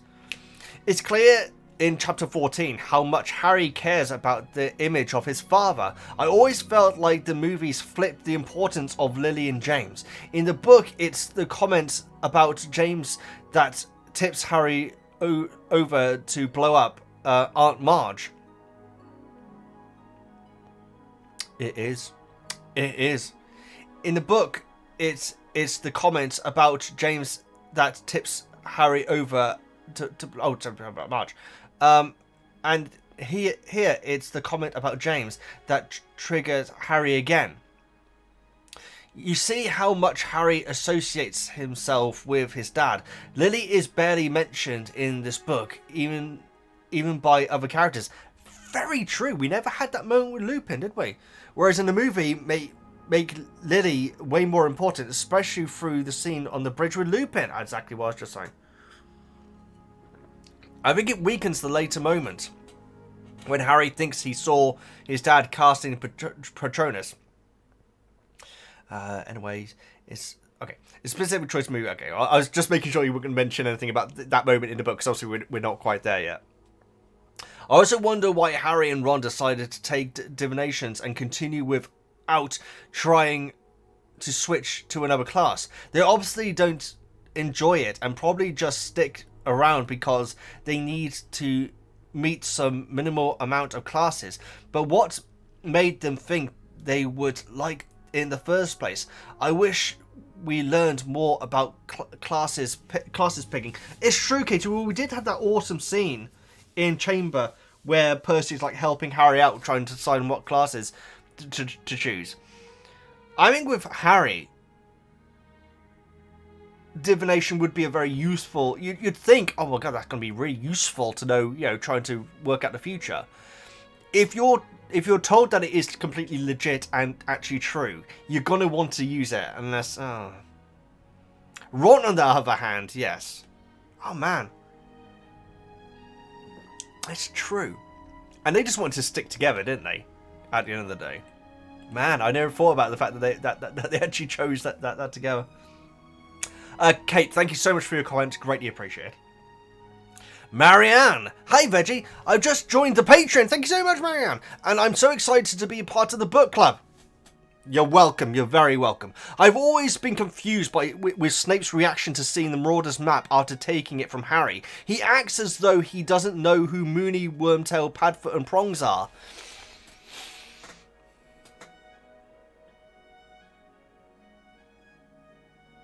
Does he? Because it's after those names are revealed that he goes to call on Lupin, I think.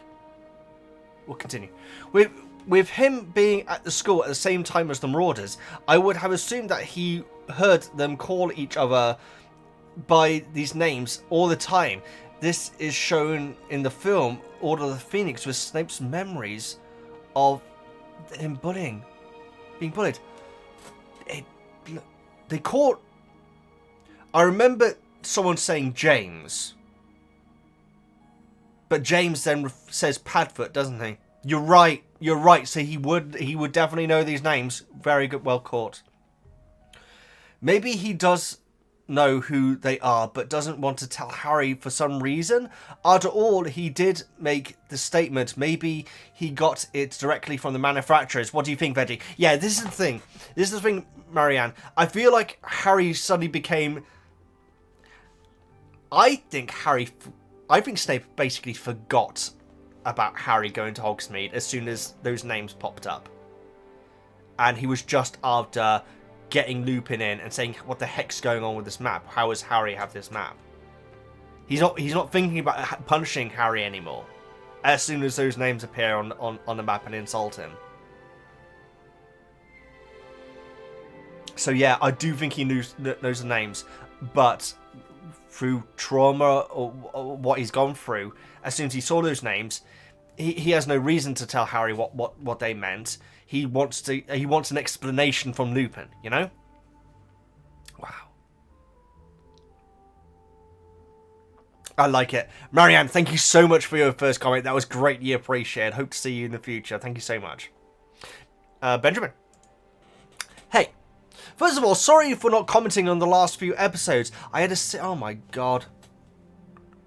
Oh, Benjamin, I am so sorry I didn't see this sooner. I am so sorry, Benjamin.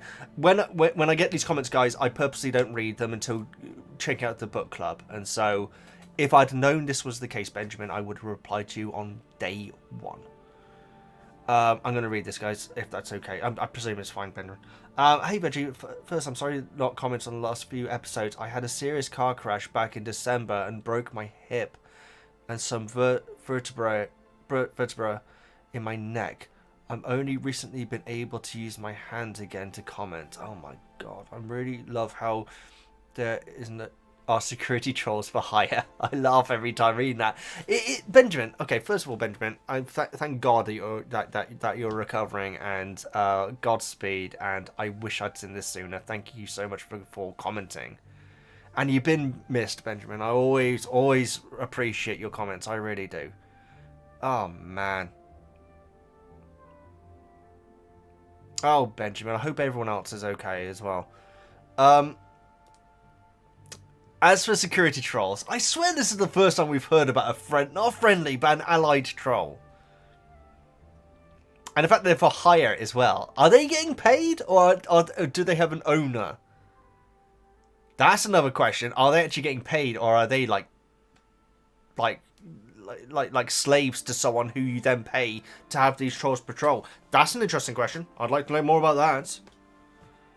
It's quite an image, isn't it? Security trolls. Oh my goodness. That's kind of crazy. Would have loved to see that in the movie.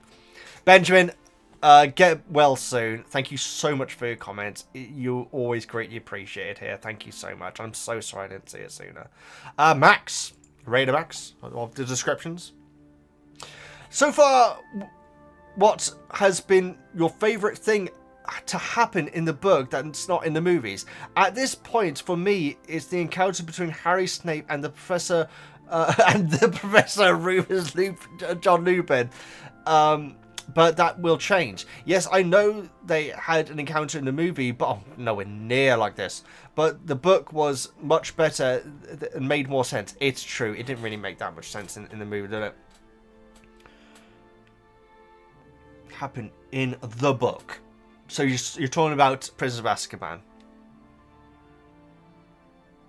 God, this has been a very good chapter. The Firebolt was a very good chapter. Oh, it might be the Firebolt being coming into it early. It could be. Harry wanting a rematch against Hufflepuff and not getting it. Man, I'm not sure. You know what, Max? At the end of each book, we're going to start doing this now. At the end of each book, I'll put up a poll asking what you would wanted to be in the movie the most. And that scene with Lupin, Snape, and Harry was excellent. And I feel like the movie did an okay job, but you can't have everything in it, guys. But it's getting Snape's history teased at this early stage is not something which I expected going into these books. The Firebolt story arc. You know what? I think it might be Hermione and Ron's relationship.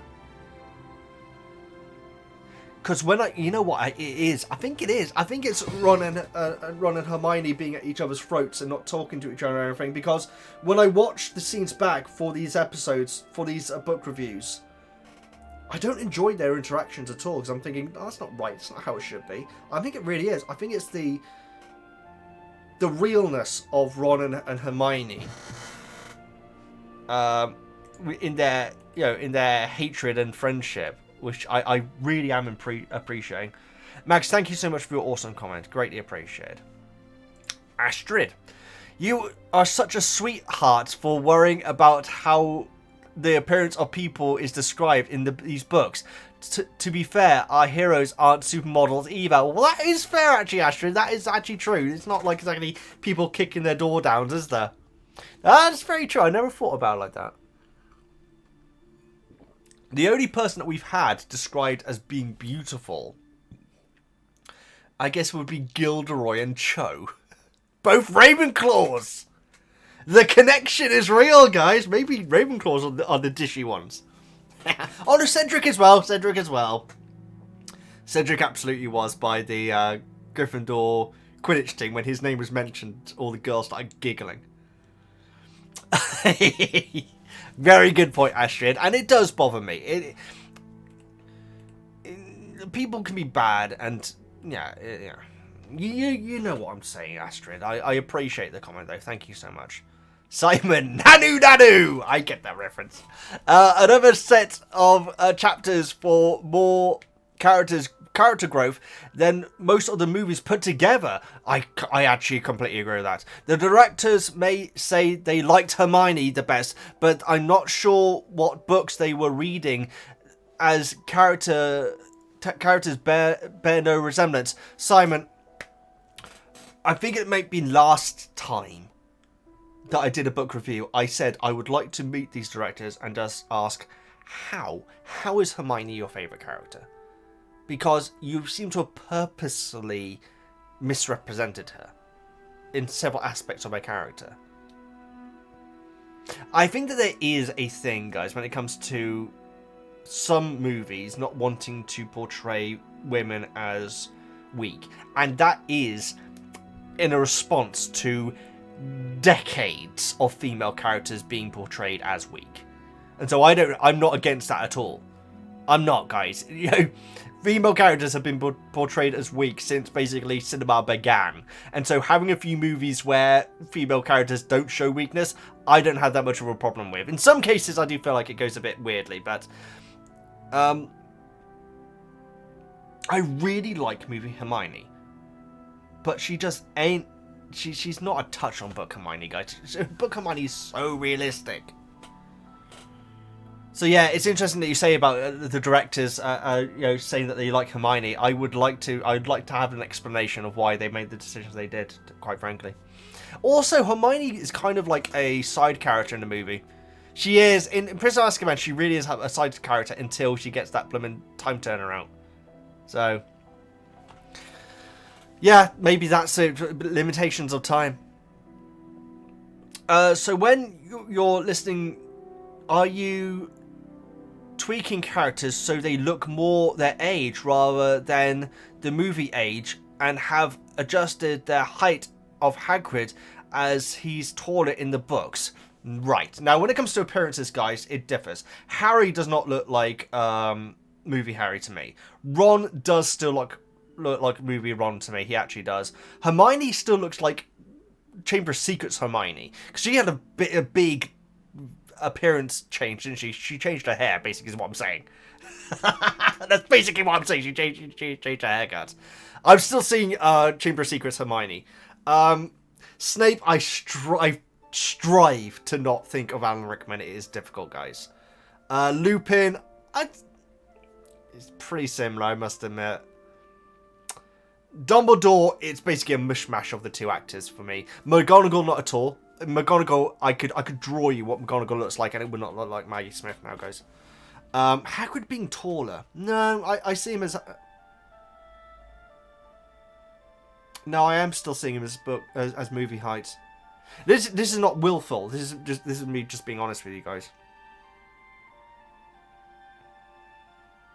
There are definitely characters who I do see as appearing different than in the book, but Trelawney I see as being very different. I see her almost like insect style, which I think is kind of what they went for in the movie, but no, my Trelawney's very different now I think about it. Great comment, Simon. That's really made me think about how I think about the different characters. Hagrid's height, I'm going to have to work on that, because I actually don't. I don't see him as being taller. Thank you so much for your wonderful comment. Ambiture. Any chapter where we get to indulge in Lee Jordan's world-class commentary is good chapter in my eyes. I love how into it Jim Dale gets when Wood saves the penalty. Oh yes, absolutely. Sounds like he had had fun recording booth that day. I bet. Yeah, absolutely amateur.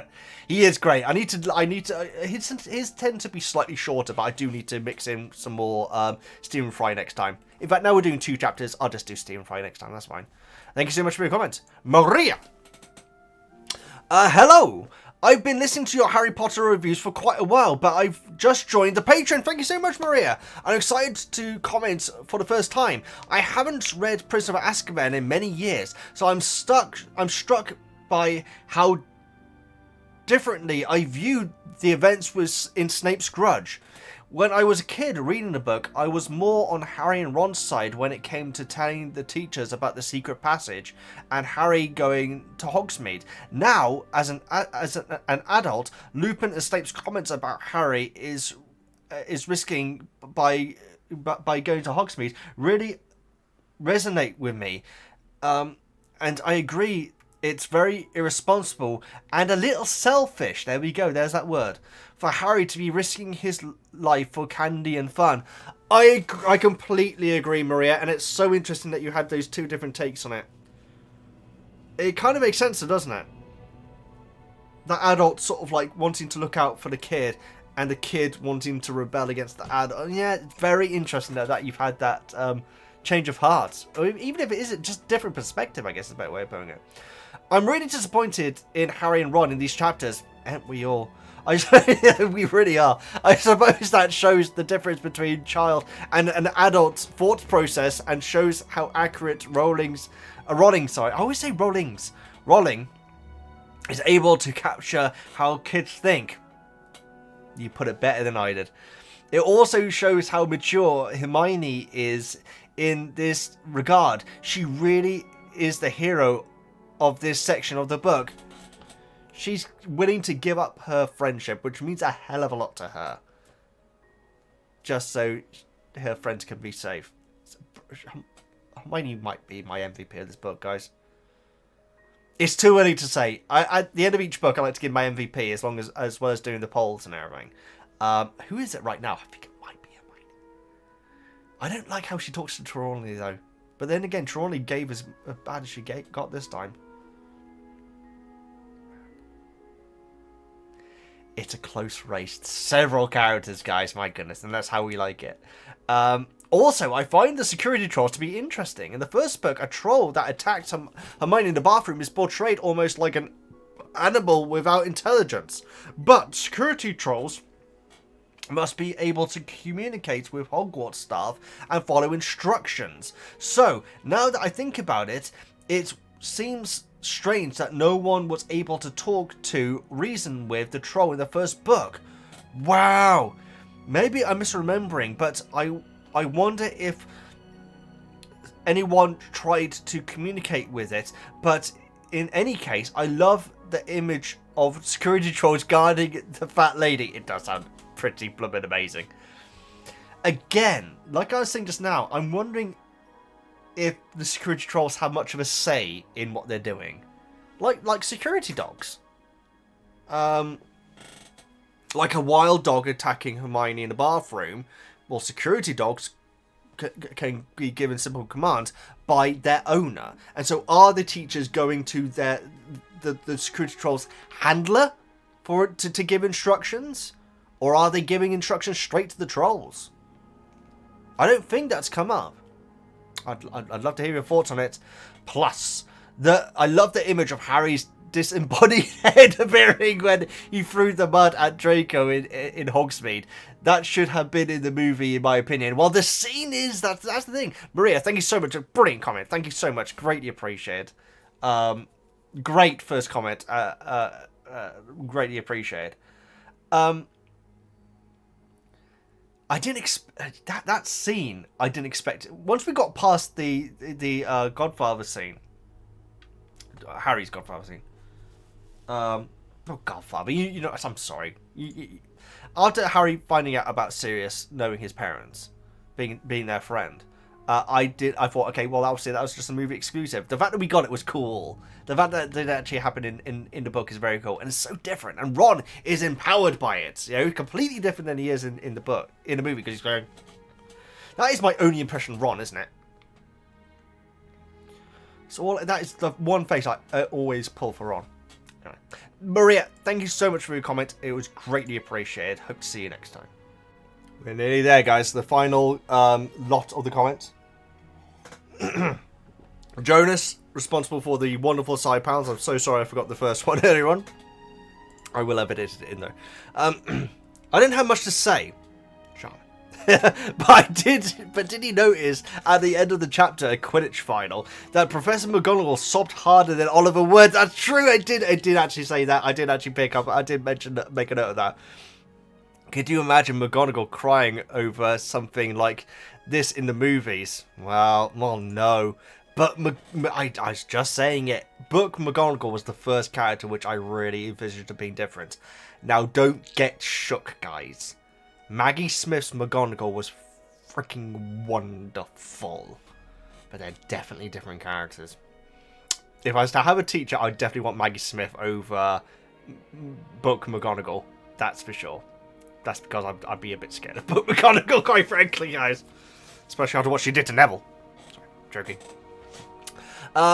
As always, I hope you are doing well. Also, why didn't they have McGonagall and Lee Jordan interacting more in the movie? That should have been in there, guys. I guess it's because they want to keep focus on Harry.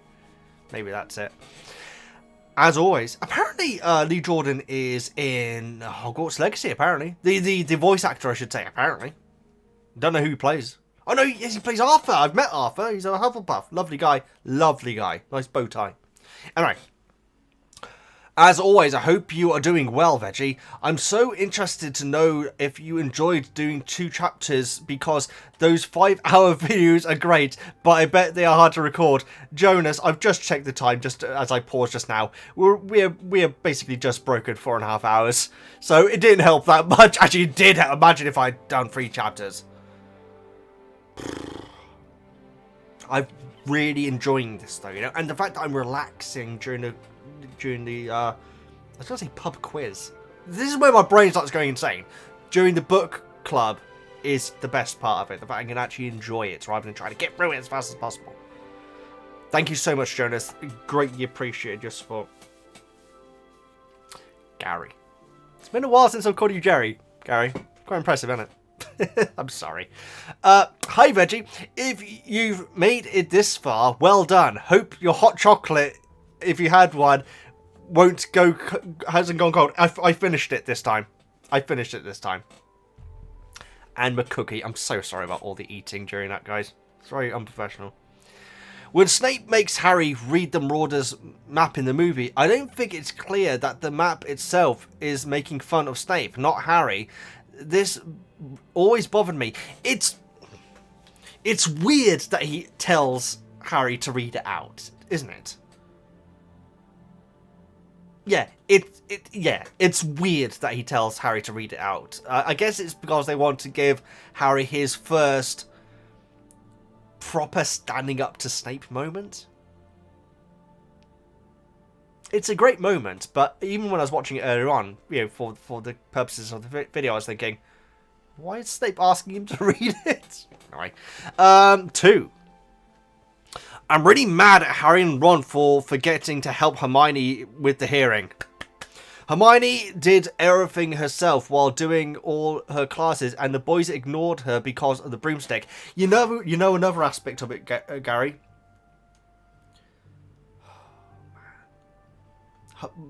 Hermione being who she is, the fact that she failed, no, she didn't. The fact that Hagrid lost the case, I bet Hermione fully put on her. I bet for not 1 second she was thinking, if I'd had help, it would have been better. She would have 100% put it on her. Bless her. I freaking love book Hermione, guys. Number 3. In defense of McGonagall, here we go. Neville had proved himself to be untrustworthy with the password, and by not allowing him to be told it, she was actually keeping the rest of Gryffindor house safe. I agree, Gary, but the password system sucks. That should not be the difference between Harry surviving or dying. You know, at this school of wizardry, have a professor or an aura. Actually, that's a good point. Why are there blooming auras in this school?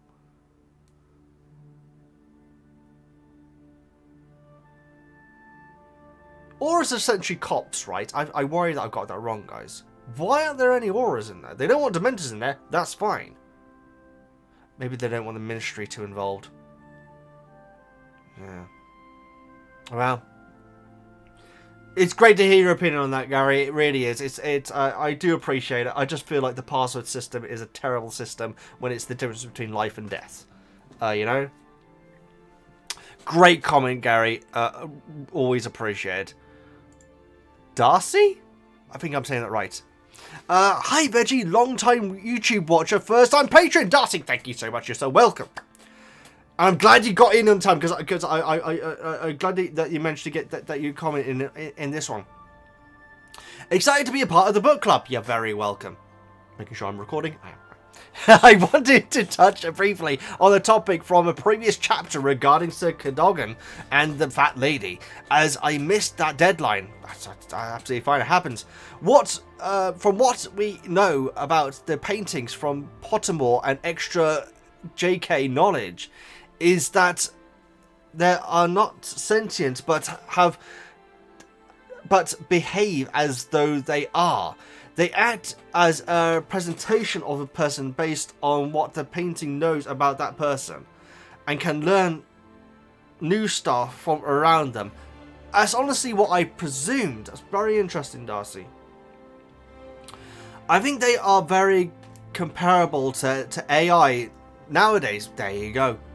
It is almost like they are programmed to act like a person, but cannot know more than what their program knows, or what they learn later.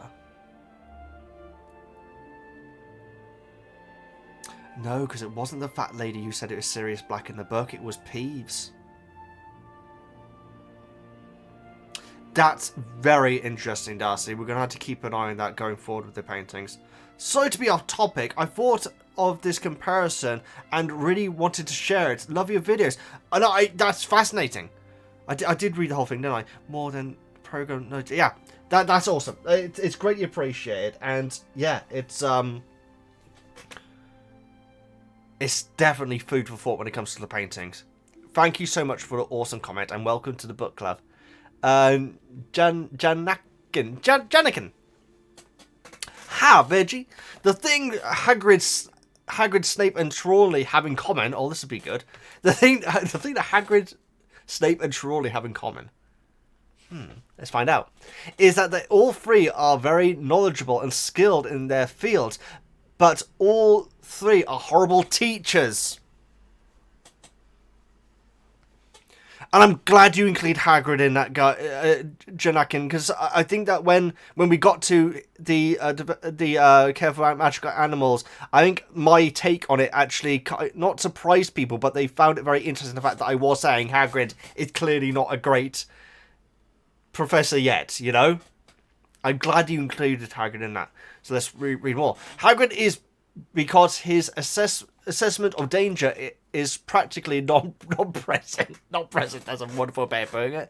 Snape is biased, sometimes cruel, and has no patience, and will to actually convey his knowledge to a student who are not on Hermione's level or of comprehension. And Trelawney simply does not really have no knowledge of her skill.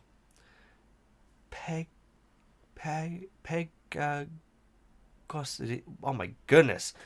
Pedagogically, they are all subpar. You're right, Jenica. You are absolutely right, and I'm glad it's an interesting comparison with those three characters, because it's one that we meant to,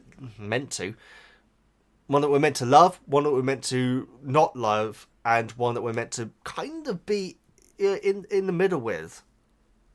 We have no reason to hate Trelawney at this point. Hermione does, but I think with Trelawney, we're meant to kind of think that she's doing the best that she can, but yeah, None of them are great professors, definitely. And they're all selected by Dumbledore as well. Thank you so much for your comments. Spreedy Brandon. Hey, Veggie. I thought Snape's interrogation was a roller coaster of emotions and intentions. I think originally Snape was in his own way trying to get through the seriousness of keeping safe, but he suddenly switched when Harry's attitude was reminding him of James, and he was angry with Harry. Thought James had saved Snape's life. Well, that's understandable. Actually, that's a good point. That is understandable. Because Harry was the one who brought that up. No, man, that Harry was the one who brought that up. That is a good point. You still wouldn't want Snape to go... I mean, the thing is, he didn't go that into it. He just said you don't know the full story. Wow. He really didn't go that far into the story, guys. Wow. However, from Snape's perspective, James has been bullying and tormenting him and only stopped when he didn't want to be caught. I find it interesting that this is the first reference to James being a bully and a flawed character instead of the perfect man that Harry thought he was. I know, Speedy, and having it here is so bizarre because you remember in my movie reactions when I found out that James was a bully. I mean, I cried a lot in my reactions, let's face it, guys. And I don't mean to, guys. It's not like I go out there with intent to cry. But that was like a boom, gut punch. Sorry, guys, that was probably really loud on the mic. I'm sorry. But that was like a gut punch, guys. That was suddenly, no! I think I actually said no. I literally verbalized no when it happened. And it wasn't for Harry's... It wasn't. It really wasn't. I was going to say, it wasn't because I felt... sorry for Harry to experience that, is because I felt sorry for Snape. It really was. But I don't know the full story yet, so we shall see how it goes, guys. But having teased at this early stage is very interesting. Speedy Brennan, thank you very much for your comments. Last two comments, and you can tell because Buffy's nose is now sneaking in. Good Buffy episodes recently, guys. Very good. Annette. I like that in the books we already see a bit of fact that Harry's dad wasn't as perfect as he thought. This is Harry's first hint at the fact that James, like other people, any other people, had feet of clay. Feet of clay. I've never heard that term before, but I like it. I'm going to use that. I like that a lot.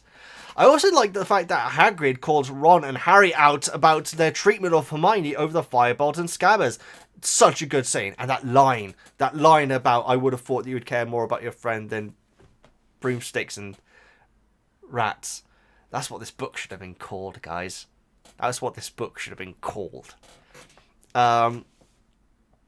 Also, as much as I love the punch she gave Draco, I really like that Hermione was so stressed out by everything that she totally lost it and slapped Draco in front of everyone. It's true. And the fact that she basically goes out and basically passes out in the common rooms as well is adorable. And she's like, you have to win this. Harry, at least said Veggie then. And thank you so much for your comment. Always greatly appreciate. And Bianca rounds this off with the final comment of this book club. Is it? I should probably refresh real quick. Oh my god. Hang on 1 second. It is. It's the last comment of this book club, guys. So I'll be updating the title to say closed, and so you can get ready for the next one. Bianca rounds it off with, "Hi Veggie, good to be here." It's good to have you here, Bianca. I really love how Hagrid stood up for Hermione here. Since she was right and a really good friend. Keep up the good work, Bianca. I completely agree. And it's not even that she was right as well. The fact that she is constantly putting other people,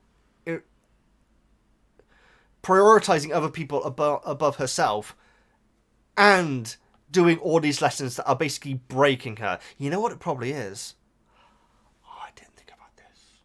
I did not think about this until now. That time turner, guys. And I don't mean just the fact that she has more time now. The fact that she has this power is changing the way that she's treating other people.